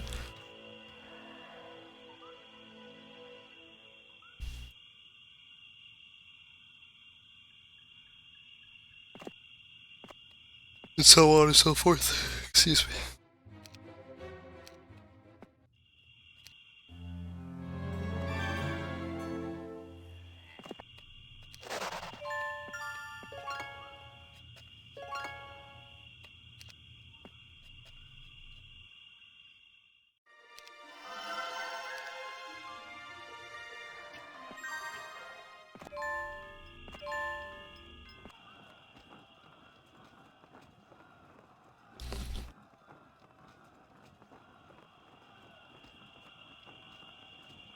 Bring on the Heroes 3 movie.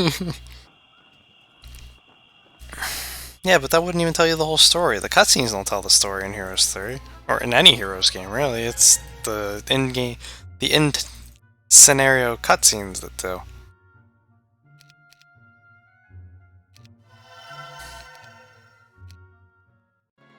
I suggested the Mudlanders claim these swamps as their own and order King Griffinheart out. That way, King Griffinheart would be seen as an aggressor instead of a king trying to control his own people. The Wise Women liked the idea of starting a Mudlander nation, but they realized the name they have used for themselves all these years was one given to them by outsiders. If they were going to have their own nation, they needed a name as well. At first this honor fell to me, their leader, but I refused. Something as important as this should be the responsibility of the community, not one man, I had said. Not to mention I didn't feel right naming the people I once subjugated. Adamina and the wise woman agreed and set about the task of naming a nation. Of course, I wasn't going to hold my breath. They still hadn't come to a decision about Drogolo becoming my official second. At this rate, the boy would be grown up by the time they decided if he was too young to lead.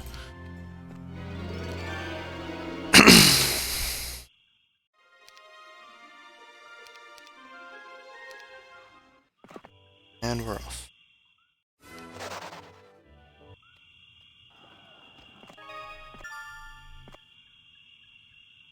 So they clearly have a castle right there.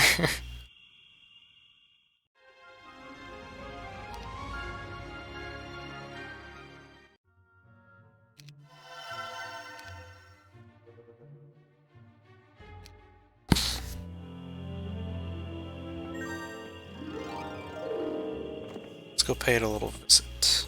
Or maybe I can't. Okay, that works. Never mind.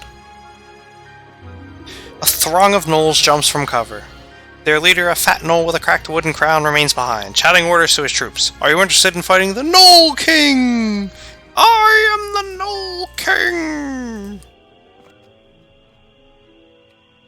See, I'd love to take these cons with Tarnum, but there's no reason to. It's not on Swamp. I'm using Tatalian troops. I don't want to take the non-Tatalians.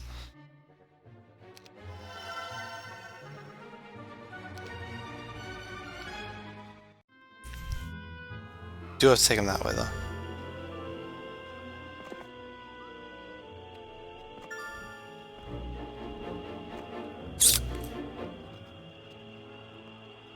Hi there.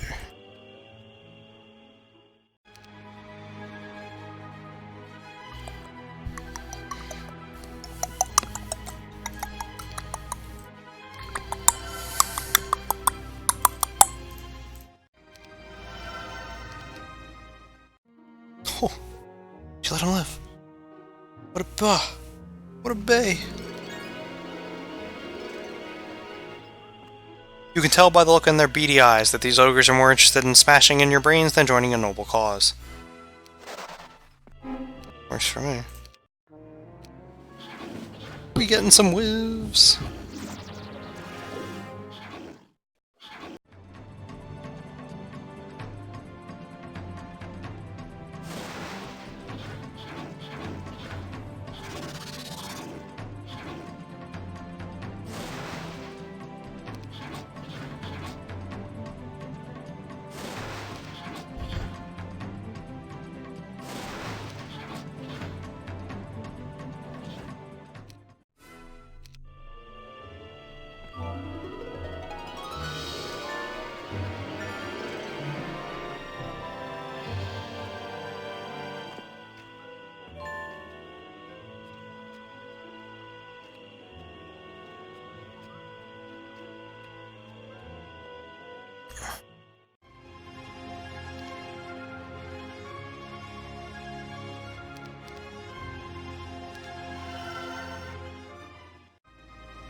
Once again, you have to pay your barbarian mercenaries. Haha, but I didn't have any gold.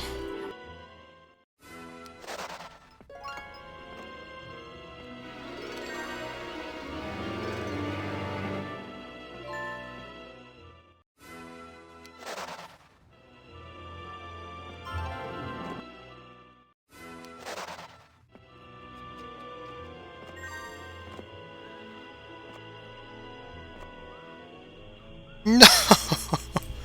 I was so close.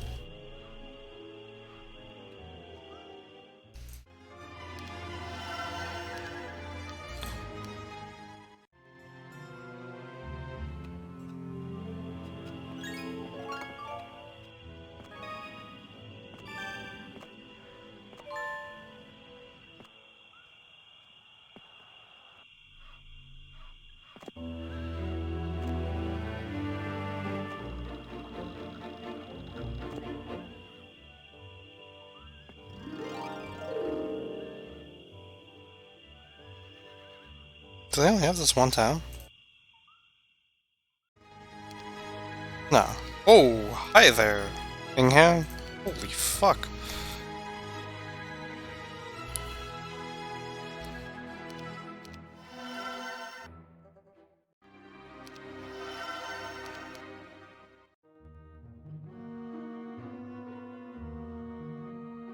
Of course, King Griffenheart's response to our claim that these swamps belong to a Mudlander nation was rage. He sent our letter back to us in ashes, along with a second rambling letter telling us that we can't claim this land since we are slaves with no right to speak anyway. And yet he responded. Dumbo.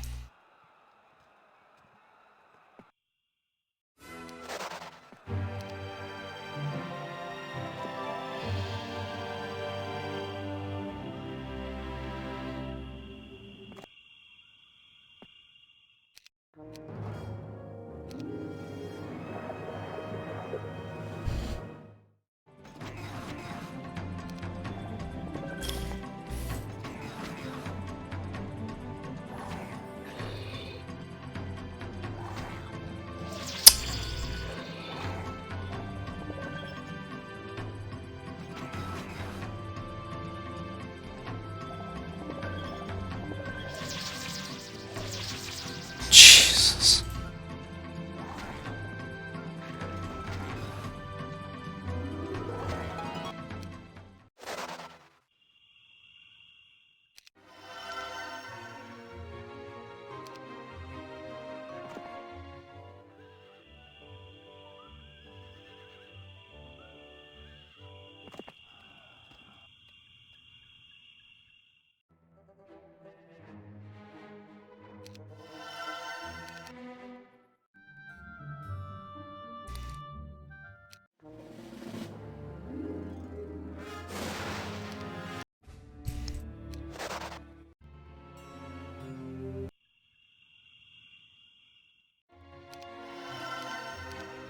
There you go, Gerwolf. Now you finally have attack.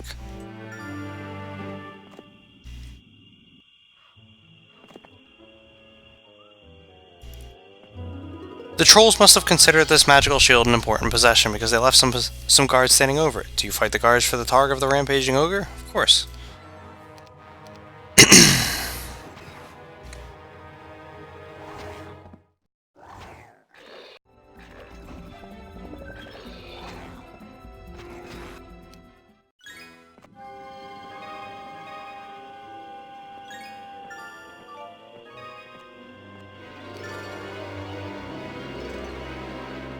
Again, would love to take the cons, but I'm not slowing down for it.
Standing next to the tunic of the Cyclops King are some Cyclopses. Are you willing to battle them for this artifact? Yeah. Let's put them down. Deadfall. It's fallen.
A defiant band of gnolls and lizardmen call this portion of the swamp their home.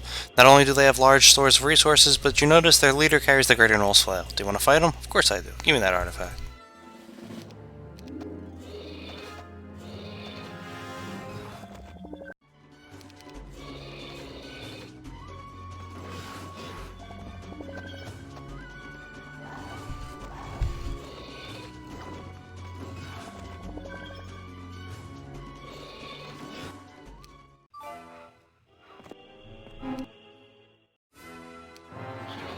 Ooh, a maxi.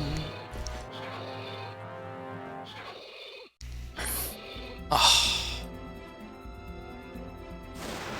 And it did just enough, too.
Once again, you have to pay them. And once again, I do not. That's amazing.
Classic lesson of move all your heroes before buying anything.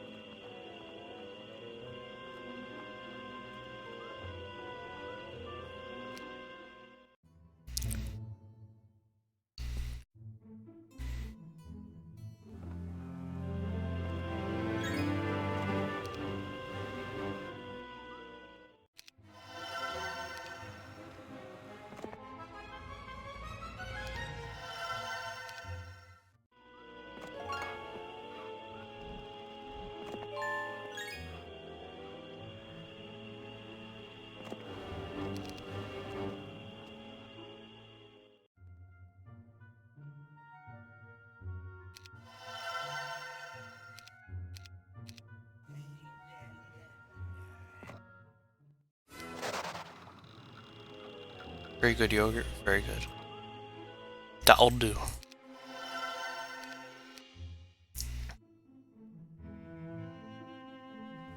Maybe not against that though.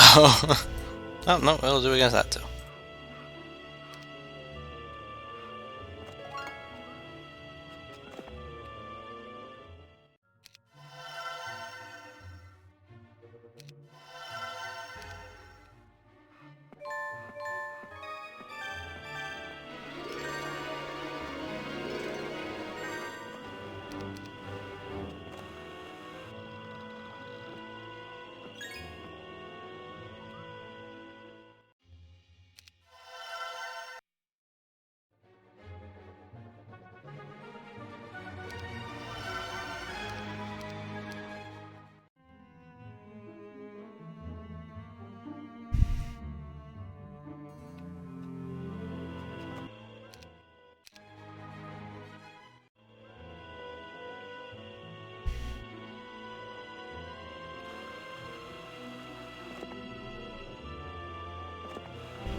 Clearly there's a town down there.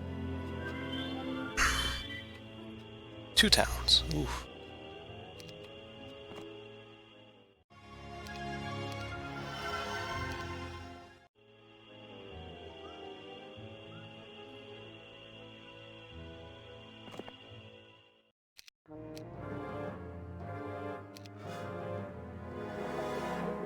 Some damn good stats. Ha! Resistance actually worked. What a world we live in.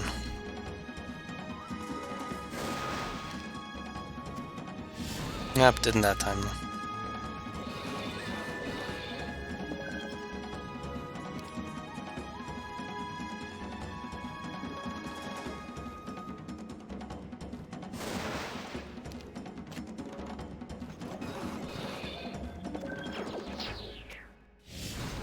Oh! It did exactly enough.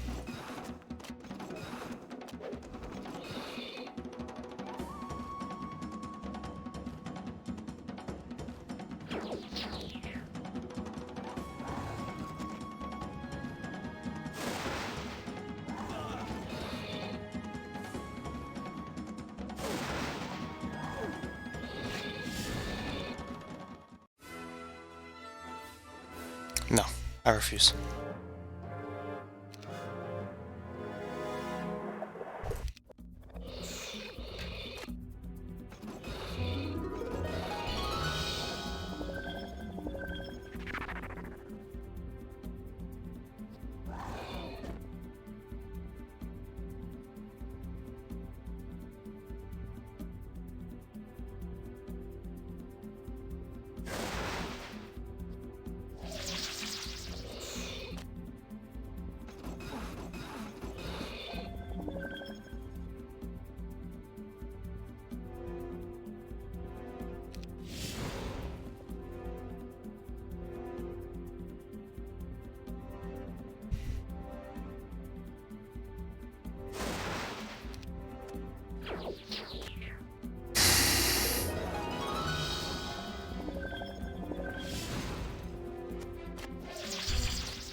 That's what I thought.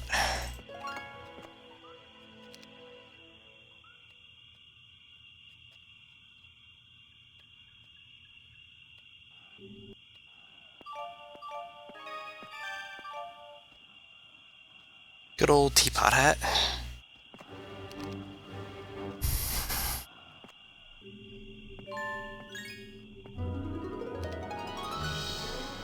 Not fighting my homies, the greater basilisks.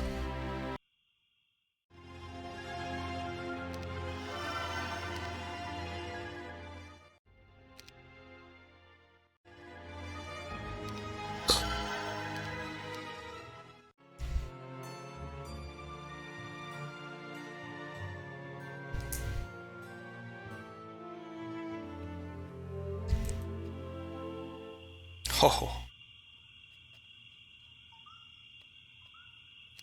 Let's try it. Just for the fun of it. Oh!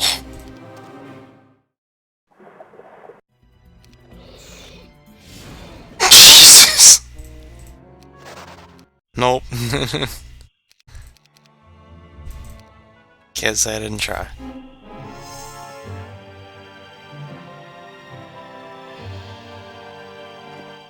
Damn, you just noped us the fuck out of that fight.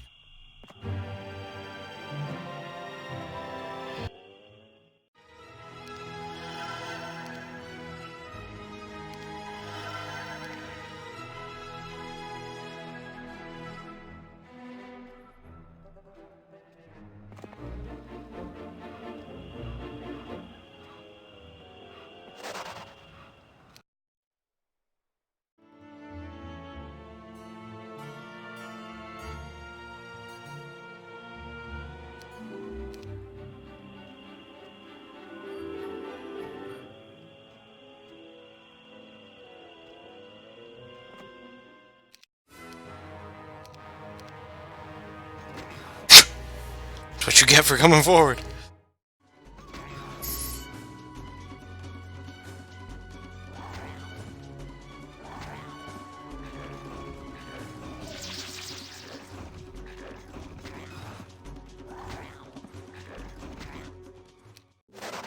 $39.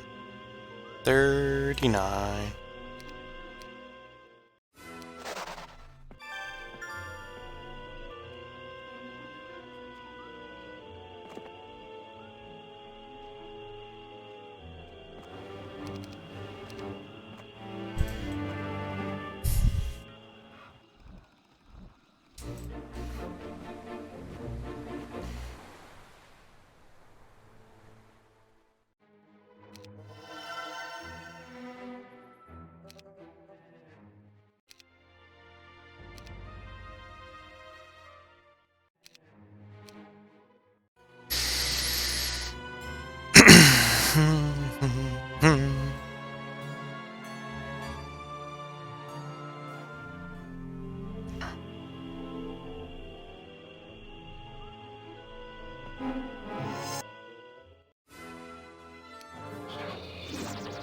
Another maxi, alright.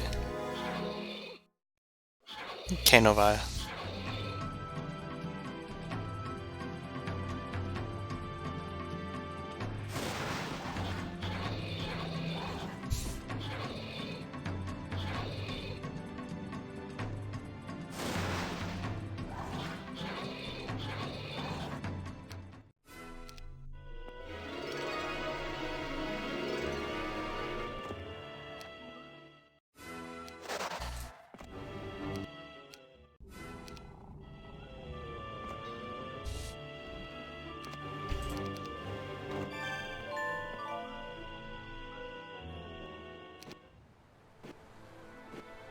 I was gonna say, don't tell me they're on two separate islands.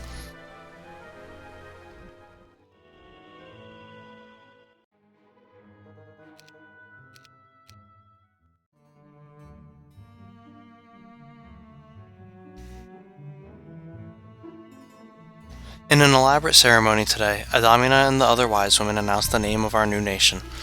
We shall call it Tatalia, after a word from a forgotten language of our ancestors, used today only by our witches, said Adamina. The Mudlanders cheered, obviously agreeing with the new name.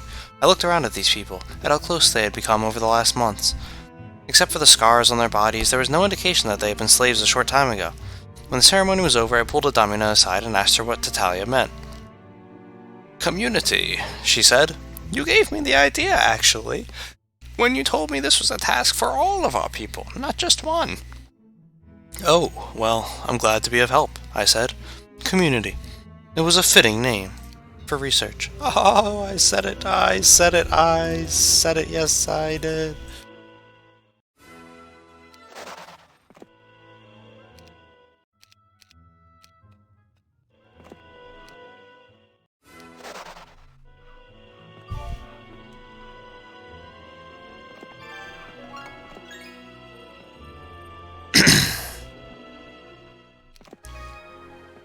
Still have some exploring to do.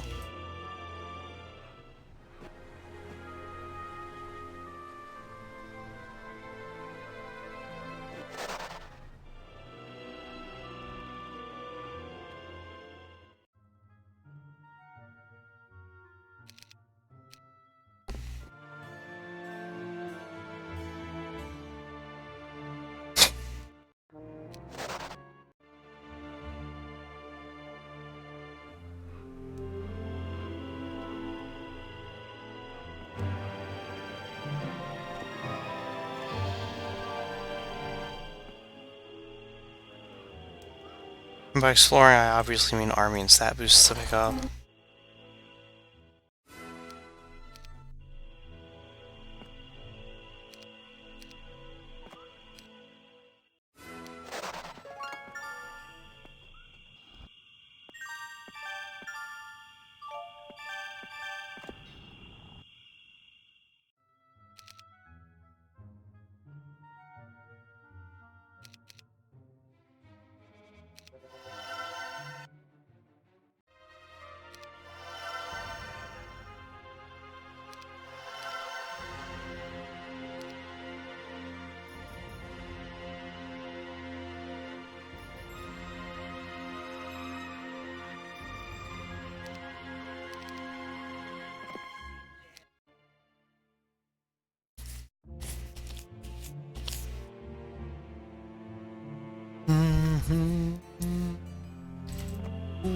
Dares. Shouldn't have dared.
Ding.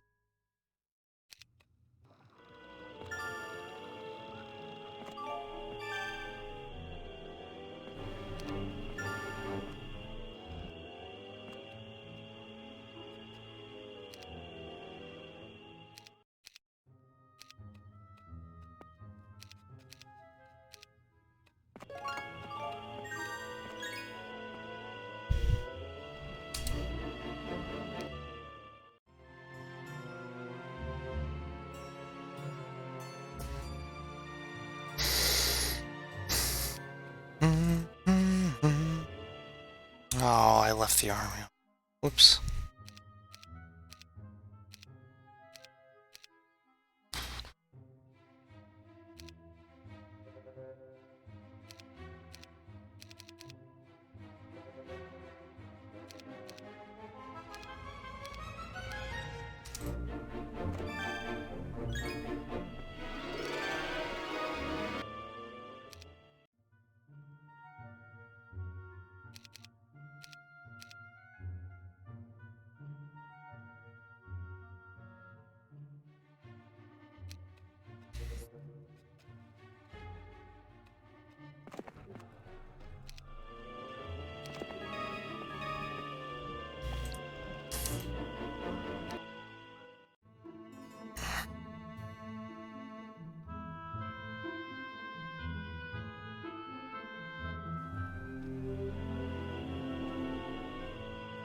Let us do battle in Ingham.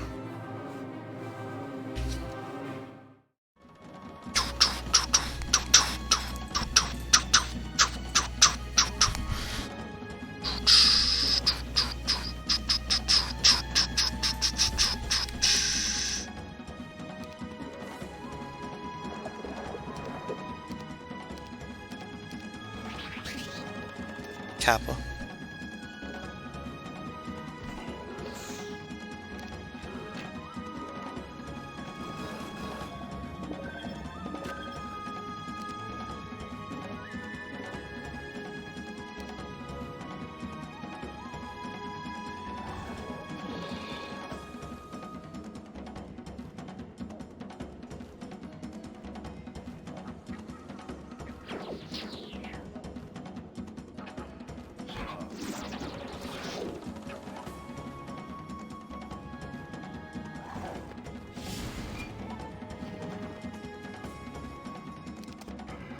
No! No! Die! Die! Die! False champions! Die!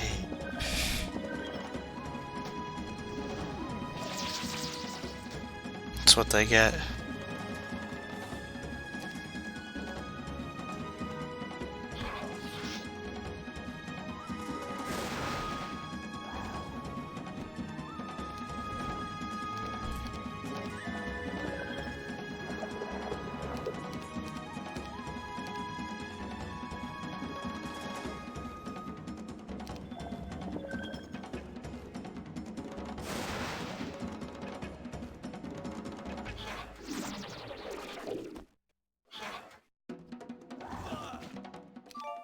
Ho ho!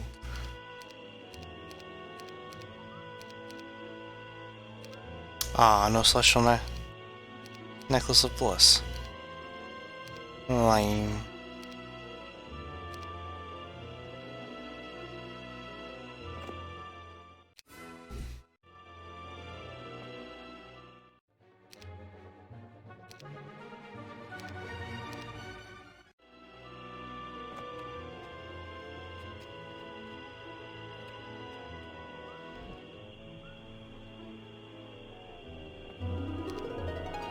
Well, I'll read it. As you approach the Helm of Chaos, a large serpentine head swings out from the bushes. You barely avoid a nasty bite from the Chaos Hydra, but as you back away, you discover two more of the creatures crawling out of the swamp towards you. Do you want to fight them for the Helm? Not really, no.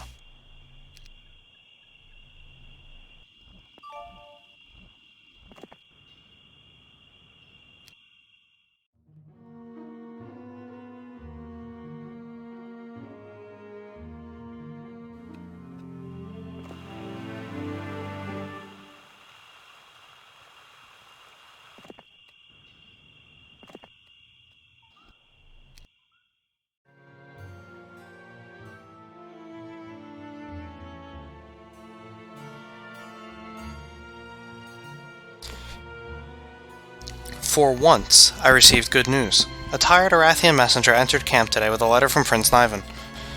Dear Tarnum, I hope this letter finds itself to you in good time. With my father away from Arathia, it has given me the chance to talk freely with the rest of the nobility.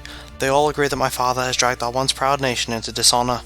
So they assembled no more than an hour ago and named me the true king of Arathia. Tomorrow, I will muster whatever troops I can and march immediately to your aid. Hold on a little longer. Help is on the way, but first I must ask one more favor of you. Can you possibly force my father's troops to the place I have indicated on the map?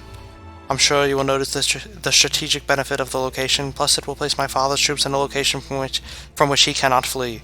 If victory is to be ours, he must not escape. I will meet you there, I swear. And together we will put an end to all the pain. Your true friend, Niven Griffinheart, King of Arathia.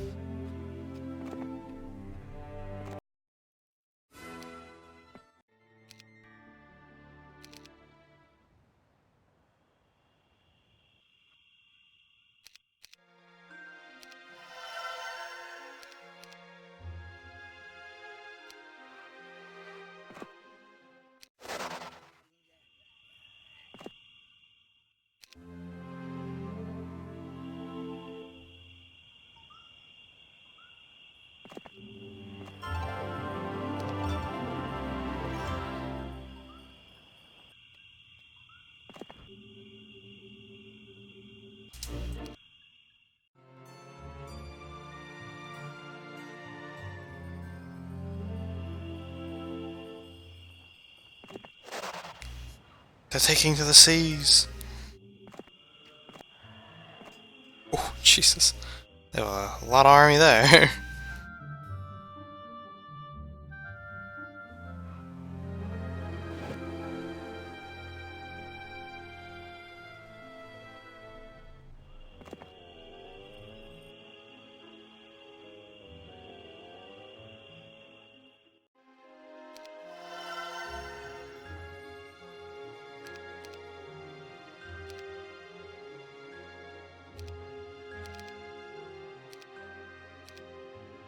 Right, Credion, be prepared.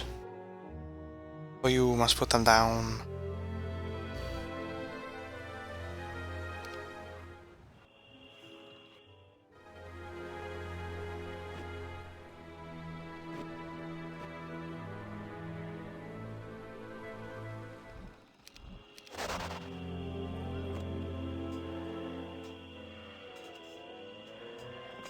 See if we can trick him into landing. Oh, he's going down there. Alright. Today I prepared a new battle plan. Instead of just hurting Griffinheart's forces, we must drive them out of this region to the rendezvous point on Niven's map. The only way I'm going to get Griffinheart to retreat in that direction, though, is to hit him hard and fast. Such a risky assault will likely cost me the assistance of my mercenary barbarians when they take heavy losses, but if Niven can keep his promise, I will no longer need them.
Ho ho!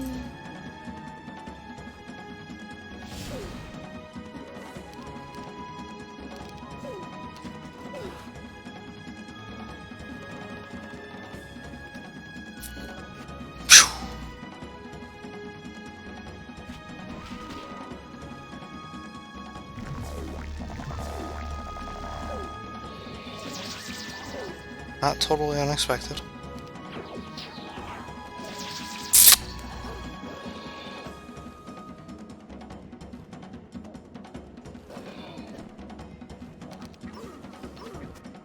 There you go. Alright. That's all we need to just get him off the land.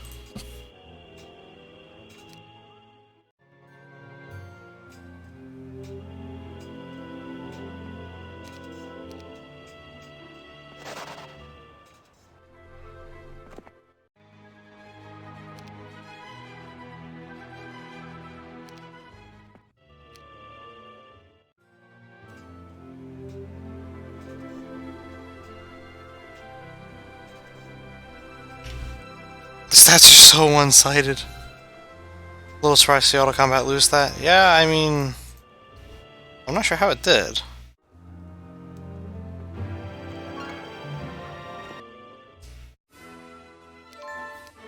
And now we have it. Figured that's the direction we were going here. I didn't remember being able to build this, but couldn't see where else we were headed.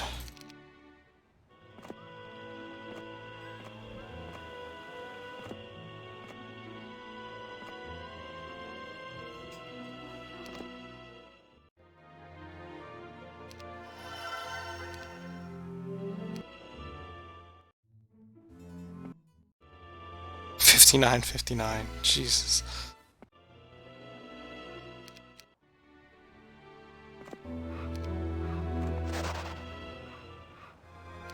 So we have to go take this town.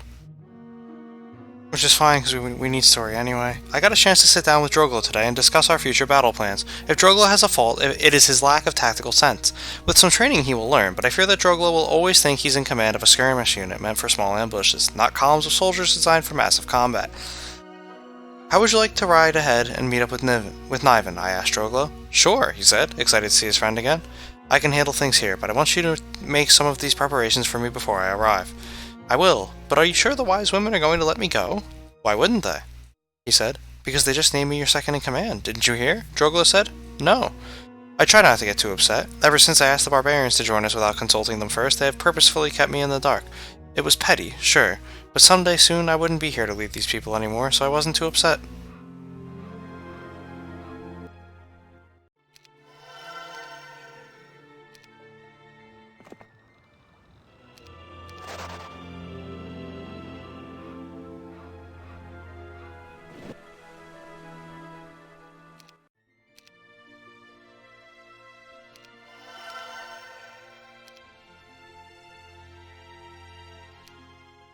Obviously, they're gonna win this fight. Ooh, we took an angel. Nice.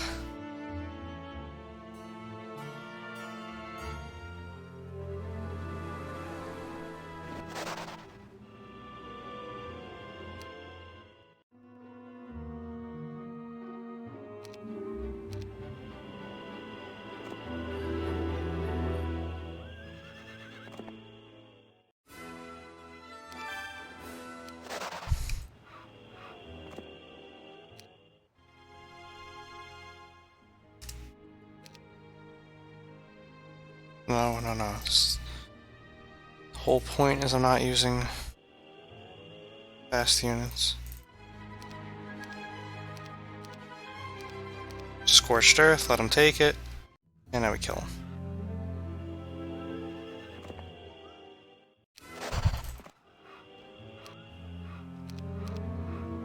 But knowing how this Chronicle went... Oh, no, never mind. See? It's a good thing we didn't end it.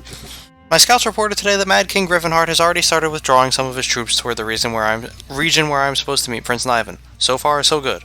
So as long as I can keep the pressure on, everything will go as planned.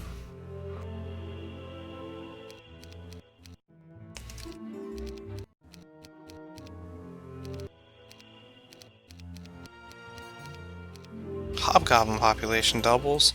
Oh baby, 266!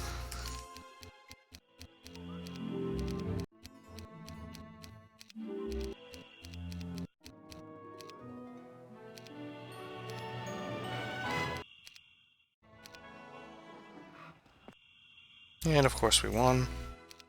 Red has been vanquished. We move on to the final scenario. The First Tatalian War. Prince Niven joins Tarnum to free both the Mudlanders and Arathia from Mad King Griffenheart's brutal reign.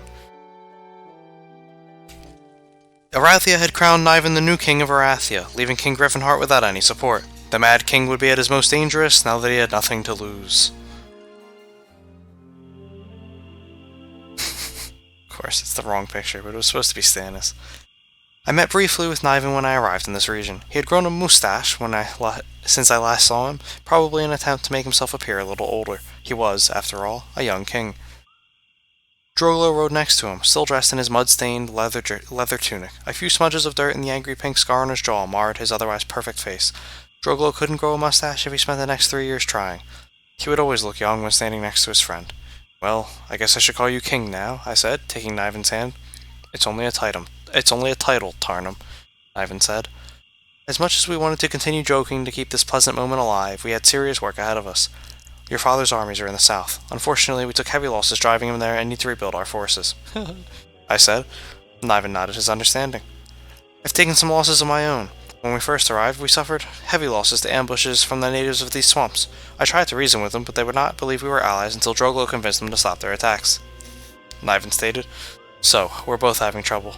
The only good news is your father has lost his support from home. He's alone, except for the thieves and mercenaries he's been hiring. Are you prepared to keep this war going until he is defeated? Absolutely. I have sworn it, King Niven said.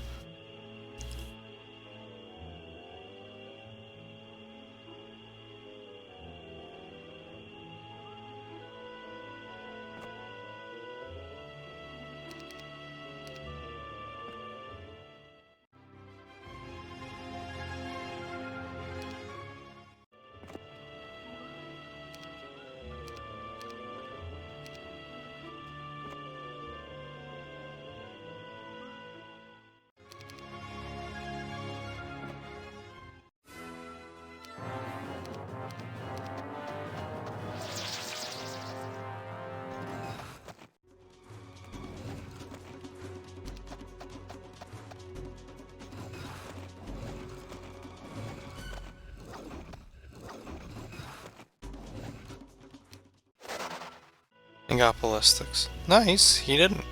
He's level 32 knight though, he's better than Tarnum. What a guy!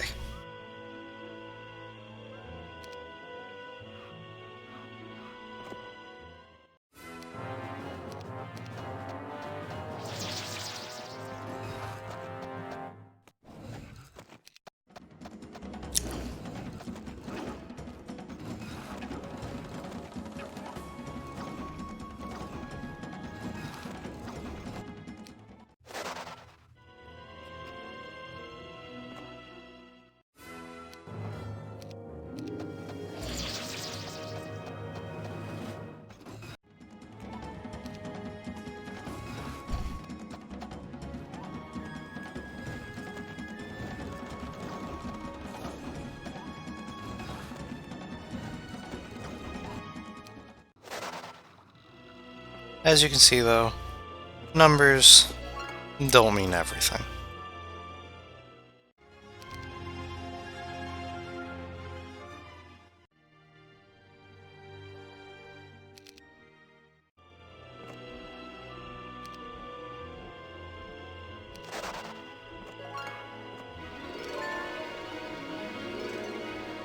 No pathfinding. Come on, game.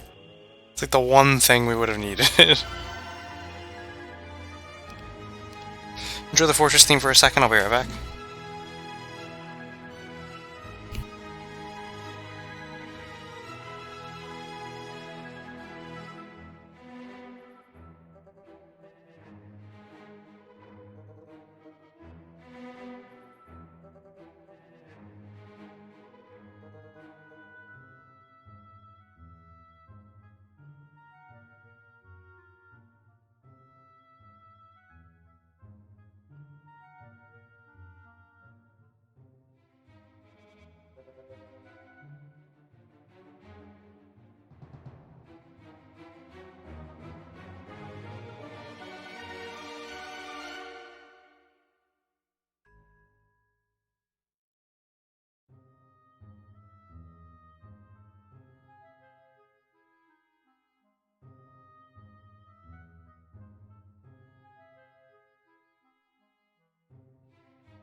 Don't worry, guys, I wash my hands.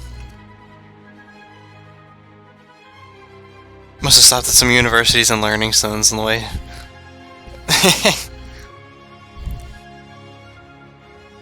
Yeah, we got luck on him. Clearly that's enough. Sings Ho's mad to this tune. Nah, man. Guessing Summon Boat is OP. Hey, Strobel. Alright, so audio only. You're gonna hear the prologue to Heroes 4, otherwise known as Chapter 8. Because that's coming up right after this. And this shouldn't take too long. As you can see, Tarnum's already rolling through it.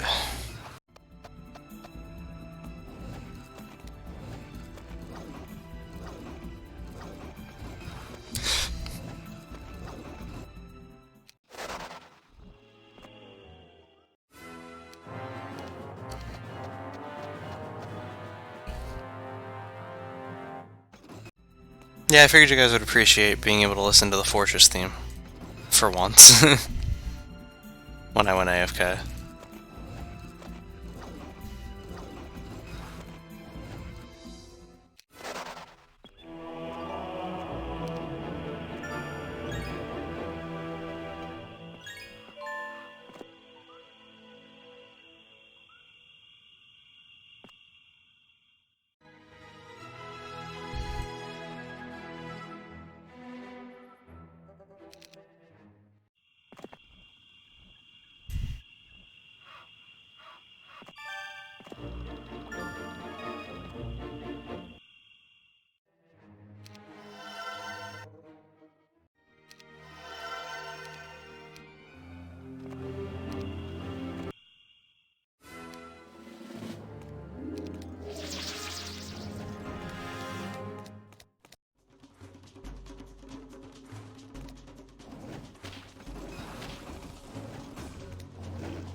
Bring me whiffs.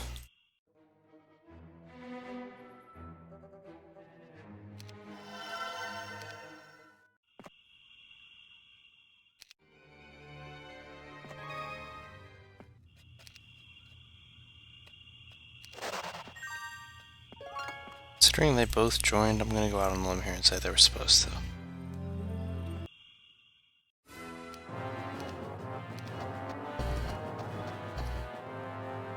The Ballista one-shots, yeah, man.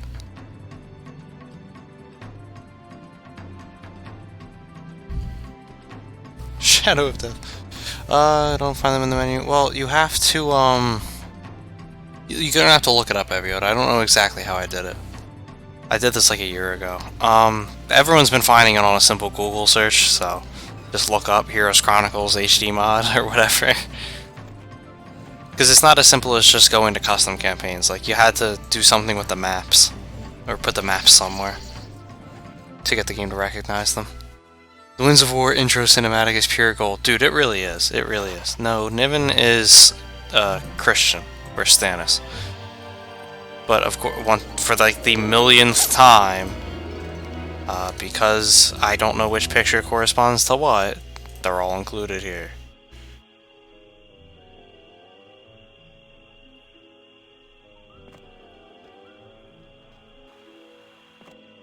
Ambush. Another ambush from Mad King Griffinheart's rogues. Who's what?